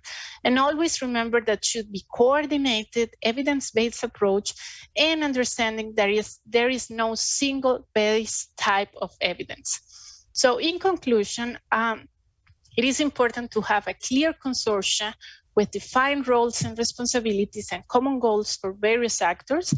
involve the relevant actors, including scientists, policymakers, but here it is demonstrated the importance of including civil society, produce advice that is sound and biased and legitimate. And to do that, we need to monitor infodemiology, infovalence, and social listening. It is extremely important to build e-health literacy. People don't understand health in general, and knowledge refinement, filtering, and fact-checking. Thank you very much. Oh, thank you. Thank you very much, Dr. Ritter. It's great to see that you could manage to get such a big topic packed down into 15 minutes. But I'm sure that's going to have a lot of influence going forward. We've sure seen that with misinformation during this pandemic. So, okay, well, let's move on. We don't have a pile of time. I'm going to break into the lunch break a little bit, but we do have some fascinating questions. So obviously political here a little bit, but I would be interested to hear some answers. You can all kind of shout out at once. So what can Manitoba government do to bridge the gap to promote the healthcare and justice sectors to come together to address Indigenous health outcomes? Great question. I'm not sure that is a simple answer, that's for sure. Anyone? Devinda, this is kind sure, of your I could throw out a suggestion. Well, just whenever a new session of the government starts, and especially now we've got a leadership race with the provincial government, and we'll have a new leader of the PC party. And so with that new leadership comes a chance for a new setting of priorities, and having letters sent to ministers for health and justice to have on their priority list to start this collaboration, and to look at these sources which are already in existence for reports of how to try to improve outcomes and close these gaps. That I think that having those intentions written down and come from the top is the best way to start or continue a process of collaboration.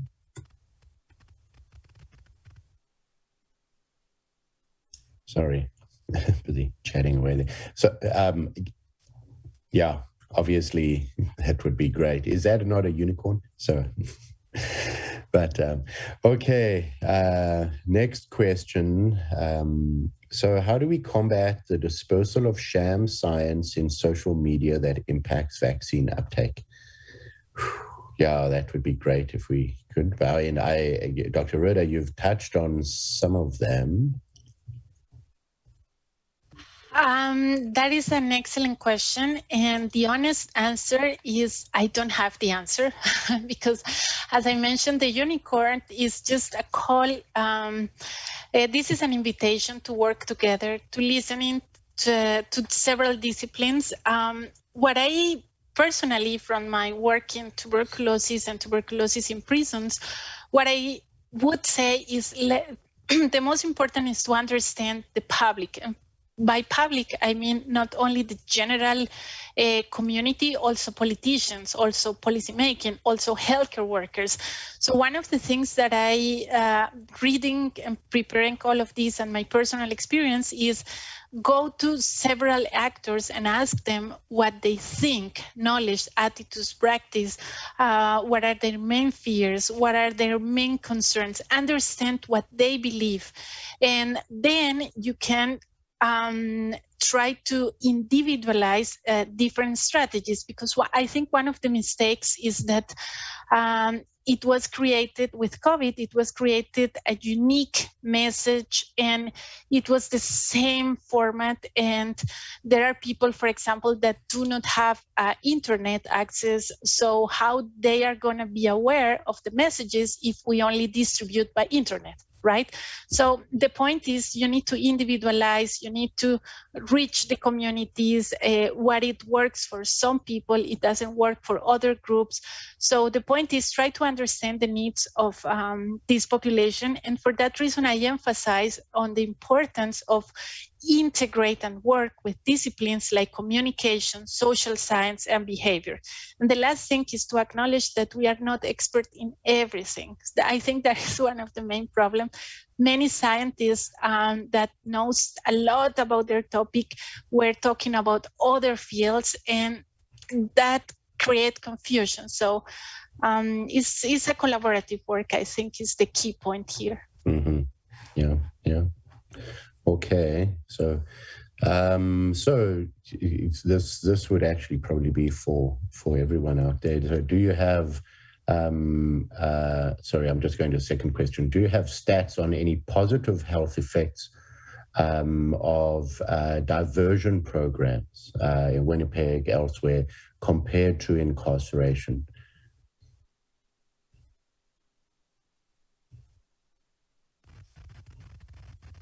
I can just mention first that I don't, unfortunately, have statistics on positive health effects for diversion programs compared to incarceration. However, we know that for incarceration, for example, just looking at one behavior and health outcomes for those who inject drugs, that well, the percentage of people who inject drugs before going into jail or prison decreases after they go into jail or prison. For those that do continue to use injection drugs, that the occurrence of sharing needles increases dramatically. So, by not having people in those environments and having environments that do support harm reduction measures in a more rigorous way, that then we would be able to reduce outcomes that come from those types of incidences, like sharing of injection drug use equipment and the potential acquisition of HIV, hepatitis, and so on. Okay, good. Just wondering, you're in the trenches a lot.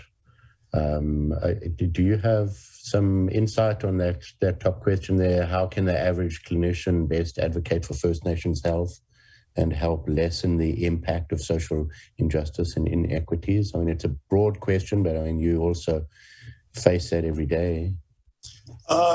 Yeah, so it's a question that I don't have a good answer. And again, it needs a multi-pronged approach with realizing that a lot of the health consequences are a result of social injustice and disparities that need to be addressed. The healthcare system can do better in eliminating and decreasing racism within ourselves, having more training and education in real meaningful truth and reconciliation. But in addition to that, there needs to be an investment in addressing some of those disparities, including equalizing or ensuring equity in education and in housing. And those are really important. They're tough as a clinician to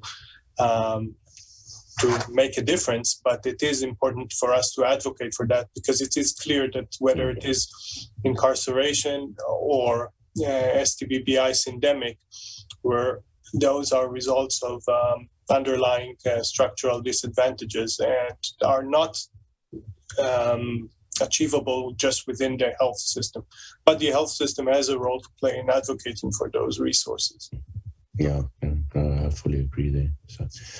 So I appreciate that we're actually into lunch period already. I would like to, if I can indulge you guys, just one last question, because I've seen this question has come up repeatedly, and I do actually really like it because it focuses on some potentially, are there some positive models? I'm going to throw in the word / programs that are here in Manitoba or in Winnipeg, and that for individuals where their behaviors are so dysregulated after multiple interventions, this could be other than jail, but I mean, it could also be, are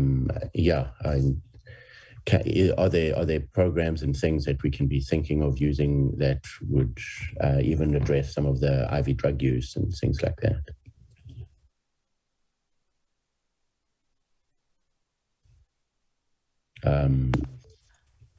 I don't know the data. Sorry, this is not the field. This is not my talk, but I can mention.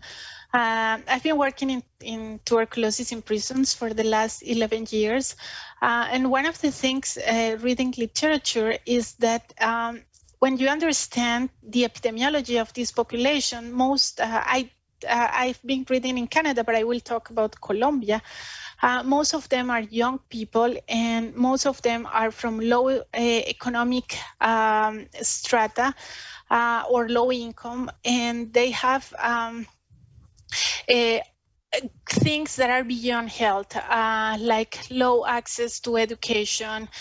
Most of them are victims of violence, like within their families and within the surrounding, like neighborhood and so on. So definitely one of the things is that these kind of interventions go beyond a specific point and should go to the roots and should go to during the childhood, and how we can prevent these structural disadvantages. So it's interesting the overlap between how you would address that in Colombia and here. There's so many similarities. So I think you have actually summed it up in that we still, as clinicians, we really have to still advocate for our patients as much as we can. So, okay, well, thank you very much. I kind of dragged a little bit of extra time out of you, but I much appreciate it. Very heavy topics, but very important topics. So now, just to let everybody know, we now have a lunch break until 12:45. So we'll start back at 12:45. And if you have tuned in late, you have to make sure you have registered online with the CPD department, the University of Manitoba, and there will be slides that will kind of circulate while we go for lunch, so you can get information off those slides.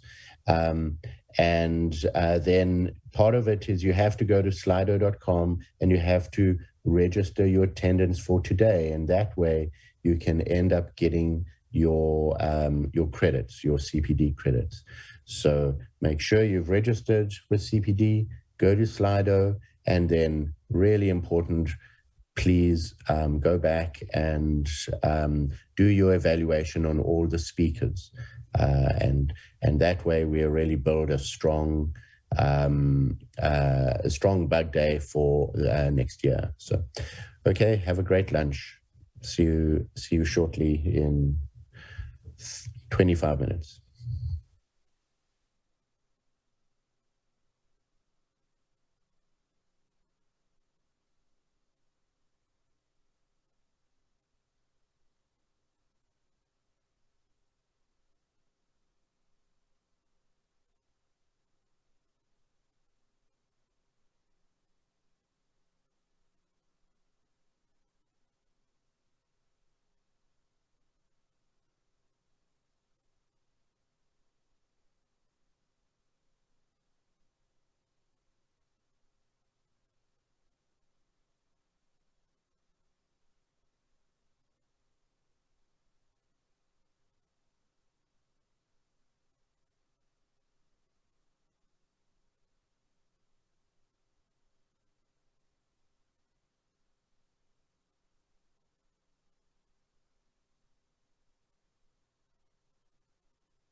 Infections are not new to the human experience.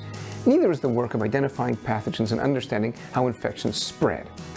Those of us who work in healthcare are especially interested in improving our knowledge and that of others so that we can mitigate the risks of infection amongst ourselves and our patients.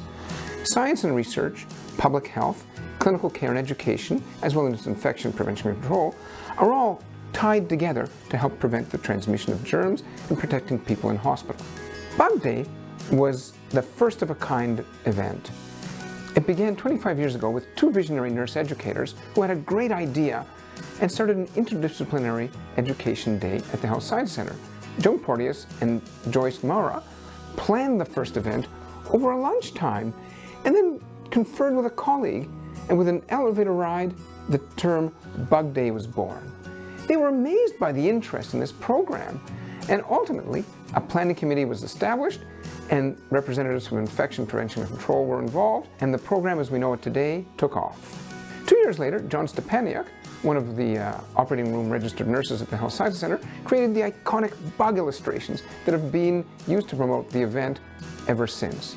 In 2003, Bug Day became an accredited event by the University of Manitoba, allowing participants to claim professional development credits.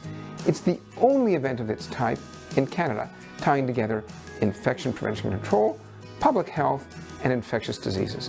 The committee chooses topics every year well in advance of the event, actually 1 year in advance of the event, and this allows us to watch what occurs in the community, in the media, and around us to help have a phenomenal program.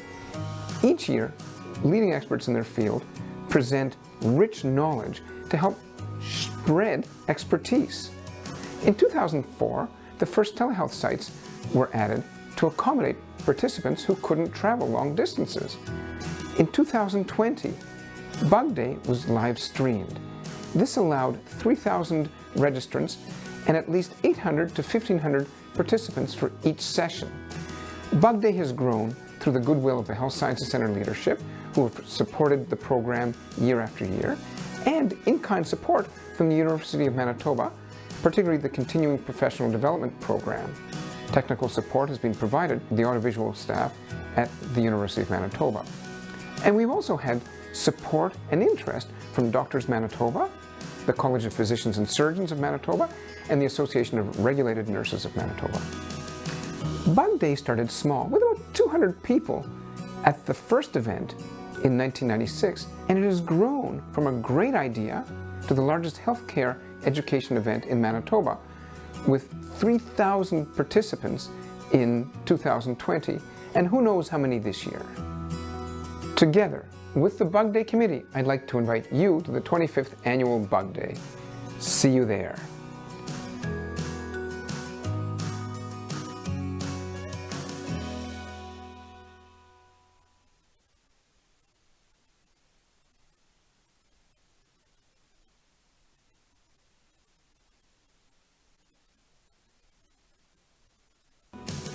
Bug Day is truly unique. A full day of education for anyone interested in infection, prevention, control, communicable diseases, and infectious diseases in our community and healthcare settings. For the past 25 years, I've tremendously enjoyed being involved with Bug Day as a presenter, host, and organizer. Our presenters are world-class thinkers. If you're interested in the prevention and control of communicable diseases, Bug Day is for you. Bug Day will be live streamed on October 19th, 2021. Visit our website for the complete agenda and to register. It is an opportunity to update your knowledge and skills, and it is accredited for all healthcare professionals. In addition, the 25th Annual Bug Day is free. Did I say accredited? And the topics are all timely. Together with the Bug Day Committee, I'd like to invite you to the 25th Annual Bug Day. See you there.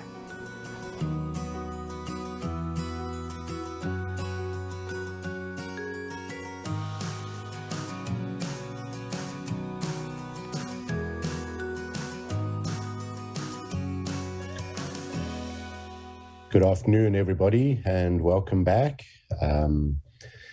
Hopefully everyone managed to get a quick bite and a stretch.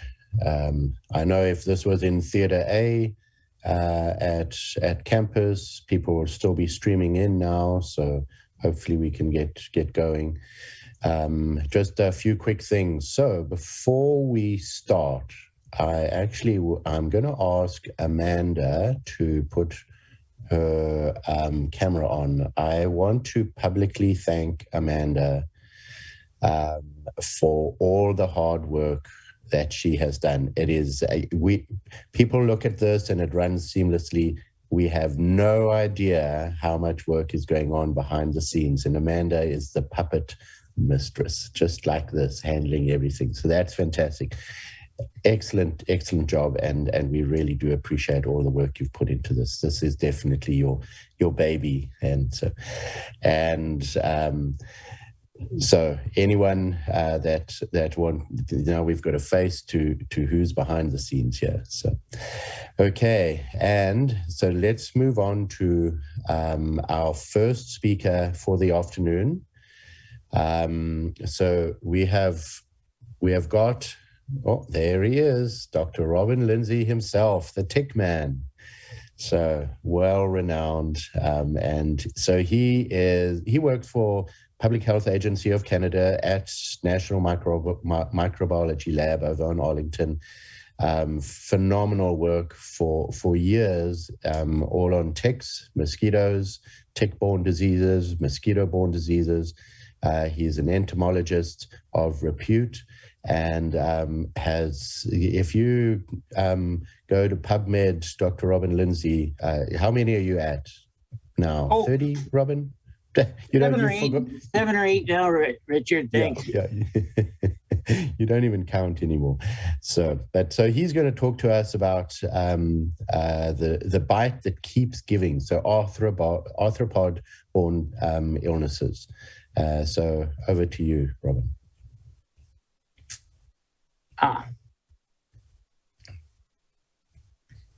All right. Let's see if I can get my slides up. Yeah. Share the screen here. Here we go. Okay, good. So we can see everything. You'll just need to go into presentation mode. And there you go. Is everything in clear view there, Richard? Looks perfect, and we can all hear you. So fire away. All right. Thank you very much for the introduction. I'm pleased to participate in my third bug day, and I guess this will be my final one since I'm retiring, but I hope to give you an overview of arthropod-borne illnesses in Canada, and hope that sets the table for Rob and Carl to provide more details on Lyme disease and trench fever. Now, the problems with arthropods from a public health standpoint begin with this sort of behavior. And why would they subject you to this blood feeding activity? Really, they do it because the blood is used for egg production and for their development. And this is really a evolutionary process that's been 150 million years in progress. Unfortunately, it's a behavior that's really specialized, and it has been adapted by relatively few arthropods. You can see within the group Insecta, they're really only the biting flies, the fleas, some of the true bugs, the lice, and believe it or not, a few Lepidoptera that are involved in transmission or biting behavior. So there's only about 14,000 species of arthropods that engage in this blood feeding, and there's probably only 300 or 400 that are important in terms of the overall, that do it on a regular basis, but still very important. The main strategies of blood feeding are either vessel feeding, like we see with the mosquitoes, where the mouth parts are elongated and they probe within the skin to find either capillary beds or venules to take a blood meal from. Or we have a slightly different approach, a more aggressive approach, where the mouth parts is designed as such to hack a hole in the flesh, and the blood that wells up is then absorbed by a sponging mechanism on the mouth parts of the insect in this case. And the duration of feeding is typically short. There are some exceptions with ticks, but most of these arthropods only interact with the host for a short period of time. In terms of pathogen transmission, there is some potential for mechanical transmission of pathogens from contaminated mouth parts when the feeding is interrupted. But most of them are, these pathogens are transmitted biologically. So there has to be a development within the vector, and then when the vector goes to feed a second time, a potential for transmission to occur. So it's a complex system. And as you can imagine, this is a real challenge. And why it took so long for this to evolve is because it's got all these mechanisms they have to be involved. They have to be able to find a host and locate it. They have to avoid the host grooming or defense mechanisms. You have to overcome the host's immune response. And saliva and its pharmacological properties are really the key to this activity. You have the arthropods injecting an anesthetic to prevent the host from feeling it, anticoagulants, anti-inflammatories, all kinds of saliva goes into the host to allow them to participate in this behavior. And of course, digestion of the blood meal is a complex activity. This is not a simple diet. And arthropods have associated microbiomes, often bacteria, to assist with this. And really, if there's a villain in this whole vector-borne disease component, it is the pathogens themselves and not the arthropods. They are simply trying to lay eggs or develop, and the pathogens have co-opted that system and are using it to transfer from host to host. Now, of course, blood meal or blood feeding has a number of impacts on public health. The consequence of nuisance and psychological impacts cannot be underestimated. The bites themselves can be secondarily infected. People can develop anemia. If weird conditions like autoacariasis, where ticks can get in your inner ear and feed into the tympanum and cause balance problems. There's a really cool infection or condition where the injection of toxin from tick saliva results in an ascending flaccid paralysis. Get all kinds of allergic reactions associated with the bites of arthropods. But of course, the most important dimension of this blood feeding is the transmission of pathogens. And from a Canadian perspective, there are some unique challenges for vector-borne diseases in our very large country. And again, it's limited diversity of vector species. Most of the vectors are at the northern limit of the distribution. We have relatively few ticks, for example. There are almost 900 species in the world. We only have about 40. There are about 80 species of mosquitoes in Canada of the close to 3,000 that exist. So we've got a limited diversity of vectors. Of course, we have a relatively short growing season for the arthropods themselves, as well as for that transmission to occur. And almost all of them have to have some mechanism to overwinter the pathogens, that is, because there is going to be a cessation of activity at some point during the season because of winter. And all of this is happening in the context of extensive changes in the climate occurring in Canada, whether it's increases in temperature or reductions in rainfall. So it's a complex system. And I've listed here the key vector-borne diseases that are mosquito-borne or tick-borne. And you can see we've had a history of exotic pathogens like malaria in the 1700s. Western equine encephalitis was very common in certainly the prairies in the 30s and 40s, causing large numbers of equine cases. And geez, when I was a grad student, we were still talking about Western equine encephalitis as the prominent mosquito-borne disease. We had an incursion of St. Louis encephalitis into Quebec and Ontario in the mid-70s that resulted in cases. But all of these have been displaced to a certain extent to the new kid on the block, West Nile virus, which was introduced in 2001. The same sort of historical perspective can be seen for Rocky Mountain spotty fevers, where we saw cases of that starting in the 20s. Relapsing fever, a couple of cases a year starting in the 30s, Powassan from the 50s, Colorado tick fever and anaplasma emerging thereafter. But really, it's Lyme disease that is the main tick-borne disease now in Canada. So let's look at each of these in a little more detail and what's driving their incursion and activity in Canada. West Nile virus was an opportunistic colonizer of North America. And again, it came into a very permissive environment where we had the appropriate vectors, the appropriate reservoirs, and a permissive climate for transmission. So here in Canada, we certainly have Culex orsalis, Culex pipiens, and Culex restaurans, species that are enzootic amplifiers of the virus. So we certainly have a raft of avian species to facilitate this amplification. Under the right environmental conditions, we can have spillover into dead-end hosts and causing outbreaks of this particular infection. Again, what drives these infection and outbreaks are a combination of biological and climatic events. You have to have a large population of vector mosquitoes So typically that's dependent on having enough standing water environments or large amounts of larval developmental sites, which would be rainfall dependent. Also having hosts available at the right time when adult mosquitoes have emerged and are potentially transmitting infection. You need to result in an outbreak, you need large numbers of these birds, specifically nestling birds are preferred because they are really good amplifiers. And then again, you need hot temperatures. So these impact the speed of the mosquito development, potential number of generations, as well as the extreme incubation period, the time from when they're first infected to when they're infectious. So the hotter it is, the shorter that time frame becomes. And again, you see on this examination of hotspots in Canada, really there are certain areas in the country that meet that have the vectors and have the heat units to amplify virus to the point of spillover, and other areas that do not. So Manitoba and the prairie provinces here really have large Culex tarsalis populations and opportunities and realized transmission to humans here. And same conditions exist in Ontario and Quebec.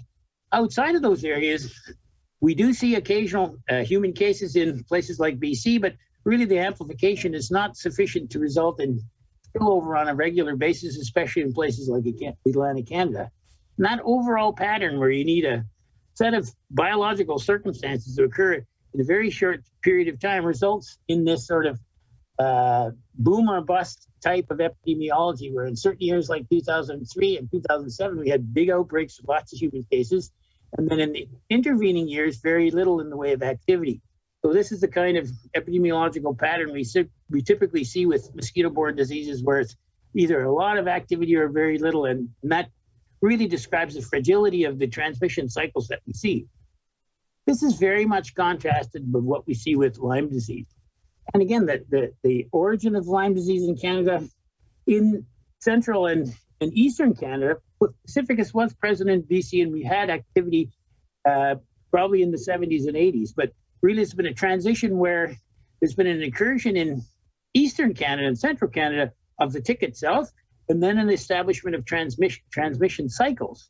So unlike West Nile, where it's just the bug that had to get into the system, and there were already good vectors there, this is a 2-for-1 sale here on Lyme disease, where the pathogen, the vector has incurred into the location and it's brought with it a number of pathogens, including, and most prominently, Borrelia burgdorferi, the agent of Lyme disease. You still have this zoonotic disease cycle where transmission results in eventual spillover, but the drivers behind it are different. In Eastern Canada and Central Canada, we've had a tremendous change in the range of this particular species. It was present only in one location at the Long Point Peninsula as early as the 1970s. And over time, starting in about the early 90s, we had a range expansion of this tick starting along the north shore of Lake Erie, but then expanding into other parts of Ontario and eastern Ontario, into southern Quebec, into the Atlantic provinces, up and even into northwestern Ontario and into Manitoba. So this range expansion and expansion of this tick into this whole slew of new locations is driving the epidemiology of this infection. The disease became nationally notifiable in 2009, but you see this sort of general pattern of an increase in activity over time and fairly stable numbers. And this stability is different than with West Nile because these ticks are long-lived. They don't have this boom and bust population dynamic like you see with West Nile virus. So this being able to, and this pattern of increasing epidemiology once population or established has been seen here, obviously been seen in the US and been seen in Europe as well. Robin? Yes? 3 minutes. Thank you. Now, the drivers of these tick-borne infections are similar to what we see with the mosquito-borne infections. Temperature and precipitation and seasonal weather seem to have had an impact on the abundance and activity and geographic distribution of the ticks, and this has been well illustrated with the changing range of this species. The same sort of variables, changes in abundance, activity, and geographic range are occurring with their reservoir hosts as well. And again, this is also impacting the human activity patterns and some of our our behavioral patterns, but the accumulation of that is the increased likelihood of exposure to ticks and a higher likelihood of transmission. And you can see that the foundation of that change has been climatic variables. With respect to areas that we need to remain vigilant on, I think we need to continue to do surveillance and to do predictive modeling to understand the risk of emergence of novel, emerging, or re-emerging infections, or even invasive vector species. We have the Asian longhorn tick and Lone Star tick sort of banging at the door, so to speak, in the northern tier states of the US. We have Aedes aegypti and Aedes albopictus making a appearance and becoming established in at least albopictus in southern Ontario. So we need to remain vigilant. We've been trying to do surveillance in novel and in economical ways and modernize our surveillance. For example, we're using this eTick program, which is the submission of digital images instead of specimens, to provide information about where ticks are occurring and where they're being cited and where risk may be emerging.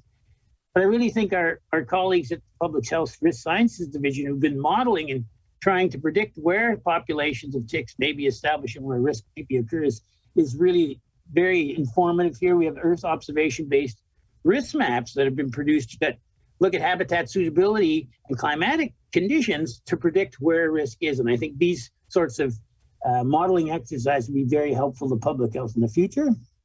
I think improved diagnostic testing for Lyme disease is and has been a challenge since this disease first became recognized, and understanding the role of bacterial strain on test performance is something we really don't have a good handle on. But there's a study through the Canadian Lyme Disease Research Network where they have a cohort of people who they're going to enroll.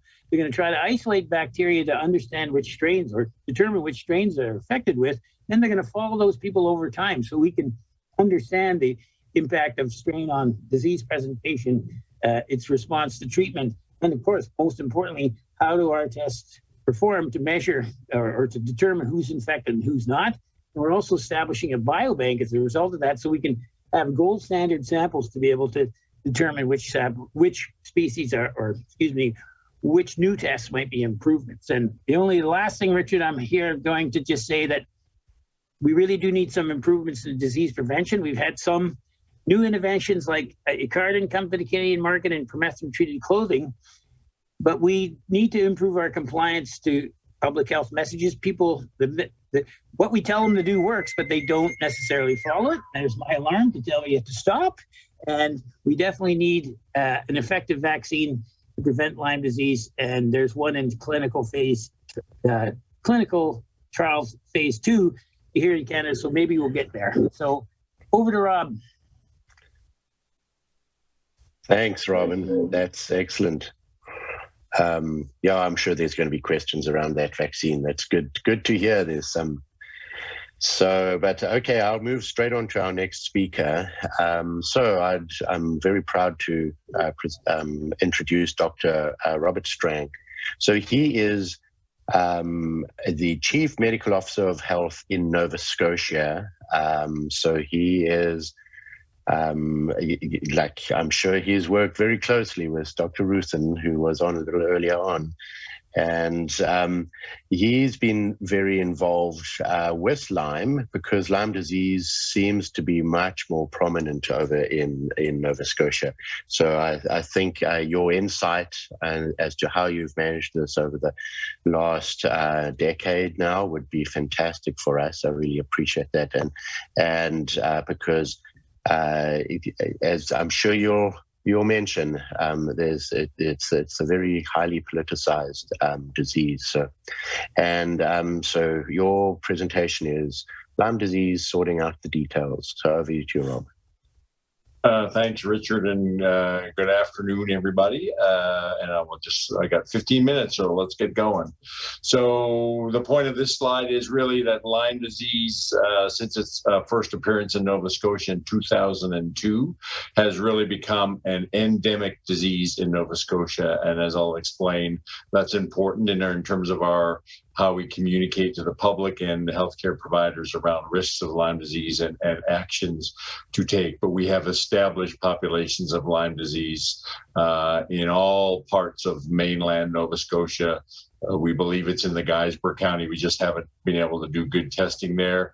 Certainly established in the Cape Breton area. The only part that that we've, we have lots of conversations with Robin Lindsay, is maybe in the Cape Breton Highlands doesn't have the ecological requirements to sustain tick populations, but we assume we describe Nova Scotia as an endemic, certainly mainland Nova Scotia as endemic for ticks at this point in time.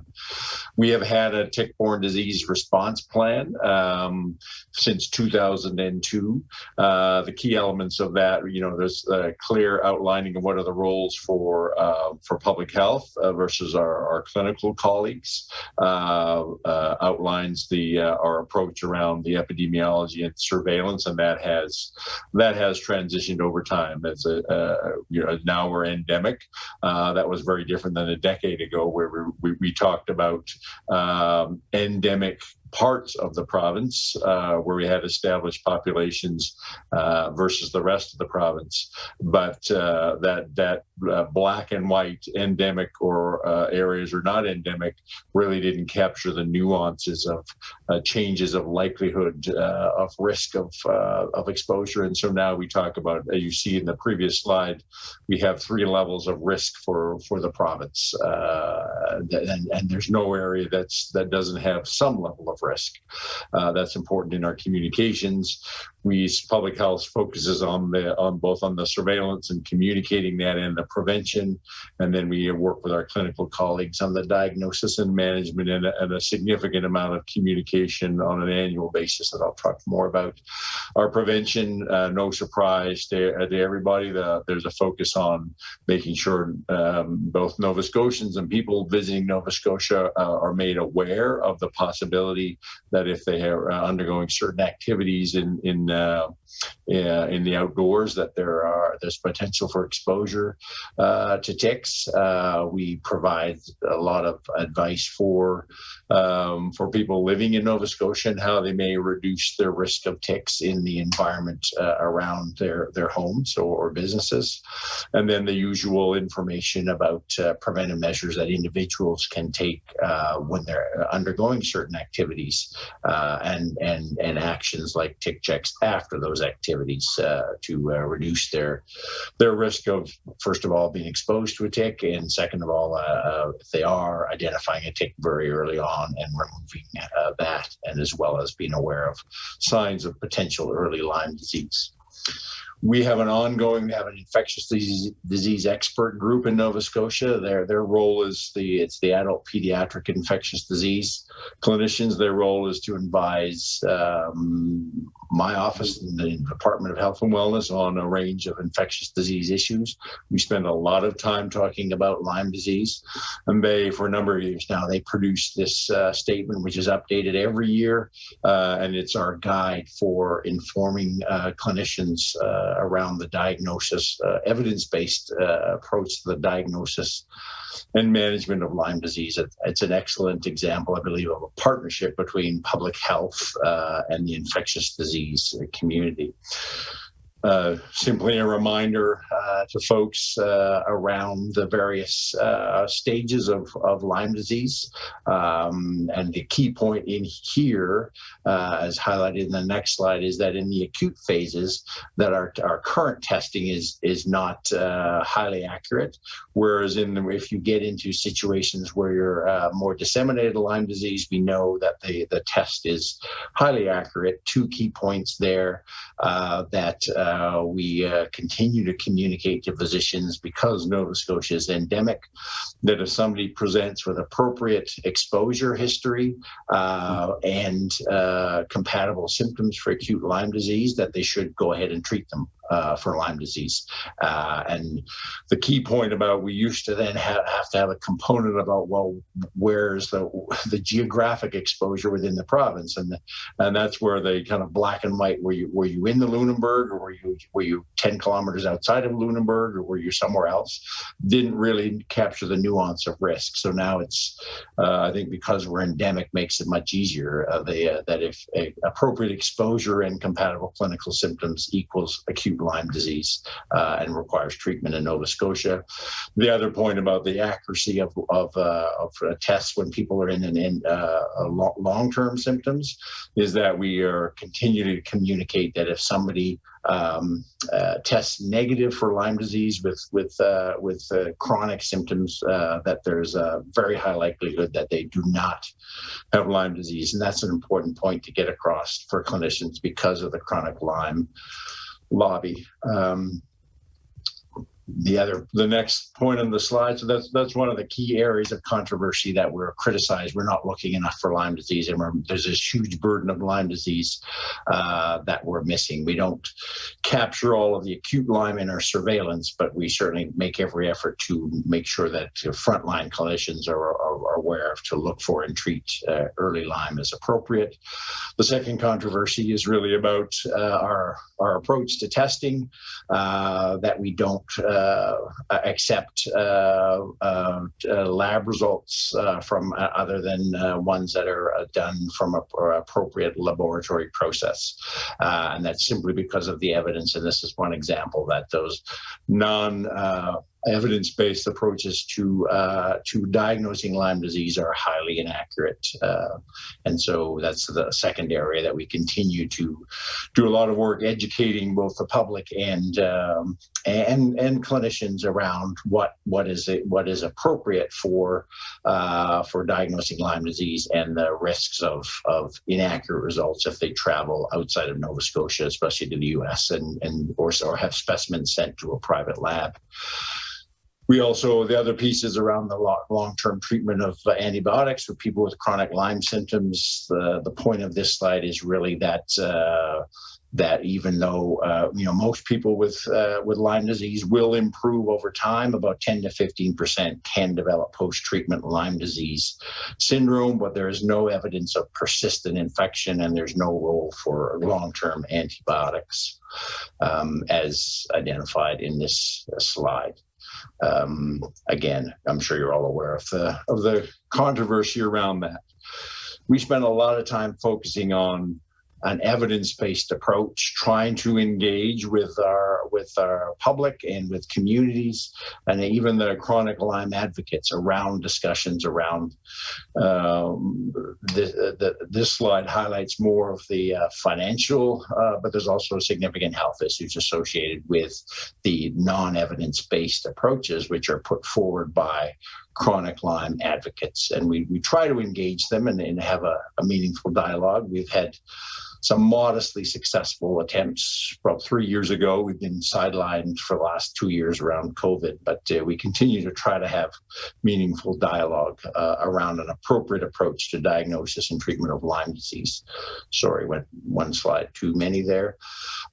This is a complex area, the communications around this. So there's a very strong advocacy around chronic Lyme disease. Certainly we know that lots of people have chronic unexplained symptoms. But those symptoms are very non-specific, are not unique at all, with possible Borrelia infection, and we know the evidence around, as I just summarized, around post-treatment Lyme disease, but not having a relationship with no evidence of chronic infection. But there's a lot, don't have time to go into it, but lots of individual, and I would say collective psychological reasons around people's adherence to an external explanation for chronic unexplained, previously unexplained symptoms. And once why they have a diagnosis, it's extremely hard to convince them that there's maybe an alternative explanation for that diagnosis. The communications around this can be very tricky, again, because of it's the challenges of having an evidence-based approach and trying to keep up with evolving evidence and trying to counter misinformation. And when there's the other people bring forward a view, and there's a lot of emotion and anecdote, which can tug at the heartstrings very much on that. So a key part of our strategy for me to end up is we pay a lot of time and attention around our communications to healthcare providers to do the best we can to make sure, especially frontline emergency room primary care providers have good information, evidence-based around diagnosis and treatment. A lot of time talking to the public in different formats. And I spend a fair bit of my time on the Lyme disease file is making sure that elected officials, especially in the provincial government, are briefed every time we have a new minister. The Minister of Health is briefed extensively. I bring in my lab and clinical colleagues because they get bombarded with all sorts of communication from their chronic Lyme advocacy. And so far, I think we've been able to do a reasonable job of being able to adhere to an evidence-based approach by paying particular attention to a communication and education of elected officials.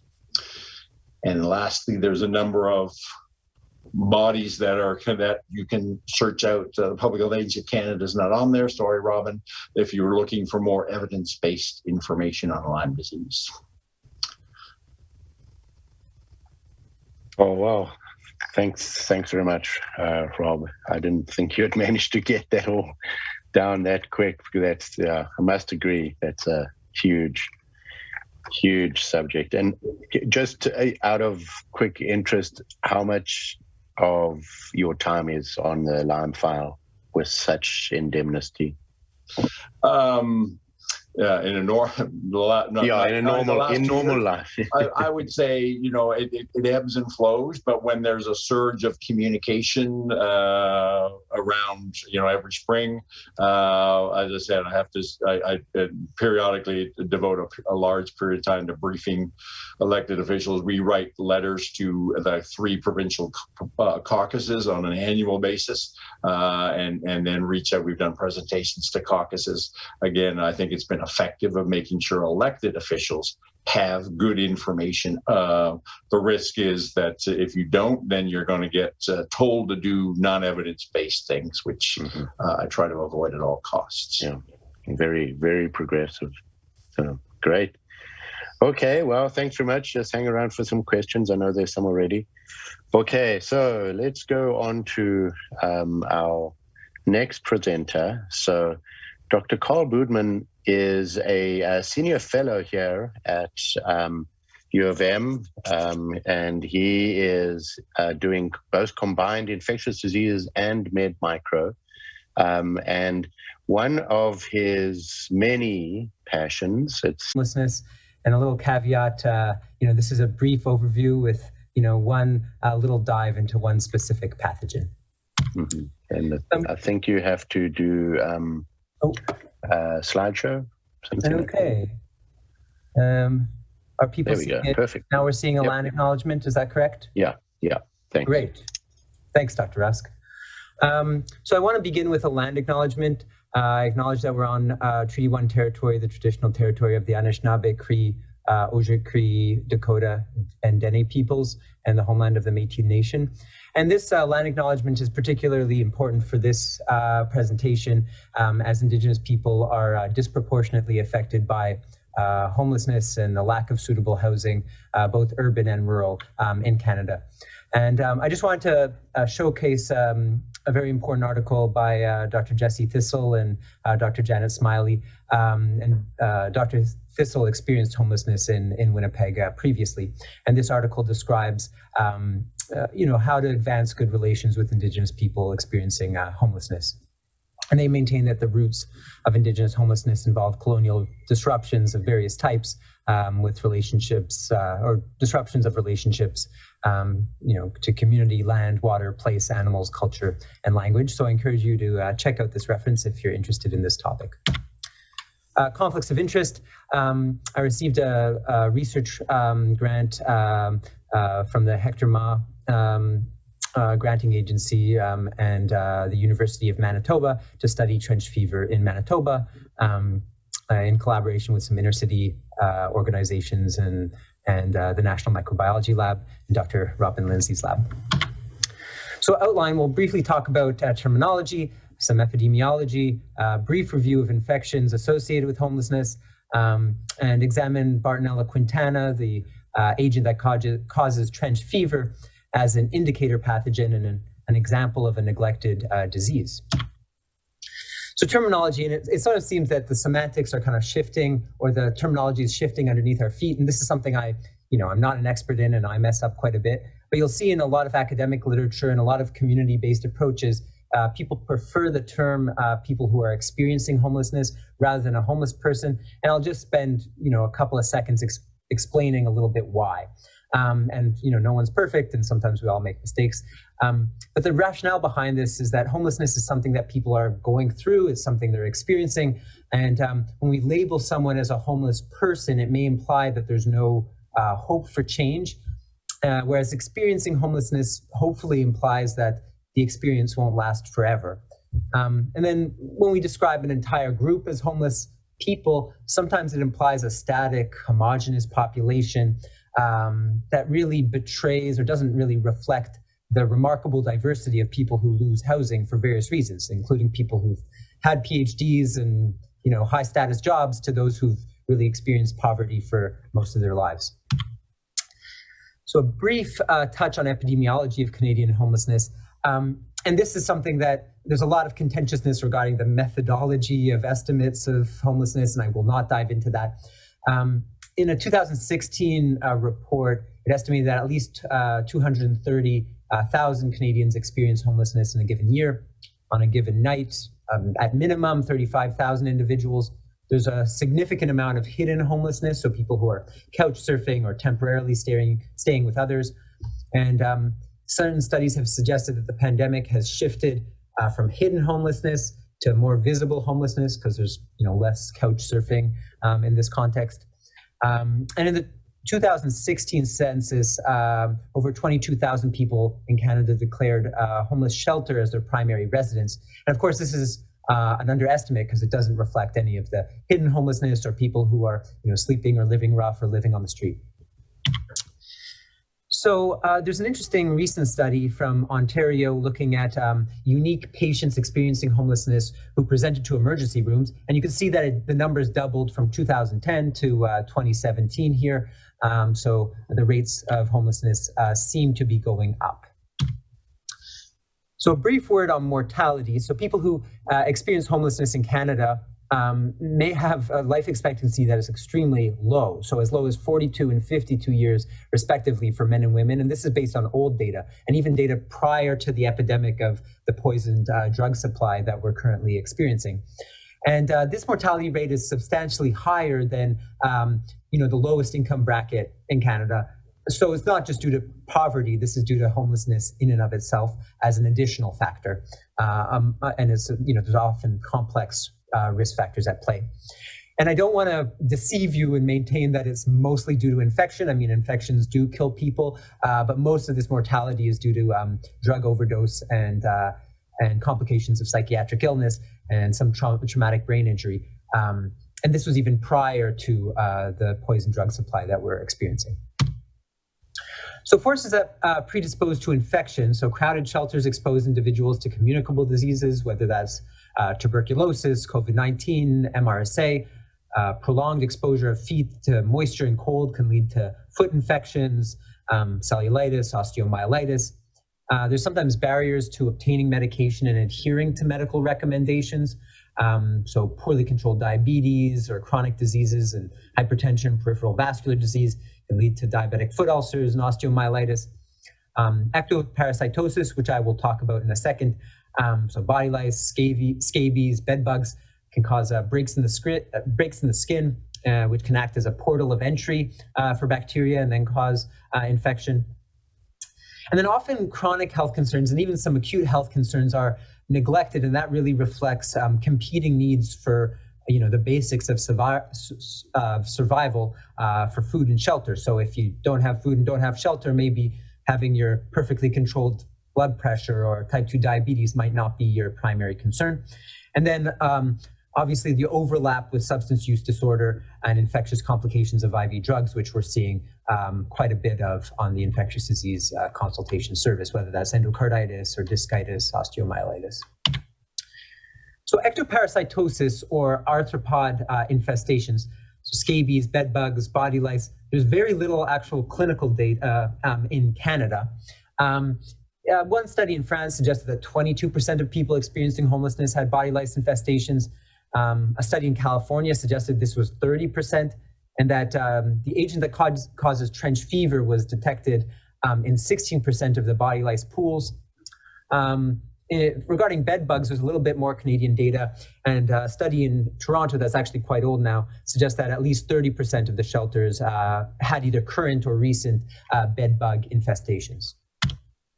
So this is actually a picture taken by Robin Lindsay in collaboration with Access Downtown and Dr. Kathy Kissel. And so you can see body lice here in some clothing. So the body lice you can see to the right, and to the left you can see some long johns with all these kind of patches of blood. And that's because body lice live in clothing and they feed on the human host 2 or 3 times per day.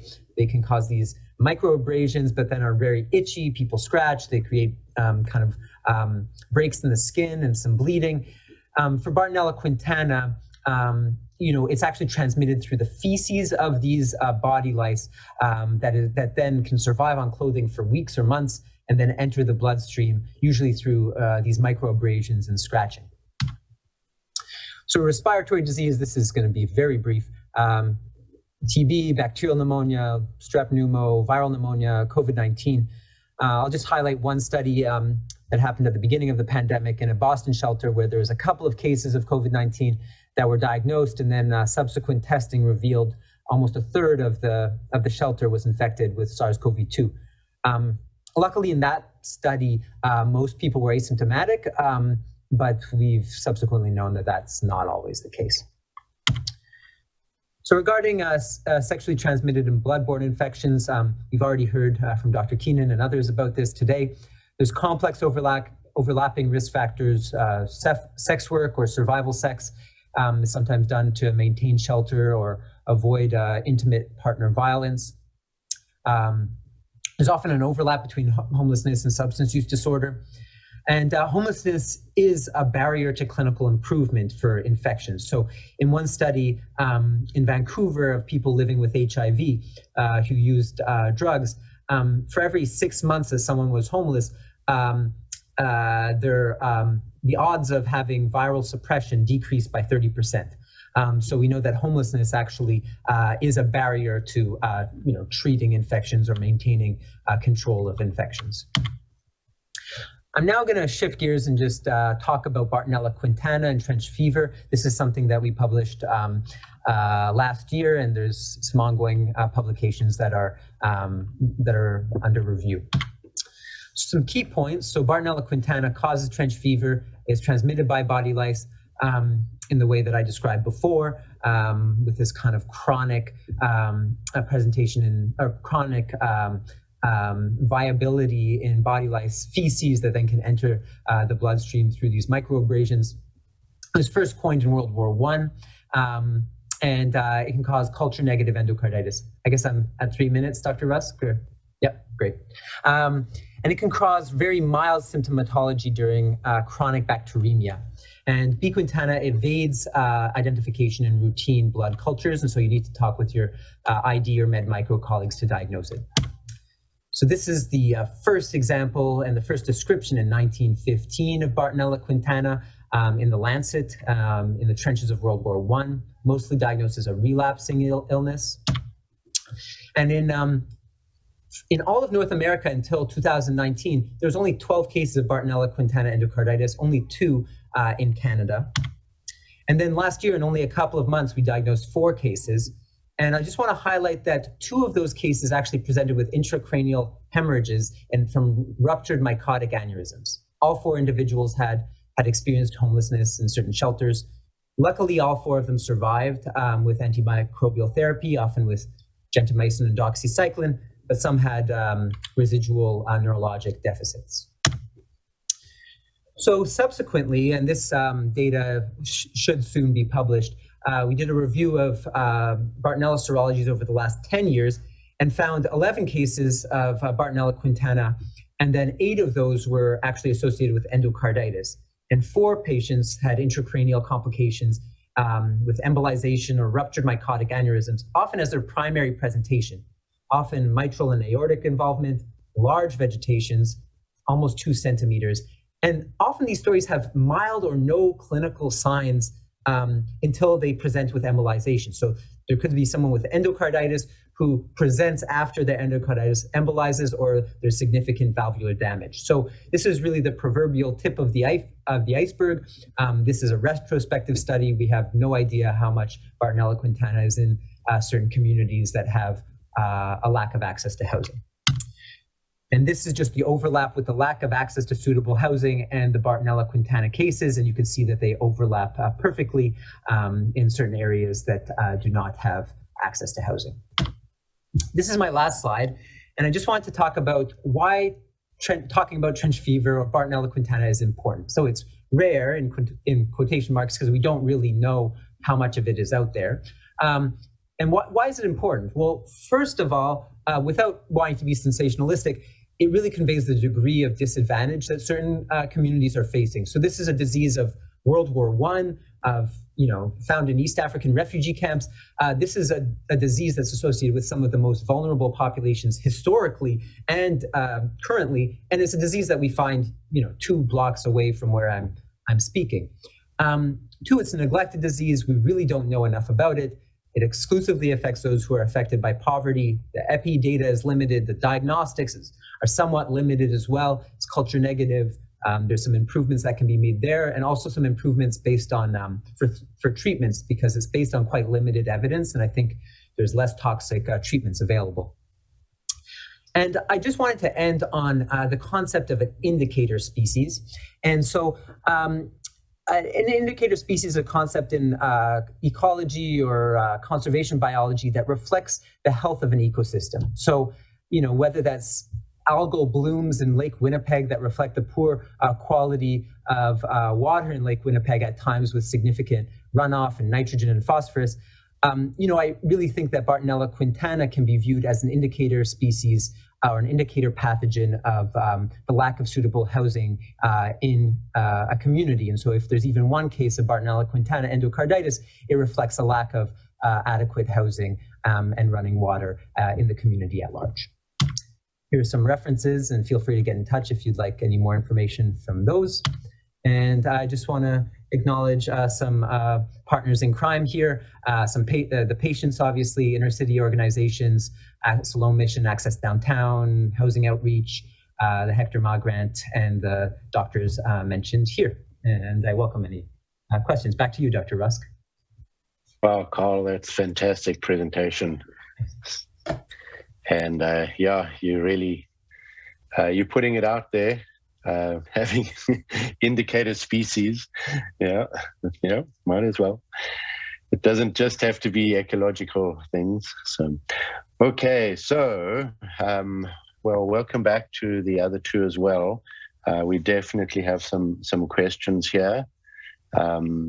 So, interesting, a good start, and I think all 3 of you could jump in to all of these questions from what I can see. So is there a difference between the Lyme testing here in Manitoba and in other areas?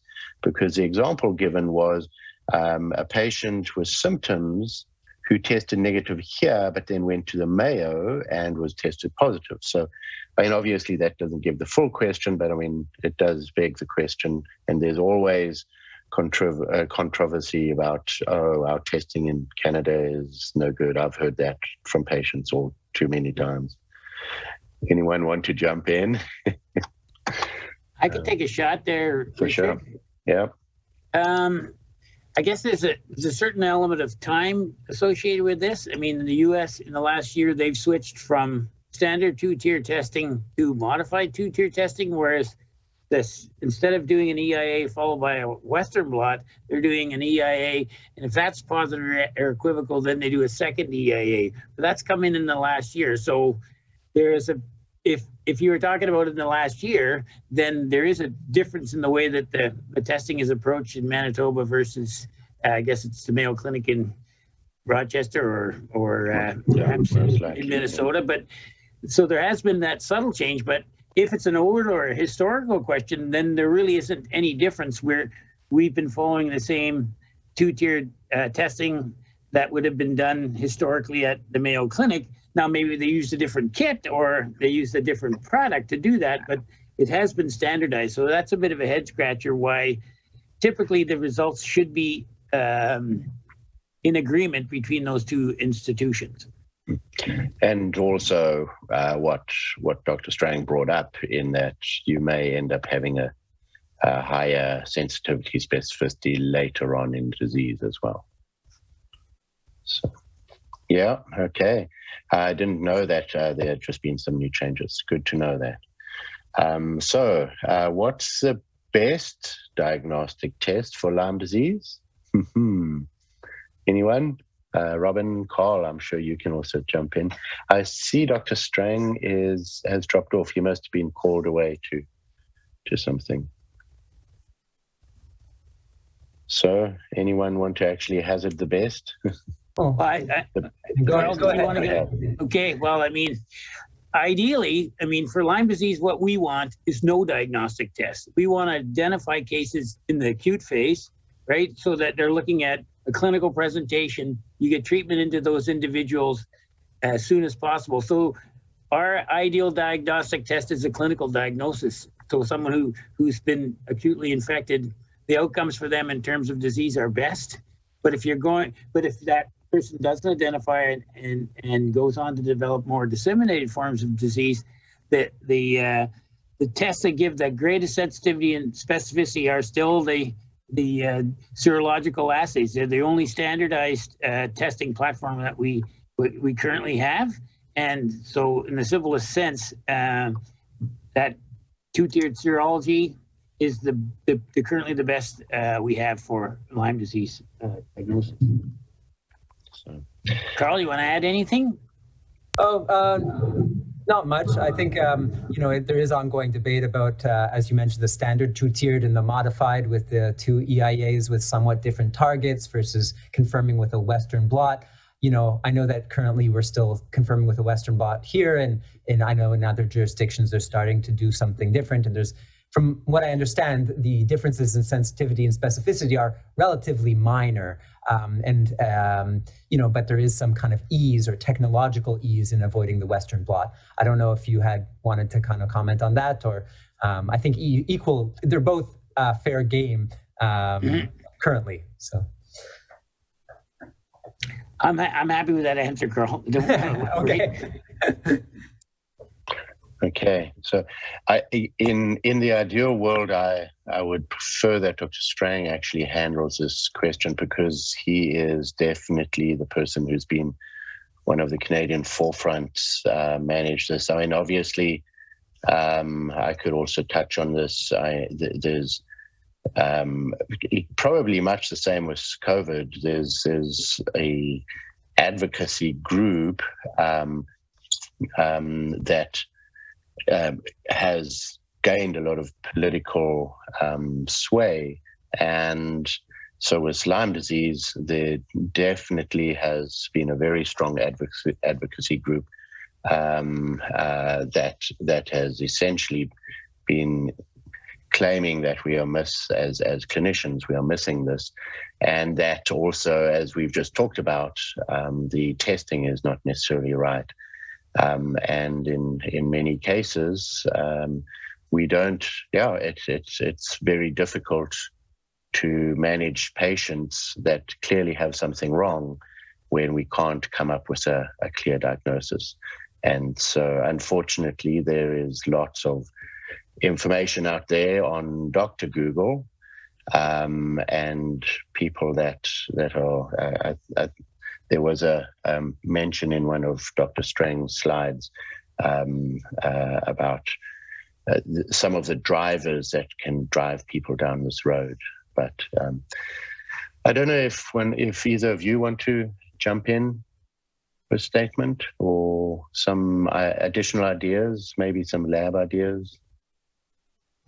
No. Well, I mean, I certainly feel for people who feel they have Lyme disease but don't meet either the clinical criteria, or they don't. The laboratory tests that we perform do not confirm a clinical suspicion of Lyme disease. So I think these people are looking for answers, and will go to great lengths to confirm what they believe is the situation.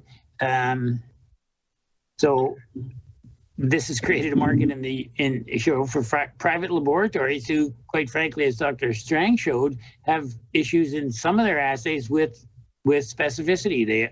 They can probably, using their algorithms, can probably have similar sensitivity to the tests that we run, but the specificity is often quite poor. So they end up picking up, they can get as many true positives as we get, but they get many additional false positives. So that is also part of the problem, and it feeds into the controversy. Why I can't get a positive test in Canada, but I can go to laboratories in the US or Europe and get a positive result. And then in their perspective, which result is wrong? If you have two conflicting results, well, they tend to lean towards the situation that suits their mindset best, and that ends up fueling the controversy. The tests in Canada are terrible. I have to go to the country to get diagnosed, and unfortunately, that is a bit of a cycle that they end up getting involved in that doesn't often resolve for them in a positive way. They don't often end up getting better. Mm-hmm. Okay, I mean, there is no real answer to that, unfortunately. It's so hard. But the interesting question here in vaccines. I'm not sure, Robin, do you know anything about the vaccine that's being developed on the human side? I mean, I can touch on the veterinary side for the dogs. There was a vaccine, as most people on the call would know. There was a Limerick's vaccine in the late 90s. It was even licensed for use in Canada, but for a number of reasons, it was, removed from the market. The company claimed that the sales were insufficient and removed it from the market. And since that time, there's been a number of efforts to reinstitute a vaccine for people. Valneva is one of the groups that now has a multivalent vaccine that they're in clinical phase 2 trials, even recruiting some locations in Canada for those that phase 2 trials. I think in Kingston, one of the areas that they're trotting this vaccine out to see if it actually works in those preliminary phases. Again, I think it's well overdue. Like, I was never a big proponent of Lyme disease vaccines because these ticks, the black-legged ticks, are not a one-trick pony. They transmit more than one pathogen. So, Borrelia burgdorferi is the most important one, but it's not going to protect you from anaplasmosis or babesiosis or powassan. So you're still going to have to do the tick checks and all those other things to prevent those other tick-borne infections.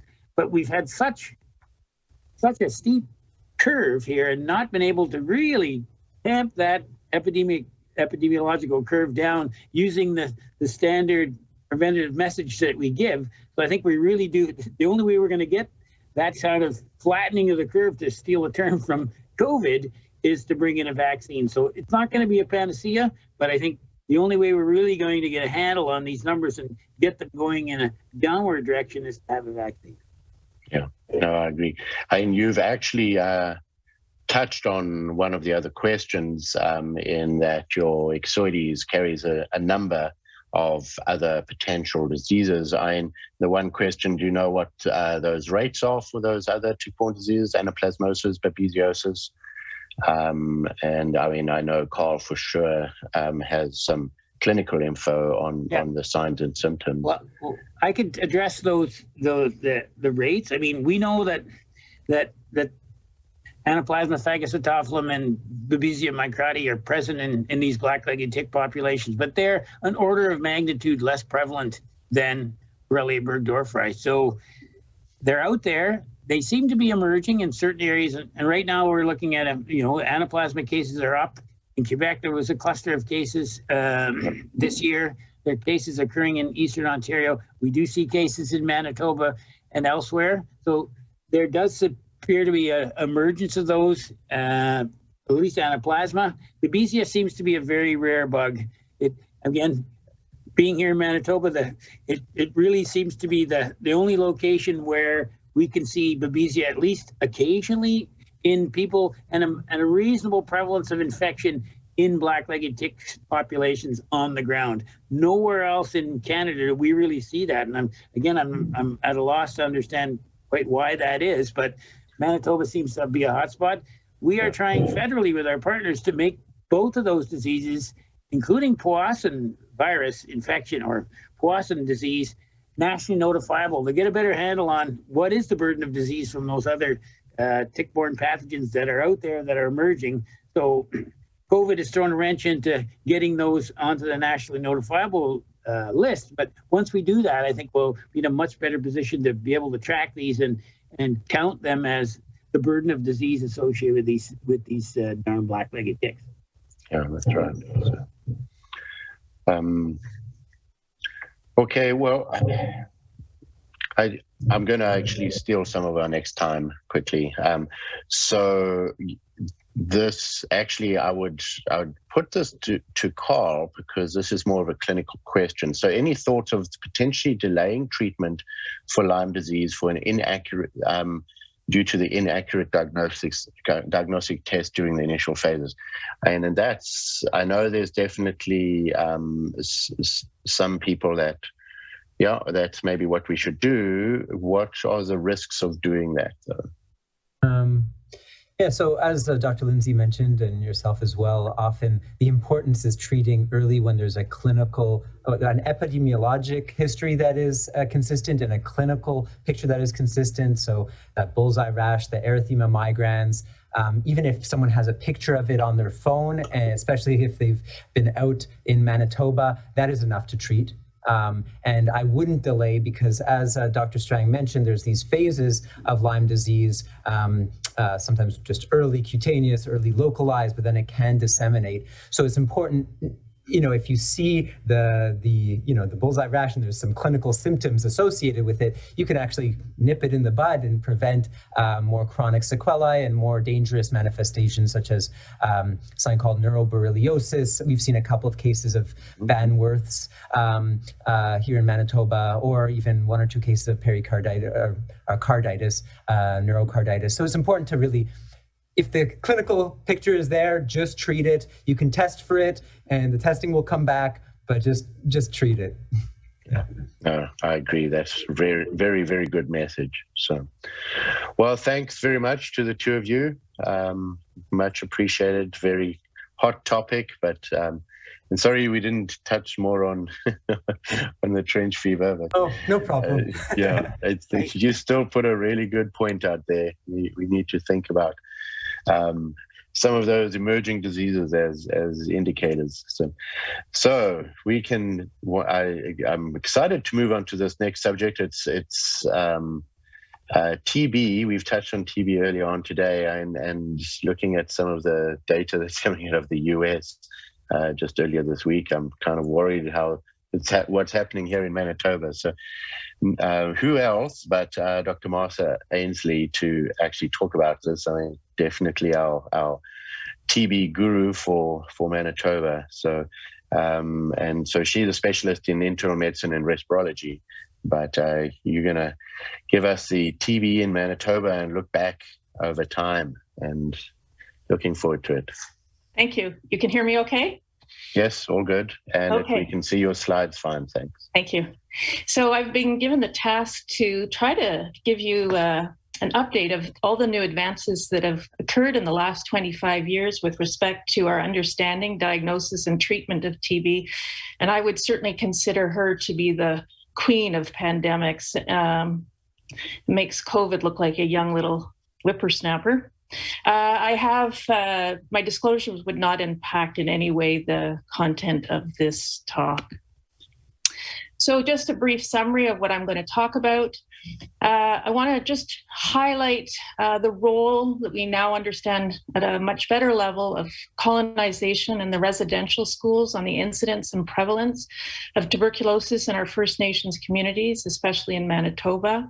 I am going to talk about latent TB, and I'm going to talk about targeting testing for those who are above average risk for progression to active disease. I'm going to talk about IGRA versus the TST TST and some newer treatment regimes. And then with respect to active TB, I'm going to talk about the role of nucleic acid amplification tests for early diagnosis, as well as early diagnosis of drug resistance. I'm just going to briefly touch on some newer emerging shorter regimes, and I have one slide on some new drugs that we are using now for drug-resistant tuberculosis. One of the important calls to action of the Truth and Reconciliation was that we call on the governments to acknowledge that the current state of Aboriginal health in Canada is a direct result of the previous Canadian government policies, including residential schools. And in nowhere, with no other disease is it more obvious than with tuberculosis. So this is from the actual document that they published, and this is a graph that's showing mortality in residential schools for the year. And it's crazy that you actually have a chart with school mortality. But you can see that in early 1900s, we're sitting at 2 to 3% mortality per year in the schools. And what are they dying from? By far and away, the students are all dying from tuberculosis. So not only tuberculosis, but tuberculosis might be hidden under the diagnosis of pneumonia, other unknown illnesses, and meningitis. So TB was by far the most lethal of the infections that they had.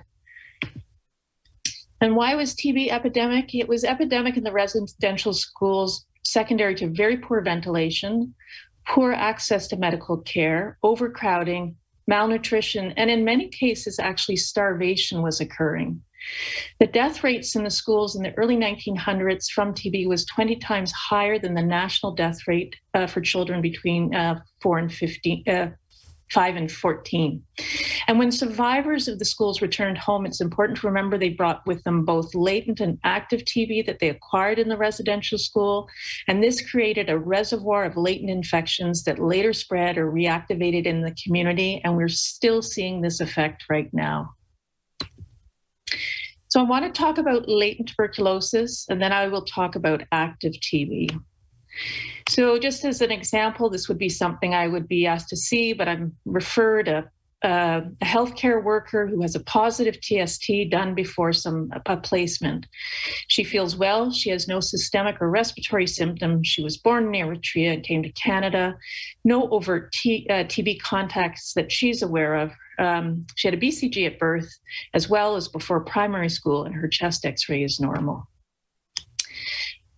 I want to just briefly touch on this slide because this tells us where we need to focus our treatments with respect to latent TB. So when a person is exposed to TB and acquires a primary tuberculosis. Now, some people actually are able to kill the TB and never become infected, but for those that become infected, most of them will heal within 6 months. But there's a couple of people groups of people that are at very high risk of progressing to reactivation, or what we would consider active TB. The first and the highest group will be those with AIDS or HIV. And if you have AIDS, your risk of progression is going to be 10% per year. The second group is going to be those who have had a recent skin test conversion or have been in close contact with an infectious case and now are TST positive. And they're going to have a risk of developing latent tuberculosis, progressing from latent TB to active TB at about, it's quoted at 5% for the first 2 years. If they don't within those 2 years, then their lifelong risk after 2 years is 5%. This is the group that we're referred the most often. And in this group, we're going to look for factors that make them at increased risk above that average 5% when we decide whether we should treat them or not. So there's 2 tests we use to diagnose latent tuberculosis, and it's important to remember that these are immune tests. So we're measuring their immune response to an antigen of some sort. And we use both the TST, which uses the purified protein derivative, or an IGRA, which I'm going to talk about, where we look at how much gamma interferon is released. Both require an intact immune system. And I'll just remind everyone that they have no role to play in investigation for active TB. Why is that? Because a quarter of the world's population has latent TB. And in up to 20% of people with active TB, their skin tests are negative. So it turns out TST and IGRA are neither specific nor sensitive for active TB. So what is interferon gamma release assay? So when TB infects the cells, eventually dendritic cells will present antigens, TB antigens, to the T cells. The T cells will become primed and then release gamma interferon. The gamma interferon acts at the macrophages and allows the macrophages to actually kill the TB. So what an IGRA is, we take blood, the patient's white T cells will be exposed to an antigen. This antigen is not found in BCG, and we will measure the amount of interferon gamma that is released to the antigen. So one of the questions we have is, which is better? Is it a TST or an IGRA we should use? I will say the TST is still preferred in Manitoba because of the cost of an IGRA. It is cheap and it's well established and accepted, and we have very good data on it dating back decades, if not centuries. The IGRA is the preferred blood test if they've had a prior BCG after age 2 or if they had a booster at any point. So I believe in the 1970s, nursing schools and actually doctors in Manitoba, medical schools in Manitoba received actually BCG when they came into nursing. So we have seen that cluster of people, and for sure a TST is unhelpful in them. It should be considered in patients who are unlikely to return for the second reading. And it is routinely used now in the HIV clinic. We do have access to it in the TB clinic and the right clinical indication. And patients can pay for an IGRA, and often patients do that if they're going on a biologic, but that would comes out of their pocket. I will remind everyone both the IGRA and the TST can react to some of the non-tuberculous species. And so IGRA does in fact have false positives related to infection with things like Mycobacterium kansasi. The second or important thing to remember in treatment of latent tuberculosis is that we really should be targeting treatment to people that are above average risk of reactivation. And so really, we probably shouldn't be skin testing people that are 60 or 70 unless there's some very strong indication that they will need treatment. And one of the tools that we find the most helpful here is the TST in 3D website. In it, you enter in all the variables related to the patient, and it comes out with results that tell us, one, the pre-test or the positive predictive value of the test. It then goes on to tell you what the predicted cumulative risk of active TB should the patient live up to age 80. And then it also tells us as a third dimension what the risk is that they'll have a reaction. And in this case, it's from INH. So it tells us, again, what the risk of treatment is. And now, how are we treating? That has changed over the last 25 years. So in 2018, Dick Menzies' groups published in the New England showing that 4 months of rifampin was non-inferior to 9 months of INH, and rifampin certainly has less hepatotoxicity. Rifampin is therefore our treatment of choice for latent tuberculosis, except when there's drug-drug interactions, and rifampin has fabulous drug-drug interactions. It interacts with the birth control pill, it interacts with many of the DOACs, it interacts with immunosuppression. So in those cases, we would consider INH. The second treatment regime that is now we use is a 12 doses once a week, daily. It has to be directly observed treatment with rifapentine and INH. So this treatment has to be directly observed. It is only 12 doses, though, and we are using it in Manitoba in northern communities where patients can get directly observed therapy. And also we have been using it with our healthcare workers because they can pop in to the TB clinic or the rest clinic, get their dose before or after their shift once a week. So what's new with active TB? I'm going to talk briefly about new diagnostic tools, drugs, and treatment regimes. Well, TB really is the queen of pandemics. TB is the leading killer, leading infectious disease killer globally. In any given year, we have roughly 10 million new cases and resulting in 1.4 million deaths annually.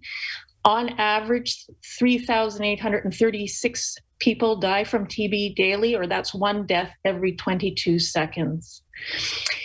An accurate diagnosis is important because we need, one, to start treatment early to prevent more infections, and also to guide drug therapy because of drug resistance. So this would be a typical example of a 35-year-old who presents with 2-week history of cough, productive of yellow phlegm, with fevers, smoker, some weight loss, but no dyspnea. And actually, TB, one of the unique features of TB, unless it's quite advanced, actually, patients often do not have dyspnea and often don't have hypoxemia because TB seems to have very good VQ matching. There's Louis Pasteur in HSC labs working away and diagnosing TB. And the treatment has, for the diagnosis, the standard in the past was microscopy using fluorochrome stains. And this picks up the most infectious patients. It will be smear positive when roughly there's 5,000 to 10,000 bacteria per ml. But culture obviously is the gold standard. It picks up 10 bacteria per ml. The sensitivity of the staining is variable. It depends on the specimen, actually the burden of illness, the stain used, and the experience of the technologist. And a technologist should be reading at least 15 smears per week.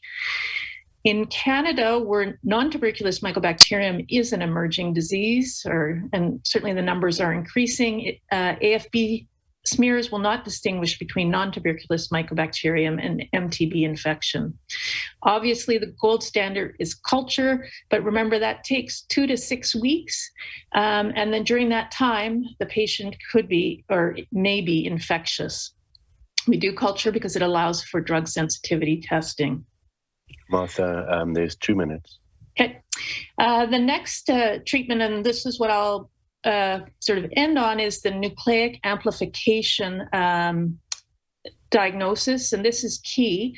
These are commercial machines that allow basically sputum to be processed and analyzed within 4 hours, and it will actually tell us whether they have nucleic acid related to tuberculosis. If you have smear positive, then the commercial assays are greater than 95% sensitive. If you're culture negative, it's actually 70%. So the WHO now recommends NAT instead of smears as the first diagnosis of tuberculosis. As my last slide, I'm going to say rapid testing for drug resistance is critical. I'll say drug resistance now causes an estimated, there's probably 500,000 cases of rifampin-resistant TB occurring annually. We think that drug-resistant TB will cost the world $16.3 trillion by 2050. And it is what threatens our ability to stop TB. And I will say now these commercial assays, as well as whole gene sequencing at the National Lab, will allow us to actually rapidly identify drug-resistant TB and start treatment front. Finally, there are some new drugs available for drug-resistant TB, and there are new trials emerging. This one was one recently published. It's an open-label, single group, so it's not randomized. But in fact, they had very good outcome looking at two new drugs and a repurposed older drug. So in summary, tests for latent TB, we should test only in patients at high risk from baseline for reactivation. The IGRA is preferred test for latent TB in people who are unlikely to return for a reading or who have had a BCG after H2 or a booster. Rifampin or rifapentin INH are preferred treatments. Nucleic amplification tests now allow for rapid identification of MTB in smear-positive cases and allow for rapid identification of rifampin and soon-to-be INH resistance. And we do have newer drugs and some shorter regimes that are emerging for the treatment of TB. Oh, thanks very much. Yeah, very, very important subject here in Manitoba. So let's move straight on to Dr.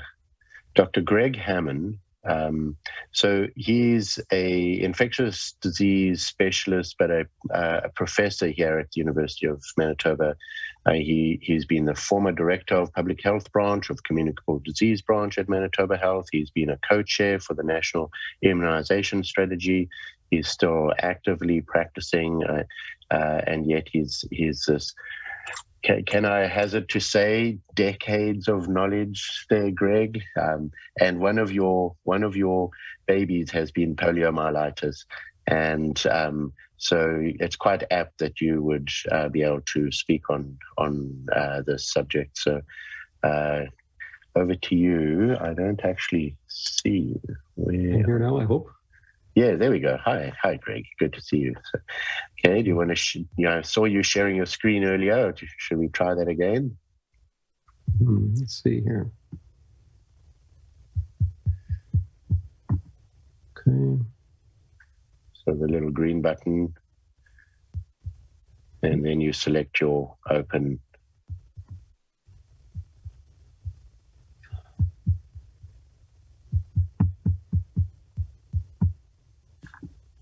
There we go. Excellent.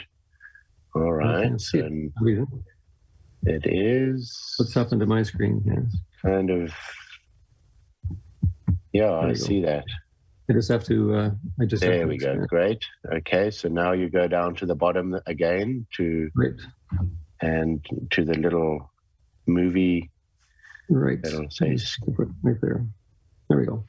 No, fantastic. Okay. Over to you. Thank you very much, Richard.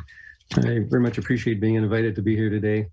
I'd like to thank John and the organizers for this event, especially on the 25th anniversary. Thank you very much, John, and congratulations. So the topic today is the Polio Eradication Initiative, which is an ongoing challenge, but it has demonstrated improved health equity through this immunization program. We've learned a lot from the Polio Eradication Program. So regarding potential conflicts of interest, I've been on vaccine advisory committees for Sanofi Pasteur for influenza vaccine, and I've given seminars to medical physicians on shingles vaccines, but neither of them are particularly relevant to today's topic. I am a member of the Rotary Club of Winnipeg West since 1991, and just to point out that polio eradication is a major signature event of Rotary International. So the objectives today are to understand why and how polio is targeted for eradication, to understand the benefits of the challenge of polio eradication, and to understand why ongoing assessment and support of this immunization program is important. So what is the context for this topic today? First of all, what is eradication? It's a very unique biological situation where we can actually eliminate an infectious agent by reducing it to zero on a worldwide basis from deliberate efforts where we no longer require any interventions for disease control. And the only example we have in human situation is smallpox. So the details biologically are that it must be confined to human populations with no animal reservoir. There must be long-lived immunity. We must have good diagnostic tests or tests. We must have effective vaccine or vaccines to interrupt virus transmission and to produce long-standing immunity. And it must not have the biological property of latency in the human body. So unlike chickenpox, which comes back as shingles, polio does not have that feature. So why target it for eradication? Well, we need to understand what polio is as a disease. Usually it's a very mild disease. It's a mild infection infecting the pharynx and the gut. Sometimes doesn't produce any symptoms at all. But when it multiplies at the local level, it can produce pharyngitis or sometimes gut upset and vomiting. But more often it just passes into the body, into the lymphatics. Sometimes it can pass into the bloodstream. And when it gets into the bloodstream, it then can spread to other parts of the body. So most notably when it affects the lining of the brain or spinal cord, it can cause a meningitis, which can result in a painful neck or spine, can headache, confusion, coma. It can cause encephalitis when it gets into brain tissue. So this can cause further confusion and coma. Can even lead to death when it affects the brain stem, which controls respiration. And if it doesn't, it can still lead to individuals being on iron lungs. It can cause death because of the brain involvement or the difficulty breathing. But most commonly, it causes paralysis because this virus affects specified cells, the anterior horn cells in the spinal cord. And when it knocks those cells out, there's no longer innervation along that nerve route to the muscles. Now, this outbreak, infection can also occur in outbreaks. The outbreaks can cause fear and societal disruption, not too dissimilar from what we've experienced with COVID. It causes paralysis in childhood, which can affect lifelong independent living and requires care throughout the rest of a person's life. There is no treatment for either acute or chronic disease, and it can disproportionately affect disadvantaged populations, especially because this is a fecally orally transmitted virus, and therefore it can spread where there's poor hygiene, poor sewage control, and poor water. And lastly, it does meet the criteria for eradication of an infectious agent, so it's a good target. So what has been the impact of polio in Canada? So we have to look back away. The 35 years between 1927 and 62 show these black bars, which are outbreaks of polio across Canada. Vertical scale is the incidence rates per 100,000 population. And we can see there are a series of peaks at different times. The one I wanted to focus on is the 1953 peak. This was the largest one in Canada. And in 1953, Canada experienced 9,000 cases and 494 deaths, which was the most serious national epidemic since the 1918 influenza epidemic. Manitoba alone that year had 2,317 cases, 85 deaths. And at that year, it was the highest since in North America of polio. There were 92 individuals on iron lungs at one time, mainly in the King George Hospital at Riverview. Over the 25-year period from 28 to 53, we had 6 polio epidemics. So this was a recurring nightmare for families and young children. So the breakthrough were the development of polio vaccines. It started from some basic science work that was done and good technology work done in Canada at Connaught Laboratory, but it resulted in bulk preparation of material that was then purified into a product for a killed polio vaccine called the Salk vaccine after Jonas Salk. It included all 3 types of polio. And this was rolled out very rapidly in a huge clinical trial, a randomized trial that showed for sure the benefit of this vaccine. And the uptake on that was very quick, and it helped to end outbreaks. Another vaccine was developed in the 1960s, licensed in Canada in 1962, the Sabin vaccine after Albert Sabin, also trivalent. But this was a live vaccine. It was made less strong, was attenuated, and it was able to be given orally. The advantage of this vaccine was that it produced gut immunity, so that could interrupt transmission from person to person because that was the route of transmission. But the occasional reversion to neurovirulence was noted, and so this became a disadvantage of this vaccine later on, with vaccine-associated paralysis rate of about 1 in 2.7 million. So that resulted in changes back to IPV vaccine. And between these 2 vaccines, in developed countries, polio became very much under control. 1979, Rotary International piloted a program in the Philippines, which was successful. In 1985, Rotary set a vision for polio eradication. And this was joined in 1988 by other partners, the Global Polio Eradication Initiative, or the GPEI. It was begun with the oral polio vaccine. So there were remarkable improvements. In 1994, Americas were certified polio-free. 2014, India was certified polio-free. In 2020, Africa, just last year, was certified wild polio-free. And we have a new vaccine I'll talk about later. So the GPEI partners, the Global Polio Eradication Initiative partners, in addition to Rotary, were the Center for Disease Control, Gavi, Bill and Melinda Gates Foundation, UNICEF, the World Health Organization, all combined to work to end polio now. So the activities as part of the GPEI start with the purchase of the vaccine, which is actually the smallest component of the overall GPEI budget, it's around 3%. The largest component is for operational support for primarily the community-based vaccinators who administer the vaccine, largely on a door-to-door basis. Surveillance was another component, 11%. This is for laboratory-based surveillance of cases and for sewage specimens that look at environmental sampling and other kinds of strain analysis. Research, 16 million, 2%. Technical assistance for field officers and the cold chain managers and the social mobilizers was another 19%. So a great deal of effort needs to be coordinated across all these different activities as part of the GPEI. And what were the results? So the then and now, 1988, when it started, there were 125 countries that had endemic polio. By 2020, last year, there were only 2, Afghanistan and Pakistan. So a marked improvement. There was elimination of wild types 2 and 3, and there was a greater than 99.9% drop in the incidence of cases from 350,000 per year down to less than 350 per year. And overall, 18 million children who otherwise would have been paralyzed have avoided paralysis as a result of the GPEI initiative. So there has been tremendous progress through global cooperation.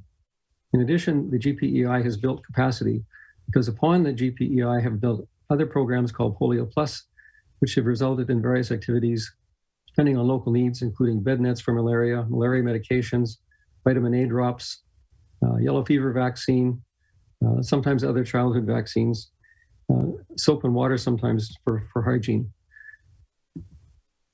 But the front lines of the polio eradication initiative is happening largely with women. This is a slide taken from the GPEI website showing the impact of women and other caregivers in the local community going door to door with polio immunization programs.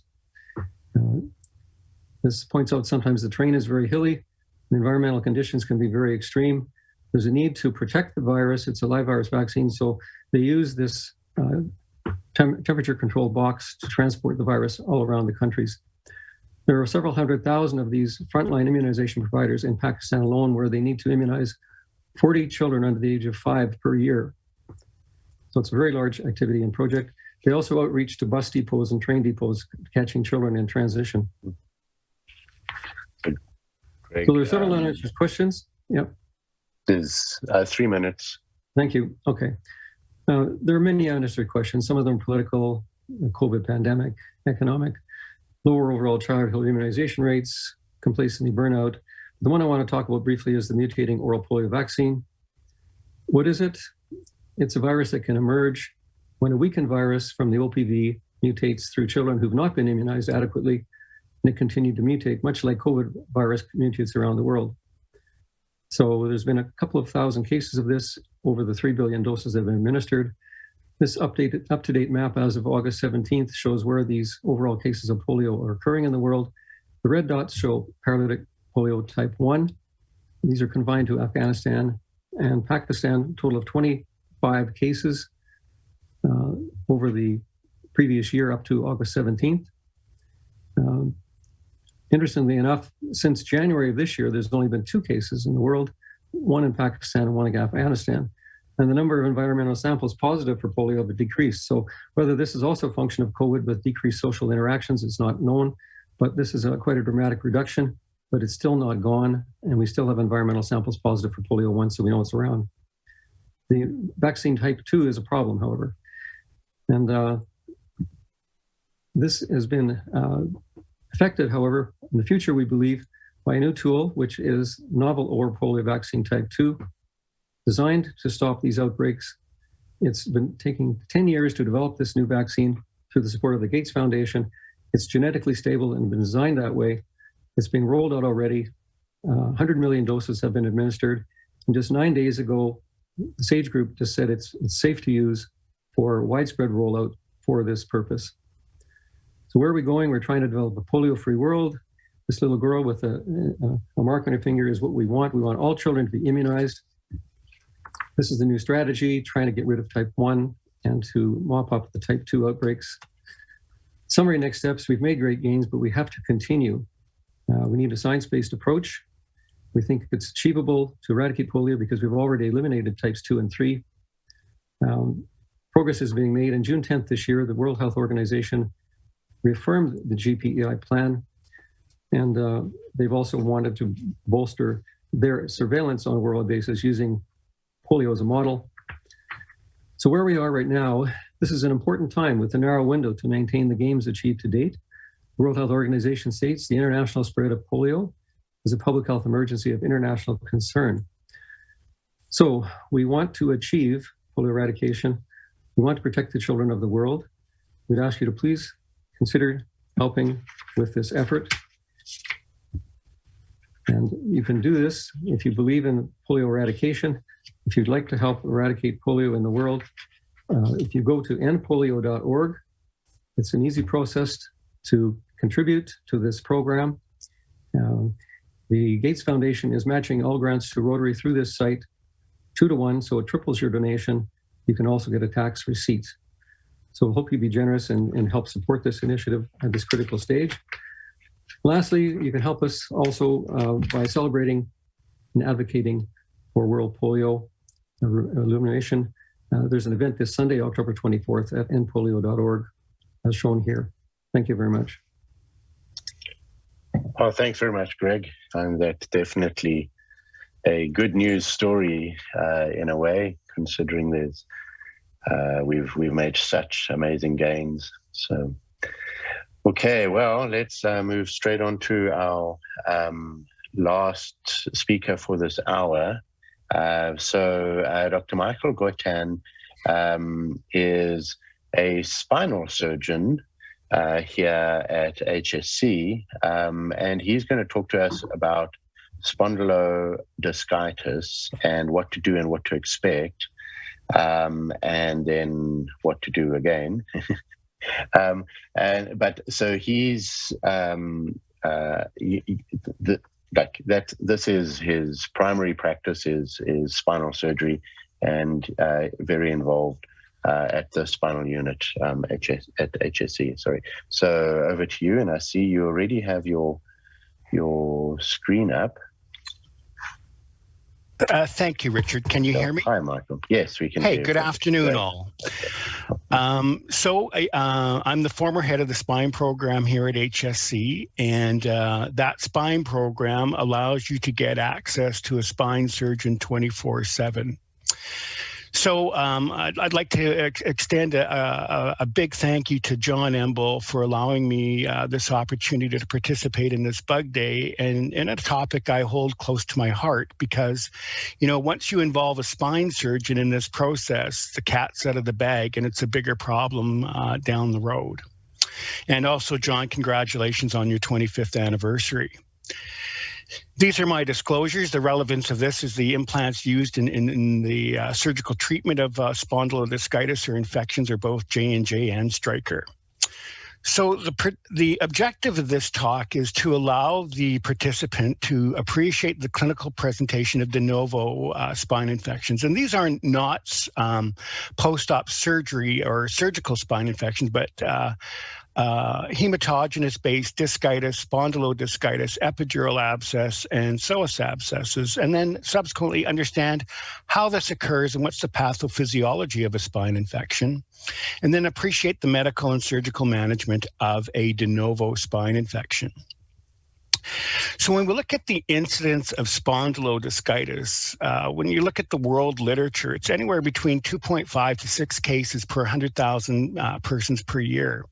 And the difficulty with this, it can either be those individuals who may present to an emergency department with back pain and have workup of this, or it's a retrospective diagnosis seen on incidental imaging, i.e. with MRI being performed so regularly for pain or a clinical scenario of a radiculopathy in pain, it's seen after the fact, and hence why it's added in. So to get an absolute exact number of this is difficult. The only thing that I could find that would perhaps maybe parallel this is when we look at the cardiology data from 2018, where infective endocarditis, there were 5.16 cases per 100,000.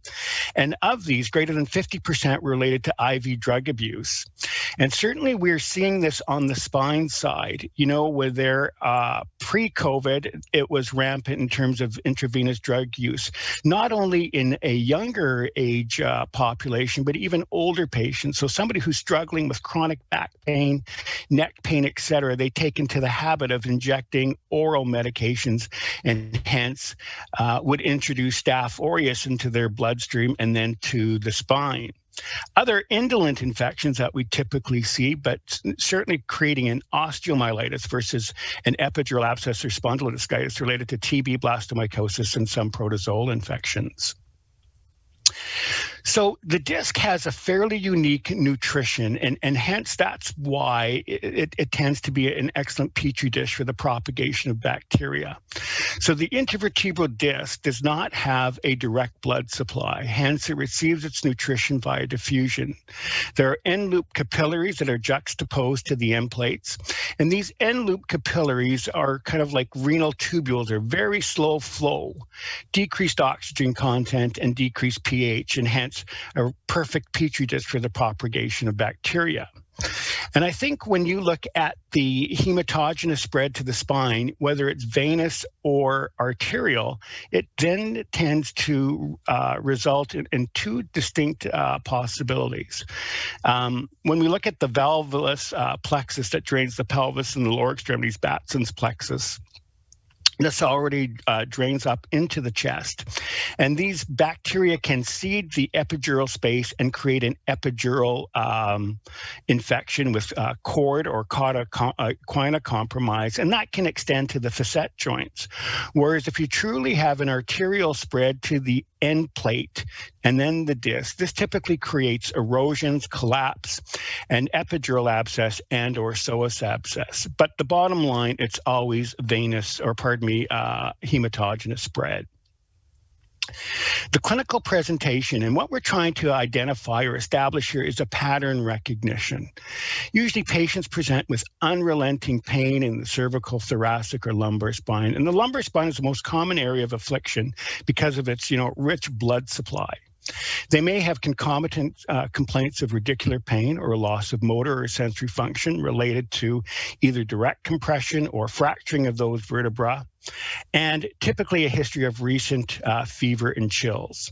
Obviously, if they're using a non-tunneled catheter for whether it's chemotherapy or dialysis would be a risk factor, but perhaps even more a bit clandestine is IV drug use. And you have to actually ask patients this. It's obviously sometimes an uncomfortable topic, but don't get kind of duped that it's a young person's disease. As I said previously, there are patients in their 50s who are chronic IV drug abusers because of chronic pain. The obvious ones are those who are immunocompromised, whether it's iatrogenic in treatment of autoimmune diseases using the anti-TNF alpha agents, chemotherapy, or steroid therapy, acquired with HIV, or metabolic related to diabetes, alcohol abuse, and malnutrition. So part of the physical examination always should be vital signs. Might seem pretty basic, but oftentimes it's overlooked. And what we're looking for is a objective fever or temperature. Can that patient sit, stand, or walk? And typically in a scenario where that patient is so debilitated, they cannot. It hurts too much. They're bedridden. And unlike with degenerative disease of the cervical, thoracic, or lumbar spine, palpation is paramount, meaning if you press on the spinous process of T12 and L1, that's likely the affected segment. Whereas in the degenerative scenario, you see degenerative disc disease, facet arthropathy, and hard to pinpoint what's actually the pain generator. Here, it's a bit more distinct. We have to do a fairly detailed or neurologic examination looking for myotomal weakness, long track signs, and sensory loss. And in those scenarios where they're non-ambulatory, looking for upper motor neuron signs. This is compression of the cord in the cervical or thoracic level. The psoas sign was typically described for that of appendicitis. However, it's like a femoral nerve stretch. And when you have involvement of the psoas musculature, extending that leg in the lateral cubitus position will create pain. The difficulty with this examination is patients are often too painful or in too much pain, in order to allow this exam to take place. So I'm presenting now radiology versus blood work. And typically a spine infection is a radiographic diagnosis, and then we put the pieces together after that. So one of the things that we should start with is a plain radiograph, looking for disc space narrowing and end plate erosions. So as that end plate becomes irregular, the disc loses its nutrition and quickly loses height. We can confirm this with 3D imaging such as CT and MRI. CT looking at the bony architecture, MRI the neural elements, marrow, and soft tissue. So here we see the CT of that same patient who had a plain radiograph that just showed disc space narrowing, and we see fragmentation of the disc, osteolysis, and a kyphotic deformity. And on the axial view, so think of the patient with their head into the screen, their feet coming out. On the right-hand side, we see enlargement of the psoas on the right-hand side with respect to the left to clinch a diagnosis of a psoas abscess. So likely that infection embedded itself in the disc space, created osteolysis of the end plates of L2 and L3, and then spread to the disc space, auto-decompressed itself in the front. Pus needs somewhere to go. The MRI not only will show those aforementioned findings, but the usefulness of that is to reveal the amount of edema, which we can't tell is that an osteomyelitis or is it purely reactive edema, but also what's happening to the levels above and below. Has this created an abscess above? So what we don't want to do is miss a skip lesion at the area of affected, but also higher up in the spine. So typically we're going to get an MRI of the cervical, thoracic, and lumbar spine. This is a case of an epidural abscess where we see effacement of the CSF from T3 to T10 and actual discrete cord compression related to purulent material being caught in the epidural space. And in most individuals, there's a layer of epidural fat, and that abscess or pus gets trapped between the spinal cord here at T8 and that epidural fat and creates a thoracic myelopathy or an acute spinal cord injury, rendering that patient paraplegic and necessitating a surgical emergency. If we have the luxury of time, what we hope to do is get a CT guided biopsy, meaning unless the patient is septic and needs antibiotic therapy started immediately or does not necessarily need to get to the OR immediately, we're going to ask our interventional radiologist to get a tissue sample for us. And we obviously want to do that for bacterial etiologies, aerobe, anaerobe, TB stain and culture, fungal stain and culture, and in some cases where it's a very low virulence organism, we're going to insist upon pathology because oftentimes we'll be able to tell based upon the cell types that are there what actually was the bacterial infection. So parallel with imaging, we need to do some blood work, obviously a white blood cell count, and ESR CRP, which is going to be elevated as an index measure. But we're also going to use this as time goes on to be able to tell us what to do with our antibiotic therapy. We're hoping that these numbers will fall, and if they're not, well, then we may have had inadequate treatment or a walled off abscess or inadequate surgical treatment. Antibiotic therapy should be withheld until an organism is identified. Oftentimes it clouds the scenario. If we have positive blood cultures, there's likely a 50 to 60% chance that those organisms are correlative to what we're seeing within the spine. The role of surgery is going to be for source control, neurologic deficit, correction of deformity, instability, and reduction in pain. And what we can do with surgery is a decompression, i.e. formally removing those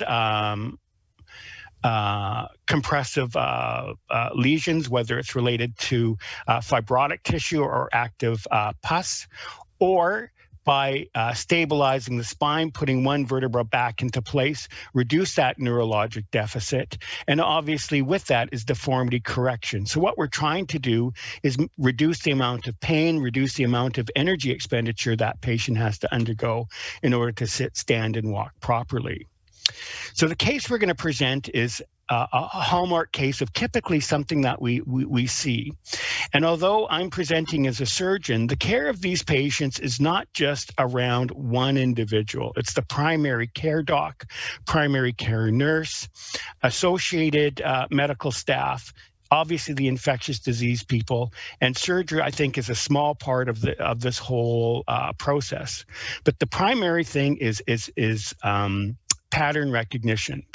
So this is a 44-year-old female, known history. Sorry, Michael. 2 minutes, is that possible? Oh, yeah. Always. Past history of type 2 diabetes, 6-week history of progressive low back pain, has had repetitive emergency visits. And we see here that she's got a scoliotic deformity apex to the left, kyphotic deformity. We see that there's fragmentation on the CT scan, confirmed that we see that there's significant bone loss here at the L2-3 level to account for her back and leg pain. The MRI shows that there is compression upon the neural elements, the exiting nerve root, and hence this is what we've got to then apply to that patient. You know, fairly invasive surgery where we've got to come around to the front, take out that disc, that necrotic tissue, put implants to stabilize the back, bone graft the front, and this is treatment in addition to antibiotic therapy. The difficulty with this scenario, if we have somebody who's a recurring IV drug abuser, we are at point A, but the likelihood of them reinfecting with continued IV drug use is pretty high, and either these implants are going to get colonized or another infection, either cephalad or caudad. So finding or identifying this entity at an early stage and avoiding surgery, I think, is a crucial point in the outcome for a lot of these patients. Certainly we can make things better, but by no means it's lures that we've created here. So fortunately, we were able to get adequate bony purchase, reconstruct the spine, reducing the amount of kyphosis, relordosing the spine, correcting the scoliotic deformity. She's going to remain on IV by antibiotics for approximately 6 weeks and then to oral. And the difficulty that we have is, other than pain, which is obviously very subjective, and ESR-CRP, how do we radiographically prove that we've eradicated that? And I think the best thing thus far is a PET scan after completion of antibiotic therapy. And what we're looking for with that is a lack of metabolic response from those previously infected tissues. So when to call a spine surgeon? Obviously, if there's a severe motor or sensory deficit, loss of function, unrelenting pain and immobility, we failed a CT-guided biopsy of the affected area, and we need source control, persistence, recurrence of infection. Thank you very much for your time and attention. There we go. Thanks, Michael. It's always very worrisome clinically when we see those sort of things. So, and I have to admit, I've always been very, very happy when I call up and it's yourself or Dr. Beringer. It's like, oh, fantastic. But anyway, okay, so let's move on to some questions. So I see there's definitely a few TB questions for sure. So, Martha, oh, there you go. Okay. So, is there a provincial or national strategy to focus on the diagnosis, treatment, and prevention of TB for First Nation and Métis and Inuit communities in Manitoba? So there is the federal government does have a national strategy for the elimination of TB in First Nations and Inuit communities on a national level. Obviously, at a provincial level, FINIB is quite involved with TB strategies for elimination. I think the most successful strategy actually that I am aware of nationally is actually the Inuit strategy, and it's really taken it to a new level. It's community driven. They've had massive sort of community events. And with linkage to the federal government, they've brought in X-rays to communities, and they've done on-the-spot assessments. So there are national strategies. I don't know how effective they are, because TB is intimately linked with poverty.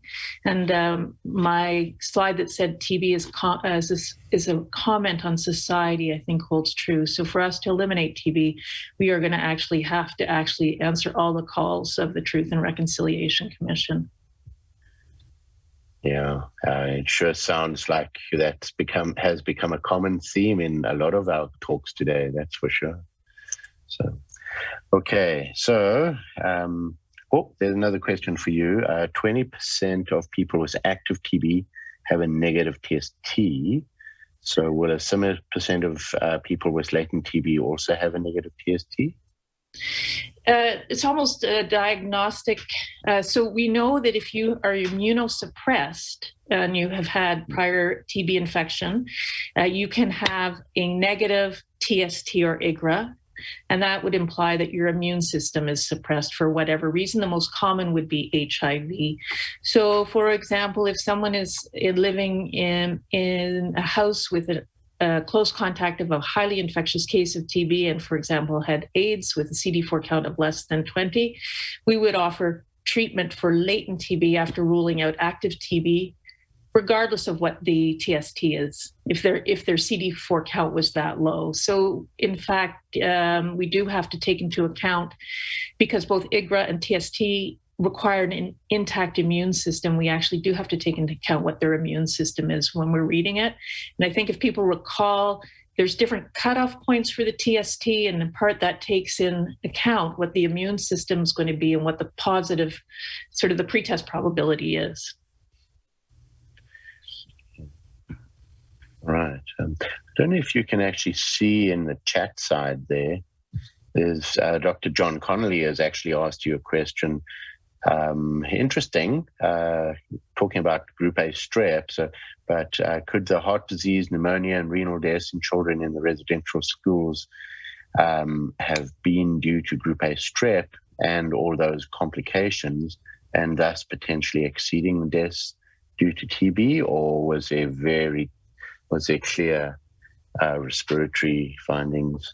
Yeah, that's really interesting, John. I think the reality is the healthcare was so poor there that we won't know. So we do know what we do know, I guess. And so what is reported is that TB by far and away was the most common killer. Mm-hmm. Okay.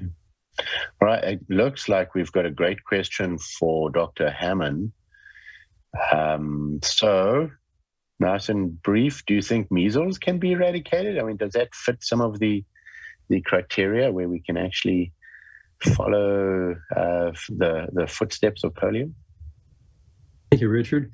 I think technically it does. I think it does fit into the category where it would be parallel to polio for many of the parameters that would be needed to eradicate it scientifically. One of the other things that measles helps it to be recognized. It's quite often very symptomatic. So it has a rash that polio does not have. So similar to smallpox, where it was recognized what smallpox was because of the rash, measles does have a rash, and that might enable it to be recognized. One of the challenges, though, if you look even at North America, one of the problems we're having now is vaccine hesitancy, and our immunization rates are not high. And they're falling down into the 70% range in many cases. So that's a major concern, because measles is highly infectious. It can also spread by aerosol, and so that makes it difficult to control. You can't even control it easily with hygiene sometimes. And when you have immunization rates that are in the 70% range, you're not really getting enough herd immunity. So the major problem with measles is a low immunization rate. It's also a live virus vaccine, so it requires great handling skills. But I think it could be overcome, but it takes a great effort and consistency of immunization and acceptance of vaccine programs. which we have to get better at, even though we've got all these great vaccines. Yeah, that's right. I have to admit the pandemic has definitely brought out some of the worst. So anyway, okay, Michael, there is a question here for you. So the provincial strategy to limit lumbar MRI to leg dominant pain of 3 months duration. So do you think that we might limit early diagnosis of this spondylodiscitis? Yeah. So really good question. And, the difference between that group of a spondylodiscitis and the degenerative is the persistence of pain and pain that's nocturnal. Typically degenerative disc disease will give you pain that's related to that brought on by weight bearing or being upright or sitting. Whereas the pain related to an infection typically is recalcitrant to reasonable analgesia and there at night. So, I think our radiologists are certainly attuned to this as well. And, if you had any question about that being a worrisome entity, despite what I just said, calling a radiologist, by far, majority are very happy to accommodate you on an early basis. So. And even then picking up the phone when to call a spine surgeon, running that by them as well. Yeah, totally. Something we often forget to do, but you pick up the phone. It's amazing what you do. Yeah. Okay. All right. So, we've still got a minute or two because we do have a stretch break now. So let's try and get through 1 or 2 extra questions quickly. Current recommendations of doing TST with individuals who receive BCG vaccine as a child, and then you can see does a BCG is at birth or later. So those 2 questions are actually the same. Yep. So BCG at birth, we feel does not affect the TST result. It's really the BCG after age 2, or if they had 2 BCG vaccines for whatever reason. Some countries actually would give a booster vaccine when people go into primary school. Mm-hmm. So they've had 2 or more vaccines, or if they've had them over age 2, then you should actually, IGRA would be your preferred test. Yeah. Okay, good. All right. And what's this top question? Okay. And Greg, maybe you can help with this potentially clinic in Winnipeg where we can send post-polio syndrome for long-term follow-up. Are there neurologists that are helping with this? Yeah, so post-polio syndrome is a weakening of the limbs of many patients who've recovered from polio. It seems with time there's a somewhat of a degeneration. I'm not an expert in this, but it is a neurological condition that is real. I just don't know if there's any specific neurologist. I think a good neurologist should be able to give some guidance on this. Again, there are mechanical assists that can help people who have weakness of limbs, but that's one of the unfortunate features of polio, is that this is a long-term, it's like long COVID. There are long-term sequelae, and most of them are not reversible. Again, just to reemphasize the point again, until polio is eliminated in this world, we have to be aware of the potential spread. It can spread fairly easily, and we have fairly widespread these circulating vaccine strains right now.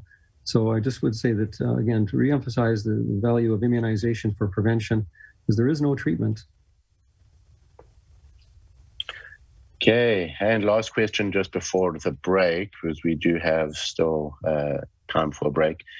Rasmussen's aneurysm, anyone? It is uncommon. I'll tell you, though, 2 years ago, we had a Rasmussen's aneurysm in the form. It's an artery that courses through a TB cavity, and it ruptured. So the person was lucky to survive, but had to have an emergent pneumonectomy. It's a very uncommon but lethal complication of cavitary TB. Mm-hmm. Okay. Well, thank you very much to the 3 of you. Yet again, some excellent discussion, excellent presentations, and continues to emphasize the importance of health is not just on its own, it's part of the bigger picture and health equity and looking after those people that are sometimes they don't get access to vaccines and all sorts of things. So, all right, now stretch break is until 3 o'clock, so we've got over 10 minutes. And then we're going to be coming back for it looks like our last session of speakers. So that's going to be, we're getting close. So 3 o'clock, remember, please go and do your evaluation of the speakers, and we'll see everyone shortly. Thank you.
Infections are not new to the human experience. Neither is the work of identifying pathogens and understanding how infections spread. Those of us who work in healthcare are especially interested in improving our knowledge and that of others so that we can mitigate the risks of infection amongst ourselves and our patients.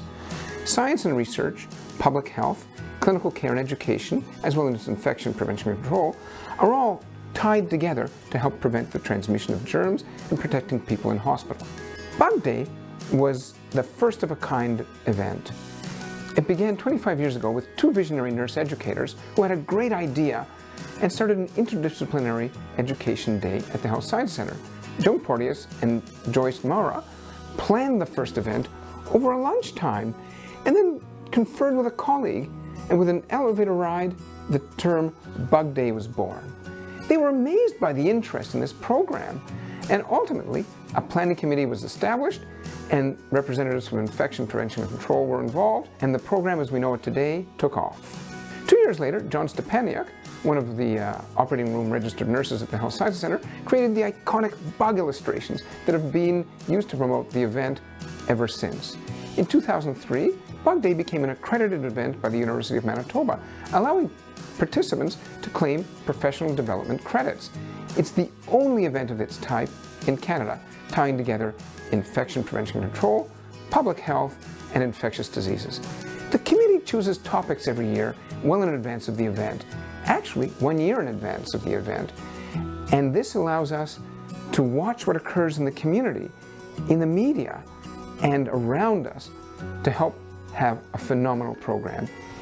Each year, leading experts in their field present rich knowledge to help spread expertise. In 2004, the first telehealth sites were added to accommodate participants who couldn't travel long distances. In 2020, Bug Day was live streamed. This allowed 3,000 registrants and at least 800 to 1,500 participants for each session. Bug Day has grown through the goodwill of the Health Sciences Center leadership, who have supported the program year after year, and in-kind support from the University of Manitoba, particularly the Continuing Professional Development Program. Technical support has been provided to the audiovisual staff at the University of Manitoba. And we've also had support and interest from Doctors Manitoba, the College of Physicians and Surgeons of Manitoba, and the Association of Regulated Nurses of Manitoba. Bug Day started small, with about 200 people at the first event in 1996, and it has grown from a great idea to the largest healthcare education event in Manitoba, with 3,000 participants in 2020, and who knows how many this year. Together with the Bug Day Committee, I'd like to invite you to the 25th Annual Bug Day. See you there.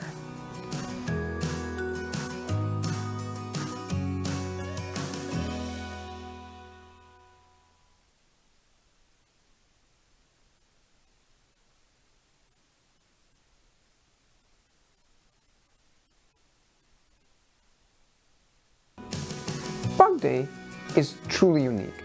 A full day of education for anyone interested in infection, prevention, control, communicable diseases, and infectious diseases in our community and healthcare settings. For the past 25 years, I've tremendously enjoyed being involved with Bug Day as a presenter, host, and organizer. Our presenters are world-class thinkers. If you're interested in the prevention and control of communicable diseases, Bug Day is for you. Bug Day will be live streamed on October 19th, 2021. Visit our website for the complete agenda and to register. It is an opportunity to update your knowledge and skills, and it is accredited for all healthcare professionals. In addition, the 25th Annual Bug Day is free. Did I say accredited? And the topics are all timely. Together with the Bug Day Committee, I'd like to invite you to the 25th Annual Bug Day. See you there.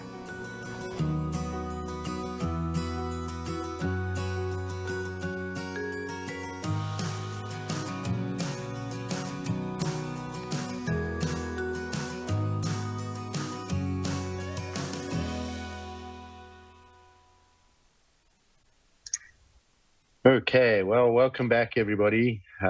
We have one more hour of the 25th Bug Day. We've had an incredible day so far, lots of really, really good speakers, and we're actually circling back to our keynote speaker from the day. Karen, I'm really appreciative that you've hung in this long. That's great. So for those that ended up missing this morning, you'll only get 15 minutes of Dr. Karen Doucette, but she is renowned professor from University of Alberta, and she spoke to us about transplant medicine this morning, but now she's going to switch a little bit and move over and talk about infections in the immunocompromised host. I think that's obviously very important at the moment with COVID. And I'd be interested to hear your ideas on how what we do with vaccines for these compromised hosts. But anyway, that's an aside. Over to you, Karen. And it looks like you. All good? Yep, there we go. It's all good. Thanks.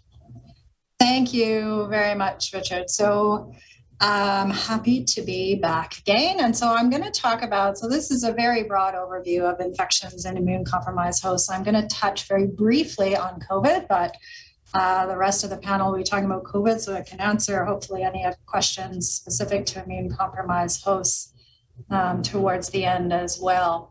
So doing the good, preventing the bad, and avoiding the ugly. So first of all, these are my disclosures. Relevant to this talk is largely related to clinical trials that I have done or currently am participating in related to vaccines as well as antivirals, particularly for CMV and immune-compromised hosts. So prevention, I'm going to talk about the good things in prevention, talking about some of the gaps and challenges, particularly in CMV prevention, but also treatment. And then towards the end, we'll talk a little bit about invasive fungal infections that can unfortunately still get very ugly. So very broad topic, immunocompromised hosts. Actually, if John Connolly is still around, we were talking earlier today about this. In the setting of COVID, who's immune compromised, what degree, how does that impact your risk to various infections? So this is a broad and increasingly prevalent population. Primary immunodeficiencies, or what's now been called inborn errors of immunity. There are over 100, but these are relatively rare and generally present in childhood. Far more commonly, secondary immune-compromised hosts typically present later in life and are as a result of an underlying condition. So, for example, diabetes or HIV infection, or are a result of therapy for an underlying condition such as cancer chemotherapy, or in the case of transplant, the immunosuppression required. There are a number of specific immune deficits, so whether it's in humoral immunity and B cells and antibody production or cell-mediated immunity, different deficits in phagocytosis or complement specific, but very often, particularly in adults with secondary immunodeficiency, they're really mixed patterns and some component often dominates, but there are risks that span across different components and different arms of the immune system. So I put up here, so predominantly the work that I do is in solid organ transplant, but I could have put up here similarly a timeline post hematopoietic stem cell transplant or different periods of risk depending on your underlying immune compromising condition. So when we talk about immune compromised hosts, it's really important to think a little bit more specifically. So we think about what is the net state of immune suppression. So not just what is the underlying primary disease, but what are the other factors that may be playing a part. So in the case of solid organ transplant, there's a surgical intervention that puts people specifically at higher risk early post-transplant for actually all of the typical infections that any surgical patient might get. So these are the nosocomial infections, pneumonia, C. difficile, surgical site infections. So we see lots and lots and lots of routine surgical site infections, unfortunately very often with more drug-resistant organisms, but otherwise fairly typical. For following solid organ transplant, there's then a peak period of immune suppression. So when the immune suppression levels are the highest during the first 6 to 12 months. But this is a time when we typically now have preventative strategies, so giving prophylaxis for viruses, for pneumocystis, that actually has pushed the timeline out a little bit. So whereas we used to see CMV or pneumocystis very early post-organ transplant, it's now very, very uncommon to see those infections in the first 6 months or 12 months following transplant. And those complications are pushed out following the period of prophylaxis. Very late post-transplant, so of course the goal of undertaking solid organ transplant is to return people to high quality of life where they engage in community activities. And that can be associated then with a higher risk of community-acquired infection. So for example, on here, West Nile virus. So patients who are immune suppressed are at higher risk of getting severe disease related to West Nile virus infection. And so we need to think about strategies that both allow people to return and engage in their activities of daily living and enjoy their life, but also try to minimize some of these potential risks. So minimizing risk pre-transplant, so donor and recipient screening, which I talked a little bit about this morning specifically, but really a lot of this is basics, taking a history, understanding what potential transplant candidate may have been exposed to in their past based on where they've lived or infectious complications they've experienced, undertaking serology testing and nucleic acid testing based on the standards that exist. So for things like we talked about this morning in bloodborne pathogens, toxoplasma, syphilis, et cetera, are all routine screening. Immunizations are also a key part of prevention. So there are protocols in place to ensure that transplant candidates have undergone all of their routine immunizations so that they have it reviewed through public health, that they've had their polio vaccine and their MMR, et cetera, et cetera. Some of the things that are particularly important are hepatitis B vaccine, which can allow for that expansion of a donor pool to receive organs from donors who had higher risk or may have had hepatitis B infection in the past. And then a number of vaccines, it's very important to ensure that people are vaccinated prior to transplant, although they are to a degree immune compromised by their underlying primary disease that makes them a transplant candidate. They will generally still respond far better to vaccination prior to transplant than after. So particularly important in children who may still be in the process of completing their primary vaccine series, in which there are schedules to accelerate this to ensure that they are vaccinated prior to transplant. But in adults, particular to COVID-19, this has become a fairly hot topic recently in the transplant community about vaccination prior to transplant and whether these should actually be mandated and required, and that if people are not vaccinated, that they may not be eligible for a transplant. And the reason for this is that the outcomes of vaccination following transplant are still quite poor, so that only about, even with 3 doses, still about a third of solid organ transplant patients remain at risk for COVID-19, have poor or no vaccine response. And this is a small study that was published in Clinical Transplantation that demonstrates that if this is in kidney transplant patients compared to dialysis, and you can see that those who are post-transplant, less than 50% had a serologic response to COVID vaccine. However, when they were vaccinated prior to transplant, when they were on dialysis, the overwhelming majority actually seroconvert, and their antibody levels, their neutralizing antibody levels are also higher. Still not as high as control subjects who are otherwise healthy, but significantly higher than those who are vaccinated post-transplant, which again, long-term follow-up will demonstrate, but it's likely that they will ultimately have better protection from COVID-19 disease long-term.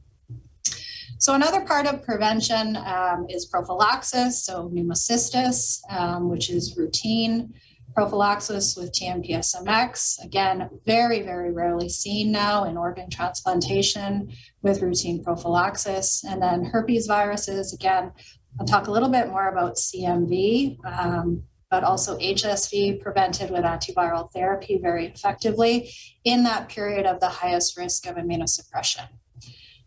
Antifungals are challenging, so we can certainly identify groups. So for example, in solid organ transplant lung recipients, or those who undergo hematopoietic stem cell transplant or acute leukemia induction therapy, are at much higher risk of invasive fungal infections and may benefit from prophylaxis as well. So we can lower the risks through prophylaxis of fungal infections as well. And strategies for safe living, as I referred to, just some advice around consumption of food. So not eating raw deli meat, for example, safe water supplies, mosquito avoidance to limit risks of other community acquired infections, which these patients who are immune suppressed are at higher risk for and higher complications. Cytomegalovirus, I'm going to talk a little bit about, it's a bit of a good news, bad news story. So as we have very effective prophylaxis and preemptive therapy. So prophylaxis means we give a whole bunch of high-risk people an antiviral and we can prevent CMV fairly effectively, or we do preemptive therapy where we do a lab test to monitor for CMV, and we're able to pick up low-level CMV reactivation and intervene with antiviral before people develop disease. And these strategies are pretty effective and have substantially lowered the risk of CMV infection in particularly solid organ transplant and hematopoietic stem cell transplant recipients. But there are a lot of challenges that remain in terms of late onset CMV, and we lack reliable predictors of individual risk. The therapies, so the backbone of therapy remains ganciclovir or valganciclovir, which has significant side effects related to marrow suppression and recurrence, because this is a virus that persists forever and we have no curative treatment. Recurrence and resistance remain a challenge. So is prophylaxis or preemptive therapy better? We still don't actually know the answer to this, and it depends on the risk group, and it just depends on your perspective to a degree. So this just shows you, this is a recently published trial in 2020 in JAMA that looked at liver transplant recipients, which as a group are at relatively low risk, although these were a higher risk based on serology, and that the donor was positive and the recipient was negative, and they compared preemptive therapy to prophylaxis. And you can see that the conclusion here was that preemptive therapy was actually more effective with fewer patients developing CMV long-term, with the theory being allowing the virus, allowing the immune system to be exposed to the virus for short periods of time and intervening with antiviral therapy thereafter may actually then train the immune system to develop better T-cell mediated immunity in the long term and avoid these higher rates of CMV that we're seeing with antiviral prophylaxis. But this does carry risk and it carries complexity because you have to actually monitor, do the test, and intervene. And so most, in fact, all guidelines and most institutions continue to use CMV prophylaxis as their backbone of prevention in this high-risk group of organ transplants who are donor positive, recipient negative. There have been some advances. So this is very old, showing you from 2010, valganciclovir effectively prevents CMV in solid organ transplant for as long as you take it. And this was 100 days compared to 200 days. And while you're taking it, people don't get CMV. But when you stop it, a significant portion still do get CMV. More recently, in stem cell transplant, letermovir, which is a newer antiviral that does not have the marrow suppressive effects of valganciclovir, was looked at prophylaxis in stem cell transplant. And this actually significantly reduced the risk of CMV in high-risk stem cell transplant patients and, in fact, decreased mortality. But again, you can see that over time, these patients still develop CMV. So we have made progress, but we still see late onset CMV, and we don't have good predictors. So cell-mediated immunoassays have been looked at and do provide some evidence of the development of CMV-specific immunity, but overall do not have very good predictive value on an individual patient basis. Some of the new therapies, so 2 minutes? 2 minutes, That's yep. good. So maribavir is another new antiviral for CMV, which is currently undergoing review by the FDA and by Health Canada. And this is a drug that, again, it has a niche, but isn't a game changer in CMV, I would say. So this trial looked at those who were refractory or resistant to standard therapy with ganciclovir or valganciclovir, and compared it to what was called investigator therapy. So what would you use if you didn't have access to maribavir, which was largely foscarnet, which is very toxic, largely with renal side effects. And you can see that maribavir was superior, but still, again, fails to clear CMV in a significant portion. And once you stop, there are high rates of recurrence.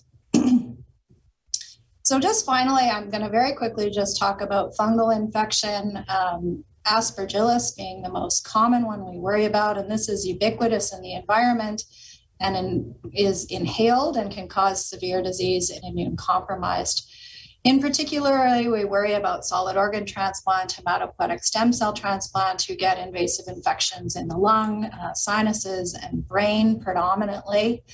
And although there are now many new and emerging therapies, prevention is very challenging because this is, as I say, an organism that is present everywhere in the environment. And I just have a few pictures to end on with a number of mold infections. So a kidney transplant patient, and this is fusarium. So this was a patient who actually worked as a farmer. So again, has returned to their life, productive, working as a farmer in Alberta, and unfortunately got this infection, although it was cured. Less good outcomes. So this is a leukemic patient who developed an invasive fungal infection of the lung and dissemination to the brain. And as you can see here, the diagnosis was made by a burr hole brain biopsy. And unfortunately, months later, despite being on antifungal therapy, this actually started to emerge through the burr hole.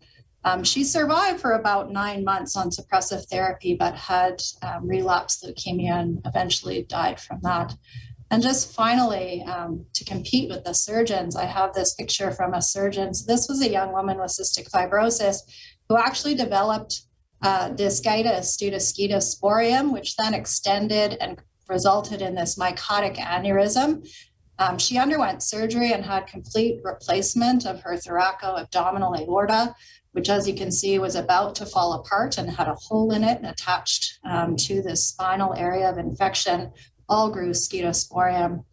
She actually also lived for almost 4 years after this surgery, but eventually died of recurrent mycotic aneurysm. So this is really the ugly that we do our best to prevent, but unfortunately still occurs. I will stop there. Thanks very much, Karen. Not sure that too many people can beat that. That was a good picture. Good. Okay. All right. Well, let's move on. We have got Dr. Jared Bullard. There he is. The infamous Dr. Jared Bullard. So he is a pediatrician, ID specialist. He's associate medical director of CADM Lab, and was instrumental in doing a whole lot of CME last year, and clearly you did fantastic because we've asked you back. So well, welcome, Jared, and you're going to be talking to us all about vaccines. Absolutely. Yeah, well, thank you for having me again. It's always my pleasure to really come and help dismiss all the misinformation that's out there. So my talk will be specifically about children and vaccination for COVID-19. There we go. I have no conflicts of interest at this point. I'd love to figure out how to do that at some point, but we'll do that another date. So the objectives really are to go over what we've learned since wave 1 when it comes to SARS coronavirus 2 and children, because our initial interpretation and expectations of what would happen has changed quite a bit. As well, we're going to talk about what the goals of vaccinating children are comparatively to adults, because of course we're very familiar with what happens, particularly with older adults and how sick they can get. But that's not the same in children. And finally, we're also going to talk about some of the side effects of COVID vaccination, particularly as it relates to children and some of the early signals that we saw.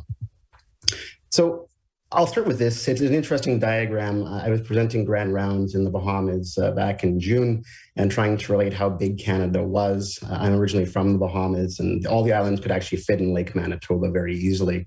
And so this was a map just to help them understand, like, this is how big Canada really is. And you can see that over the course of the pandemic since March of 2020, there have been just over 340,000 children infected with COVID.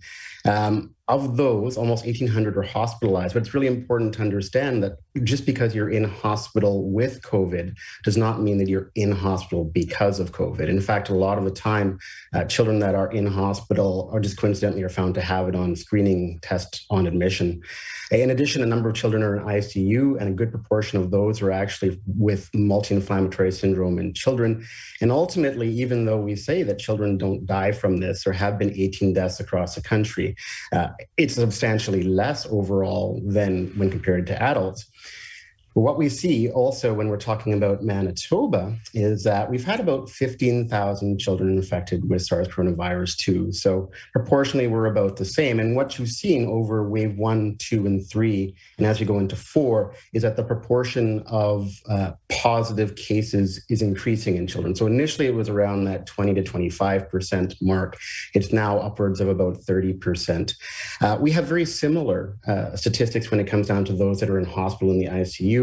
It's a little bit higher, but at the same time, the COVID in this province really has disproportionately affected kids that would likely come into hospital for other reasons as well. The interesting thing is we did have 12 cases of this multi-inflammatory syndrome in children initially. That was primarily back in wave 2, but since then it's actually dropped off, and we'll talk a little bit about that. And of course, we've had 3 children in Manitoba die from COVID.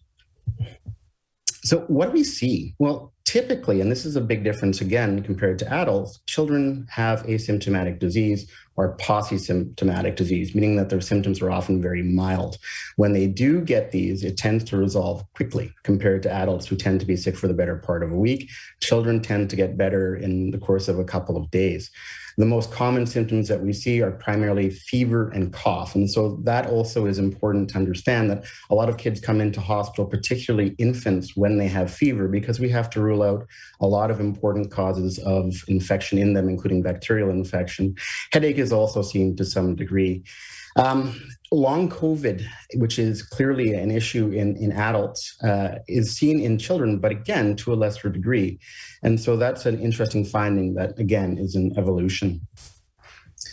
So how is COVID transmitted? And that's really the big question, because when we think about children, we know that they're the sentinel group for a variety of respiratory viruses like influenza and RSV. So typically you see them getting it first, and then a couple of weeks later, you see it transmitting in the adult population not long after. And in fact, you can still see this to some degree, even with all the COVID restrictions we have with rhinovirus and the colds that are just flowing through those kids right now. So typically, when we're thinking of COVID in children, they acquire it within a household. So they can get infected. And typically when they do, it's because an adult is in the house or an older sibling who's out in the community and brings it home to them. Now, that's not to say that children can't transmit this. They can. They're not quite as good at it overall. So we know that also when we're talking about children and their transmission to other household members, it tends to be about 2 other cases. So it's not quite as dramatic. Like with Delta, typically what we've seen is a case goes into the house with an adult and everybody gets it subsequently. With children, it's not quite behaving like that. And so that's, again, different. And that's even with Delta. We also know that preschool children, so the young kids who are require a lot of handling by their caregiver are much more likely to be able to transmit that to those caregivers, whereas the adolescents who hide in their basement bedroom looking at TikTok and other assorted activities rarely transmit.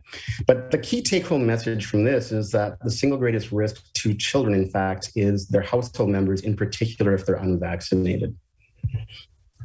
So what about schools? Because schools is the other place where you would think of children as having a lot of contact with other children and also teachers and other educators. In fact, a substantial portion of their day is in fact there. And what you can see with this particular diagram is that in waves 2 and wave 3, the epidemic curve is actually following what's going on in the general community. And even now that we're in wave 4, you can see the same sort of trend going on, in that the cases in schools, either in teachers, educators, or students, is again paralleling the curve that we're seeing in the general population. And so that's in fact what we've seen the entire time, is that COVID activity is a reflection of what's in the community. So if you have a community that has substantially more COVID activity, and at this point it's in northern Manitoba more and southern Manitoba, there's more cases in those schools in particular.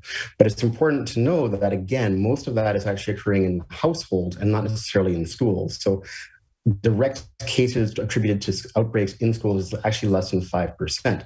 So that's what's happening with children. But what about teachers? Because again, teachers are very used to getting sick all the time from all sorts of different respiratory viruses. And we have a lot of data coming from various parts of the world and of course across Canada as well as here in Manitoba. And so we know that when we look at symptomatic cases diagnosed here in the province in teachers, or people who identified as teachers and educators, that they were actually a little bit less, lower rates than the rest of the general adult population. We also know that when we look at seroprevalence data, in particular in BC, which is very good and has a very comprehensive study ongoing, that the seroprevalence of adults, either teachers or in the general community, is about the same. And so that's actually very reassuring. In addition, Ontario is doing a very similar study. And what they're looking at is actually what exactly is the risk factors that increase the likelihood that you're going to get COVID. And so, like I was saying earlier, households seem to be where you're most likely to get COVID, and that applies to teachers as well. In fact, if you have an adult, there's a substantial chance that you're going to get COVID if it's in your house. Interestingly, students with COVID and children in your household have about the same increase in your risk. And finally, there's also travel. If you're to go outside the province, you're more likely to pick that up. So overall, what that suggests is that there's many interventions that have been undertaken in schools to make it a safe environment when it comes to COVID. So we have social distancing, masking, hand hygiene that's regular, and trying to make our kids' lives as normal as possible with COVID in place. But overall, this seems to be somewhat protective, and so that's actually good. Now, a lot of the cases I've heard about, or people have brought up a story that came out of LA through the Morbidity and Mortality Weekly Report. So this is published through the CDC in the US. And it's a really interesting story of a number of kids that got Delta from a teacher. So the story goes that this teacher had mild rhinorrhea, so runny nose and congestion, for the better part of 2 days. And she was attributing that to her seasonal allergies. And so she was at work and she was wearing a mask, and they were doing all the things that you would expect in a classroom. So all the children were wearing masks quite religiously. They were all socially distanced. There was actually excellent ventilation in the classroom with the windows open, the door open, and they actually had a HEPA air filter unit at the front of the classroom. The other thing that was unfortunate was the teacher was not vaccinated. In addition, she was also taking off her mask for about a 10 to 15 minute period each of those 2 days to read to the class. And so when people saw that the secondary attack rate in that classroom was at 50% of the students got infected, they were saying that this was evidence to support that COVID is airborne. So that's not entirely accurate, right? If you think about this exact same scenario with a lot of susceptible students in the classroom, with somebody with chickenpox, which is truly airborne, over the course of 4 days of transmission, everybody in that classroom would have been infected, in addition to some of the people down the hall. In fact, there are some case reports talking about assemblies at schools back before vaccination where you had a significant vis-a-vis transmission, even with as short as a 15-minute assembly in hallways. So I think the key message from this particular study is that, one, if you're sick, stay home. And 2, just as important, make sure you get vaccinated, because I think that this was very much avoidable, or at least could have been reduced. So we're talking a lot about 2 minutes. Woo, or fly. 3. Okay. 3. 3. Oh, thank you, Richard. All right. So what we were looking at was primarily environmental things that we've done, but we also did a study here in Manitoba looking at, is there a biological reason? And because, as I said, children are usually the sentinel population when it comes to respiratory viruses, and we didn't really get to study them in a big study that we did. So what we wanted to figure out was, well, how infectious are they? And so we took 300 samples from children, all of whom had COVID, and compared them to adults, all of whom had COVID. In no way does this represent that the testing is actually prone to false positives. And we wanted to see how often the culture was positive, what their viral load was, and how much virus grew. And what we saw overall was that the viral load did tend to be higher in those samples that ultimately grew in culture. And in addition, children tended to be asymptomatic. So when you look at these two, you can see that displayed. And in addition, you can see that the amount of virus represented by TCID was substantially less in children when compared to adults. And so the take-home message really was that the chances of a sample being positive by culture is less for children. There is often less virus overall. And ultimately, we couldn't really figure out the symptom to test time. But we kept getting asked about alpha, and we kept getting asked about delta. And so we actually did manage to look into that recently as well with another 400 samples. And what you can see here is that even though delta samples from children with COVID and adults with COVID is still more likely to grow, it's about 3 times more likely to grow compared to the original variants we had in adults and 2 times in children. And when we look at the amount of virus and viral load in delta, again, children have higher viral load. The big difference is that the amount of virus that they have is actually about the same. In fact, there is no statistical significant difference between it. So children now have about as much delta in their nose, even if their cultures are less likely to be positive. Now, with all of that going on, of course, I think those of us who have children in school appreciate all the things going on related to lockdown and suspension of in-person school. The big one to me, honestly, is increased obesity, and there's lots of studies to show that down the road, I think this is going to be the thing that really bites us in the ass more. And it's also important to know the risks in youth. Now, again, this is individual risk for children, and so we'll talk about what that means more on a population level. Fortunately, we've actually managed to vaccinate a significant portion of the population, and you can actually see that it's holding across all the age groups, including the teenagers and adolescents, but it still leaves 240,000 unvaccinated children. And so these children, of course, are going to be prone to all of the sequelae of COVID. And even though it's not likely to cause severe disease, death, or hospitalization, when we're talking about 240,000 potential kids that could get this, it could add up very quickly. So what about the children? If you were watching the news yesterday, you saw that Pfizer has asked Health Canada for approval. And I think you're going to actually see this moving faster than we initially thought. When it comes to vaccinating children, we can't really do the same thing in terms of studying it. We can't say symptomatic disease. So what we're looking at instead is anti-spike antibodies. In addition, we want to be extra sure that if we know that the benefit to them is a little bit less in adults, that there's no significant side effects, either myocarditis or multi-inflammatory syndrome in children. The dosing will be different at 1/3 the dose, and there's a lot of developmental considerations as well. So children, of course, aren't little adults. You could, of course, get them to go on a field trip of horror to the RBC Center to get a bunch of vaccinations. But there are certain things will help. And so one of the things, of course, is consider all the vaccinations that they've missed as a result, making sure that we engage pediatrics and child health to deliver vaccinations. It's going to have to be a true community effort in pediatrics offices and offices across the province. We have to make sure, too, that parents are on board for vaccinating, because we know from a number of surveys that even adults that might get vaccinated for themselves may not do the same for children. So it could be as low as 50% of uptake. And we also have to make sure that certain high-risk pediatric populations are vaccinated.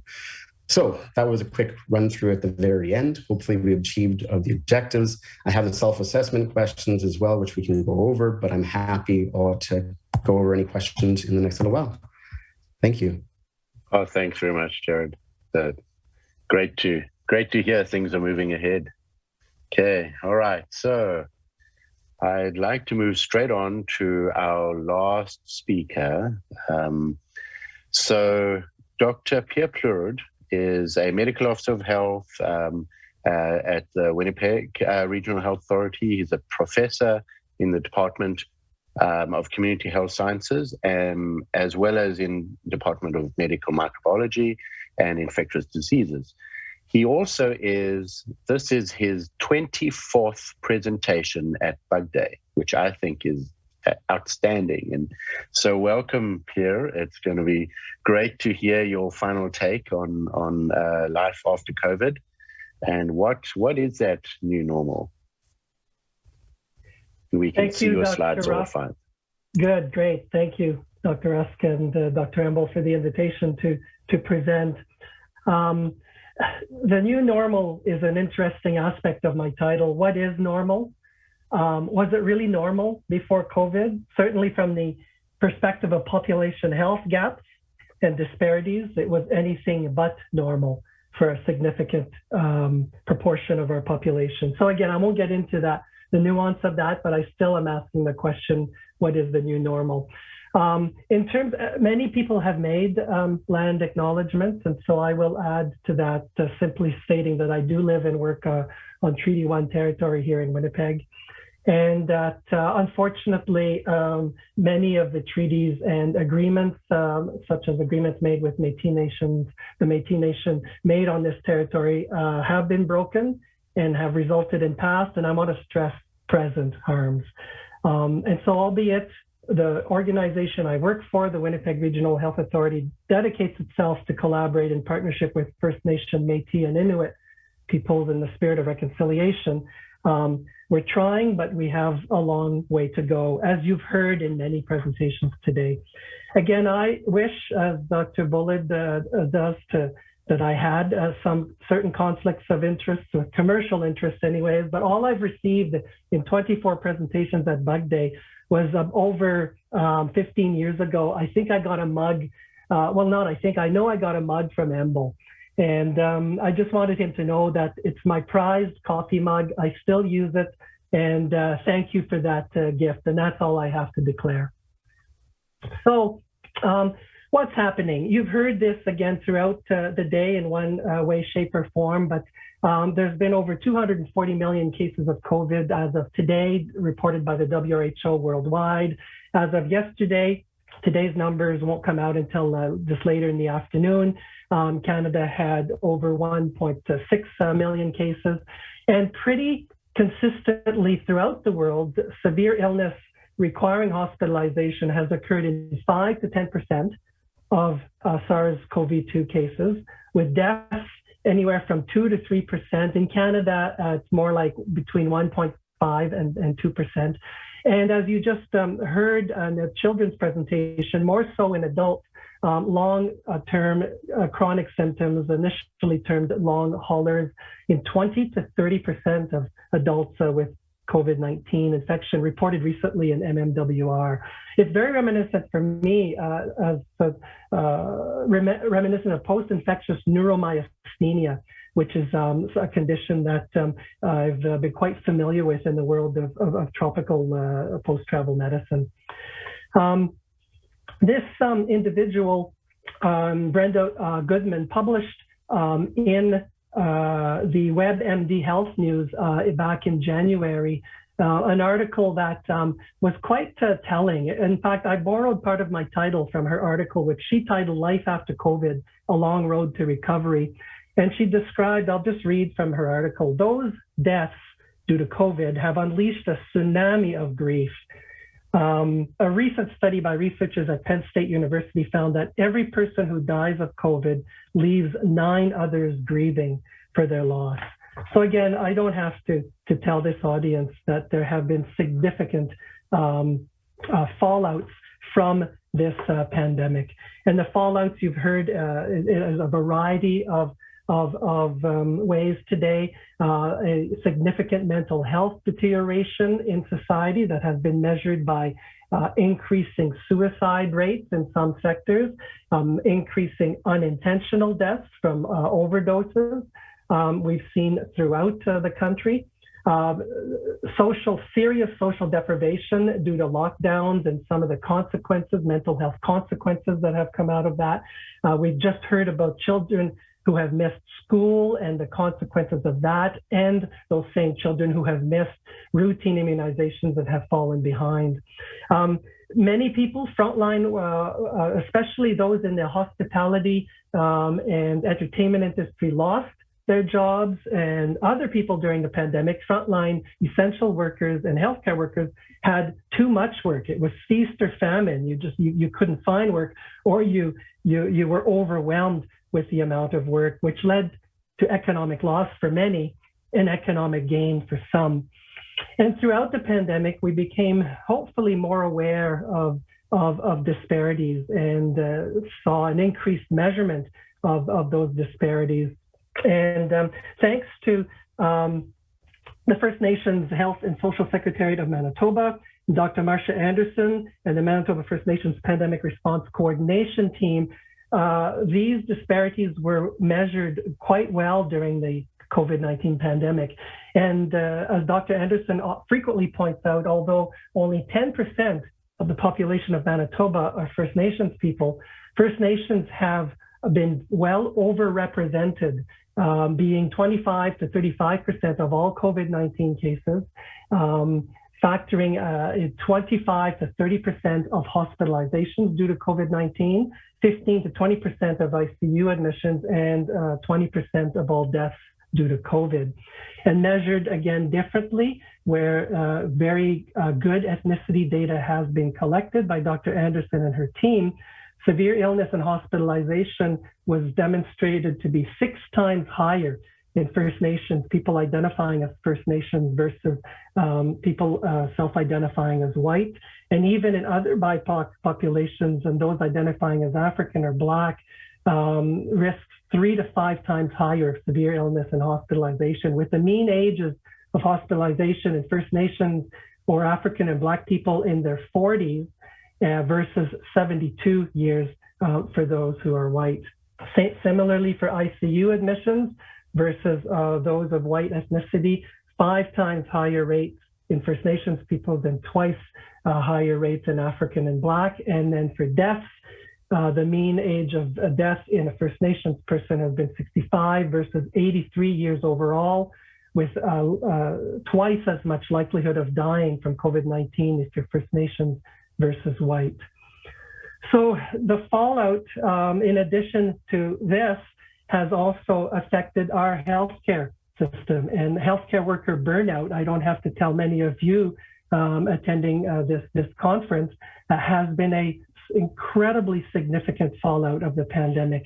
I have been the recipient, and more so some of my colleagues, including Dr. Rusin, who spoke this morning, have been the recipient of vehement accusations of incompetence in public health, related initially to a slow rollout of COVID vaccines, even though the slowness of the rollout had nothing to do with anything that was within the control of Manitoba public health authorities or even political entities in this province.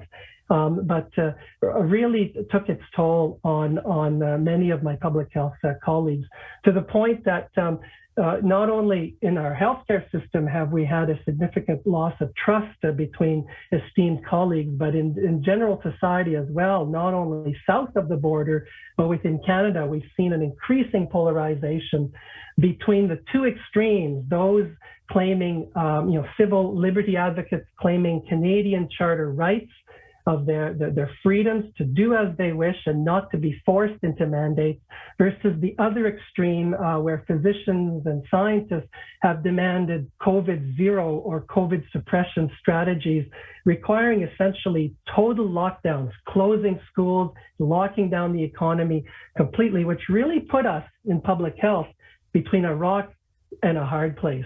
And this really came to a head for me in the spring, when within a span of 3 days, on April 30th, Maclean's published an article signed by many specialists actually from Manitoba, doctors and scientists from Manitoba, demanding a maximum infection suppression strategy, which is also called a COVID zero strategy at the time, trying to emulate what New Zealand was doing, which New Zealand has subsequently abandoned, by the way, as a strategy that would require a complete shutdown that would probably have to last for 8 to 10 months, really, to be completely effective in shutting down this virus 100%. And then 3 days later, on May the 3rd, the churches, we see in our local media that the churches are suing our government provincially and our public health officials for having too much suppression.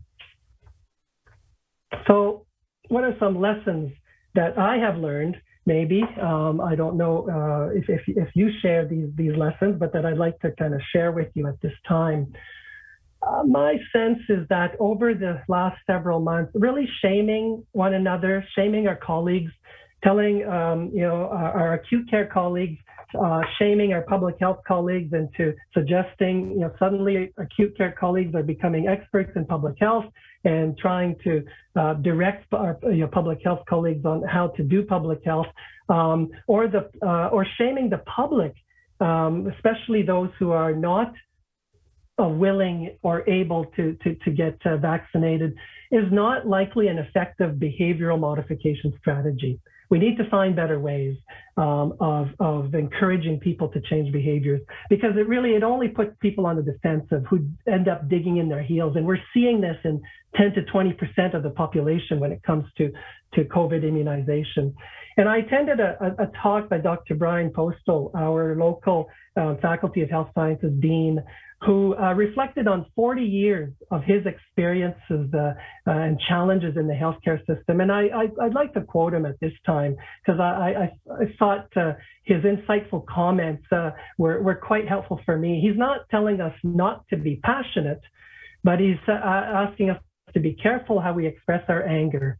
And he basically said, folks, pay attention to our passion, but they don't pay attention to our anger. And if we start getting angry or attacking our colleagues, people will lose respect, and you will have lost their trust in the future. And this was what he's learned over the past 40 years.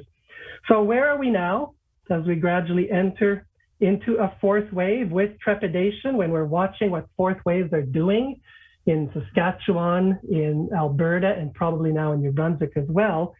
We need to be cautious. We can't let our guard down, especially at a time where our healthcare workforce is exhausted and burnt out. On the public health side, on the acute care side, primary care side, chronic care side, everywhere.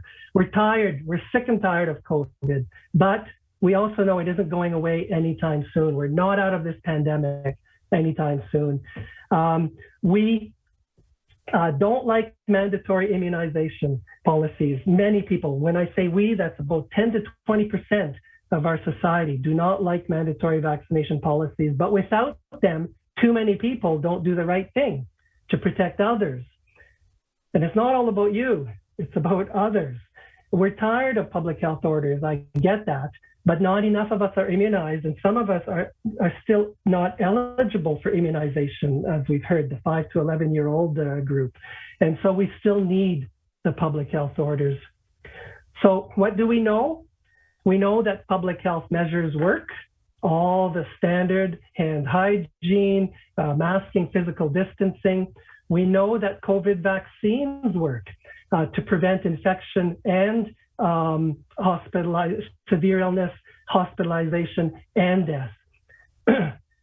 But we also know that if given opportunity and allowed to fester, our fears and our anger will take over, and that's just not healthy.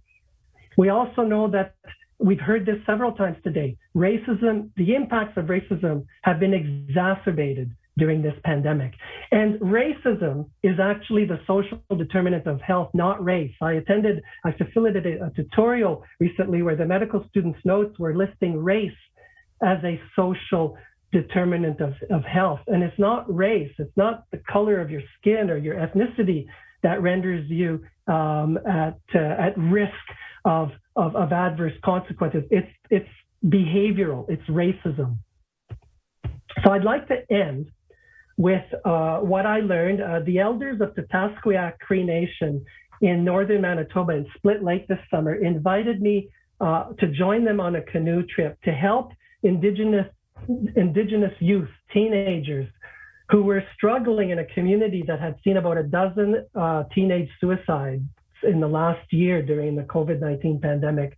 And they wanted me to help work with youth. And in the process, I learned from the elders. I was gifted with 10 canoe teachings that I'd like to leave you with at this time. These canoe teachings actually originate from a West Coast First Nation in British Columbia. I'm not going to go over all 10. I'm just going to highlight 4 of them. Meaningfully addressing systemic racism will take all of our gifts and talents mixed with courage.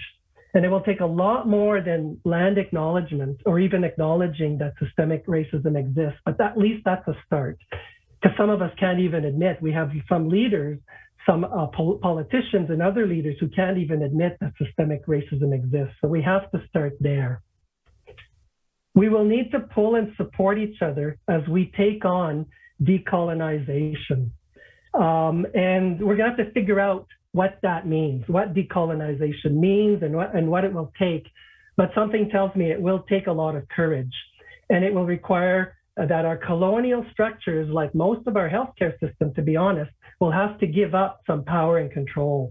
We will need to empower and fund Indigenous partners and organizations to work with us and to lead us in tackling some of our biggest challenges, including the congenital syphilis outbreak in Winnipeg, including dealing with HIV persons, with infected persons with addictions and serious mental health challenges who are currently not accessing care, dealing with a lack of potable water and a lack of adequate housing.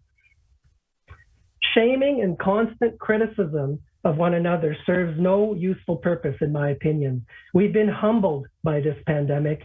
I'd like to ask us to consider humility when providing feedback to our colleagues who, honestly, we're all doing the best we can in acute care, in chronic care, in primary care, in public health, under the most dire circumstances we have ever faced in our careers. And then finally, we need to remember that our actions or inactions during this pandemic can have very negative or very positive impacts depending on how we react on others. And remember, it's not all about me, it's not all about you, it's about all of us collectively. And when given any choice at all, be a worker bee and make honey. And finally, to use a poster that was produced by Indigenous youth for youth in northern Manitoba that we're using also in Winnipeg during the COVID pandemic. It was initially a social marketing campaign addressing STBBI prevention messages, and they added a COVID poster in 2020. I'd like to simply conclude with this statement: COVID changed it all. But what's important is still the same. Be honest, reach out, take care of each other, especially I would add those in greatest need. Play nice, listen to your body, and have fun. Look after yourself. Thank you.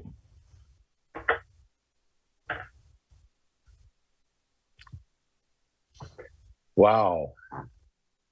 Such amazing words of wisdom. Thank you, Pierre. I really appreciate that. I think that those sorts of words of wisdom are needed. I think you're quite correct. There's a lot of people that are very burnt out, and this is a way for us to turn around, hey? Okay. All right. Well, kind of sad. Our last question period of the day. Had a great session, I have to admit. So, but let's do a few at least. I know there definitely are some good ones. I've been looking at them. So, all right. So our top one there, myocarditis. Actually, and I'd ask, can you kind of expand a little bit to it's not just kids, also young adults, because I've got a lot of young athletes in my practice, like up to 25. So I'm assuming that's Jared. Yeah, so I kind of rushed through the last part of it, which I guess would have been more ideal to focus on. So myocarditis is actually a common feature of infection with COVID. And so that is including adults and pretty much anybody who gets it. The vast majority of people, of course, are not going to have a workup for myocarditis. And when we think of it, it's about 1 in 50. When we're talking about myocarditis secondary to vaccine, there was an initial signal that came out of Israel, and then they were doing some further studies on it. And so we do even have some data here in the province as well. And what we know is it's about 1 in 75,000. What's important about that particular frequency is that that also falls into the proportion of naturally occurring acute myocarditis in the population in general. So it's to say that this might just be background signal, and it's not necessarily going to be teased out as we go forward, looking at COVID myocarditis post-vaccination. Okay, all right. So next question, what metrics will we use to signal the end of the pandemic and thus end of restrictions and mandates? Yeah, Pierre, I'm sure you guys have talked about this. Well, the focus right now is we have an opportunity in Manitoba, which was lost in Alberta and Saskatchewan, so we can learn from our Western neighbors. We have an opportunity to so-called flatten the fourth wave. We're not going to eliminate it, but we have an opportunity to flatten it. And the real goal right now is not to eliminate COVID. Elimination is just not in the cards, it's not feasible, but it's to render COVID to the point where it will not overwhelm our hospitals and our ICUs. That's the goal.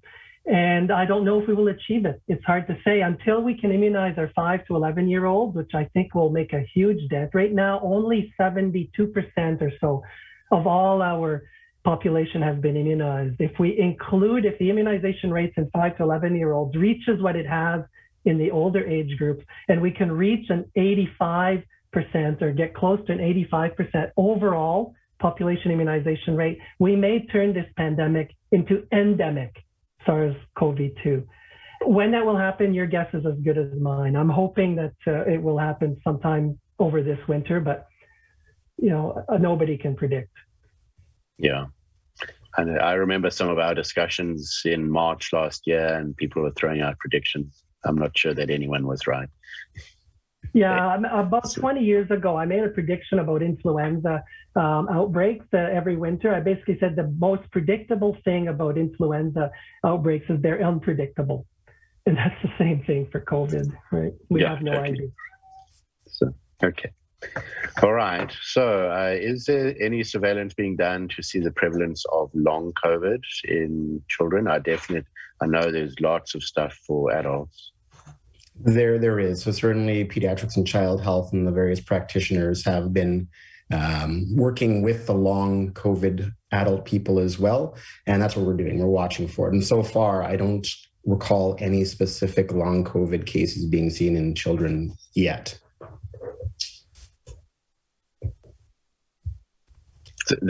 That's in Manitoba. That's in Manitoba, correct? Yes. Right. Yeah. Yes. Okay. All right. So, vaccine question. So why? Any idea? I mean, obviously, there's lots of potential speculation, but have you seen any actual reason why we aren't revamping it yet?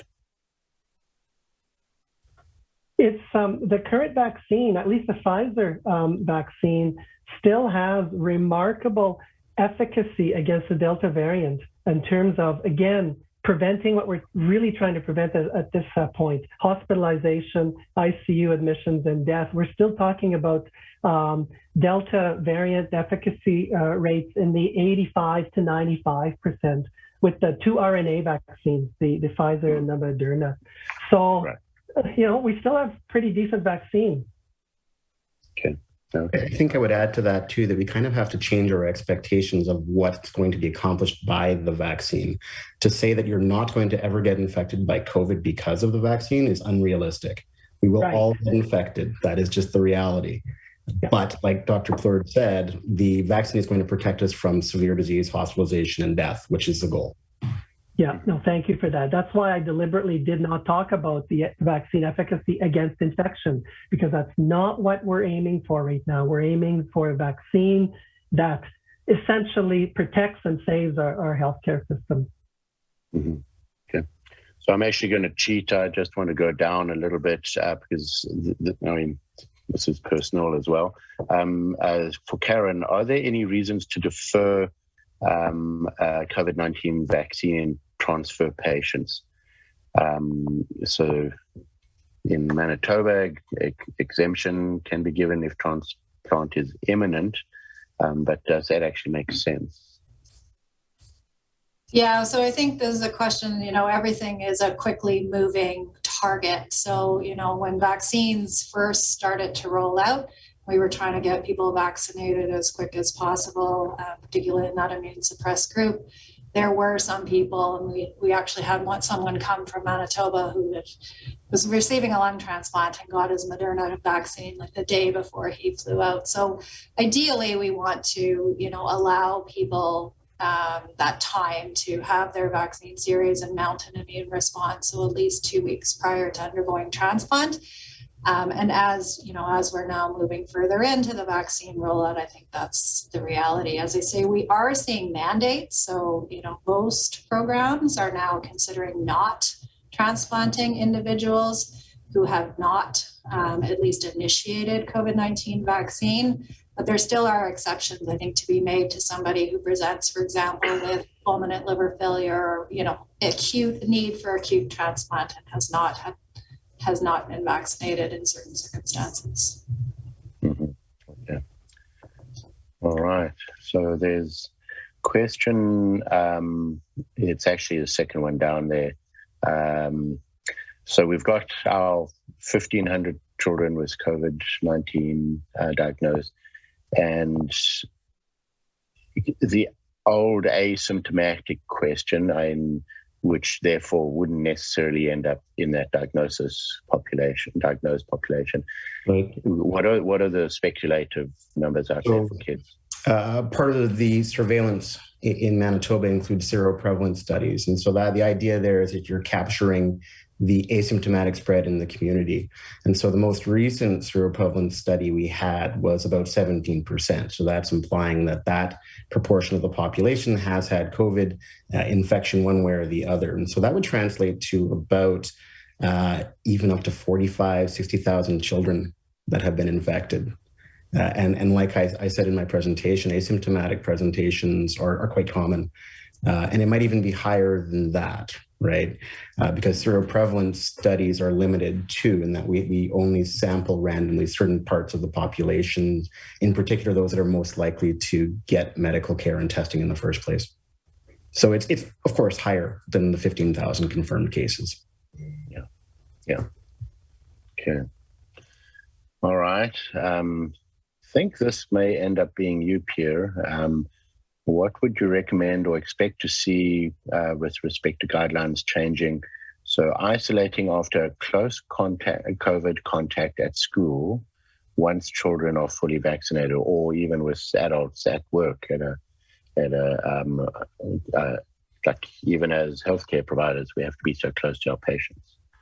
Yeah, right. The reason we are so much stressing immunization with 2 doses, so becoming fully immunized, is that it will allow us to drop a lot or to relax a lot of these stringent regimes of, for example, having to isolate for prolonged periods of time. That it's not that we're going to eliminate the transmission of COVID-19, but we will be able to allow limited transmission of COVID-19 among fully vaccinated populations, knowing that it's not going to, lead to any significant amount of serious illness and serious sequelae.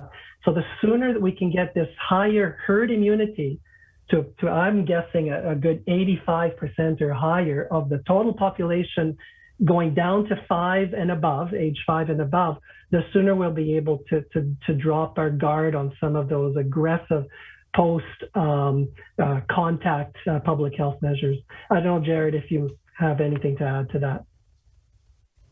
I think you're exactly right that when we're looking at vaccinated people, I don't think it's necessarily accurate to say that they can't infect other people. They probably can, and so if they're symptomatic, they certainly should still stay home. I think that ultimately what will change because of vaccination is a duration of infectivity. So now we're saying 8 to 10 days in an otherwise normal host, but with a vaccination in play, I think that you're going to reduce that time. The question, and it's a big question on a lot of people's mind, is how long? Like, how long are you infectious when vaccinated compared to when not? So. Right. And we'll be able to relax a bit the recommendations for asymptomatic close contacts. It'll be more of them being told to watch for symptoms, to monitor rather than to isolate. Okay. Well, I mean, we are a little bit over time, but I would like to give the last word to Karen here, because this is also something that we see, especially within our hospitals. And so our severe immune suppressed patients had COVID, and then they shed it, but how long do we keep them on enhanced contact precautions? I mean, so this is an infection control question as well, but I mean, it's your patient population very much so. Yeah, so I mean, someone at infection control may want to add some comments, but I mean, I think it's important to remember that when we talk about shedding, that typically we're monitoring or we're retesting, it's using a PCR assay that is not necessarily representing infectious or viable virus. We certainly do know that there have been cases described, and we've seen them here, where we've been able to culture virus long-term in very profoundly immune suppressed patients, particularly those who've had B-cell depletion or other severely immune compromised individuals. So in the community where people have had more mild disease and will typically shed for shorter periods of time, we do not extend their isolation period. So it's routine, 10 days, whether you're being compromised or not. In hospital, we have extended it out to 21 days routinely in hospital. And then we actually, in Alberta, are then doing follow-up testing, recognizing that we will pick up people who are shedding non-viable virus longer, but as a safety measure while they're in hospital, if they remain in hospital beyond that 21 days. Right. Long time, hey? Okay. All right. Well, I would like to extend my thanks, especially to you, Karen. Our guest speaker who stayed right to the end. That's fantastic. And to Pierre and Jared, always great to hear you speak. And I believe John is around. This is kind of impromptu, but I'd like to give John a few minutes. But I want to extend my thanks to the speakers, to John's organization committee, definitely, as I've said earlier on, to Amanda Martin and her team behind the scenes. This has gone off fantastically, and I'm not sure what the final numbers were, but there was more than 2,500 people online earlier on today. So I'd like to say thanks for everyone who joined. The small bit of information would be, if you never, and I would hope you've listened to me earlier on today, if you did not sign into Slido and you did not sign into our CPD unit to be able to get credits, you still can. Yeah, you probably can for another 5 or 6 minutes. I think the cutoff was actually at 4. I just see we had 202,654 participants today, which is a record by at least 500 from last year. So once again, thank you very much for everyone who joined on and for all the participants. And we will see everyone again, well, kind of see everyone. Hopefully there's going to be a more face-to-face option next year. But for the 26th Bug Day next year. And I don't see John online anymore. So I'll sign off and say thanks very much for everyone for tuning in.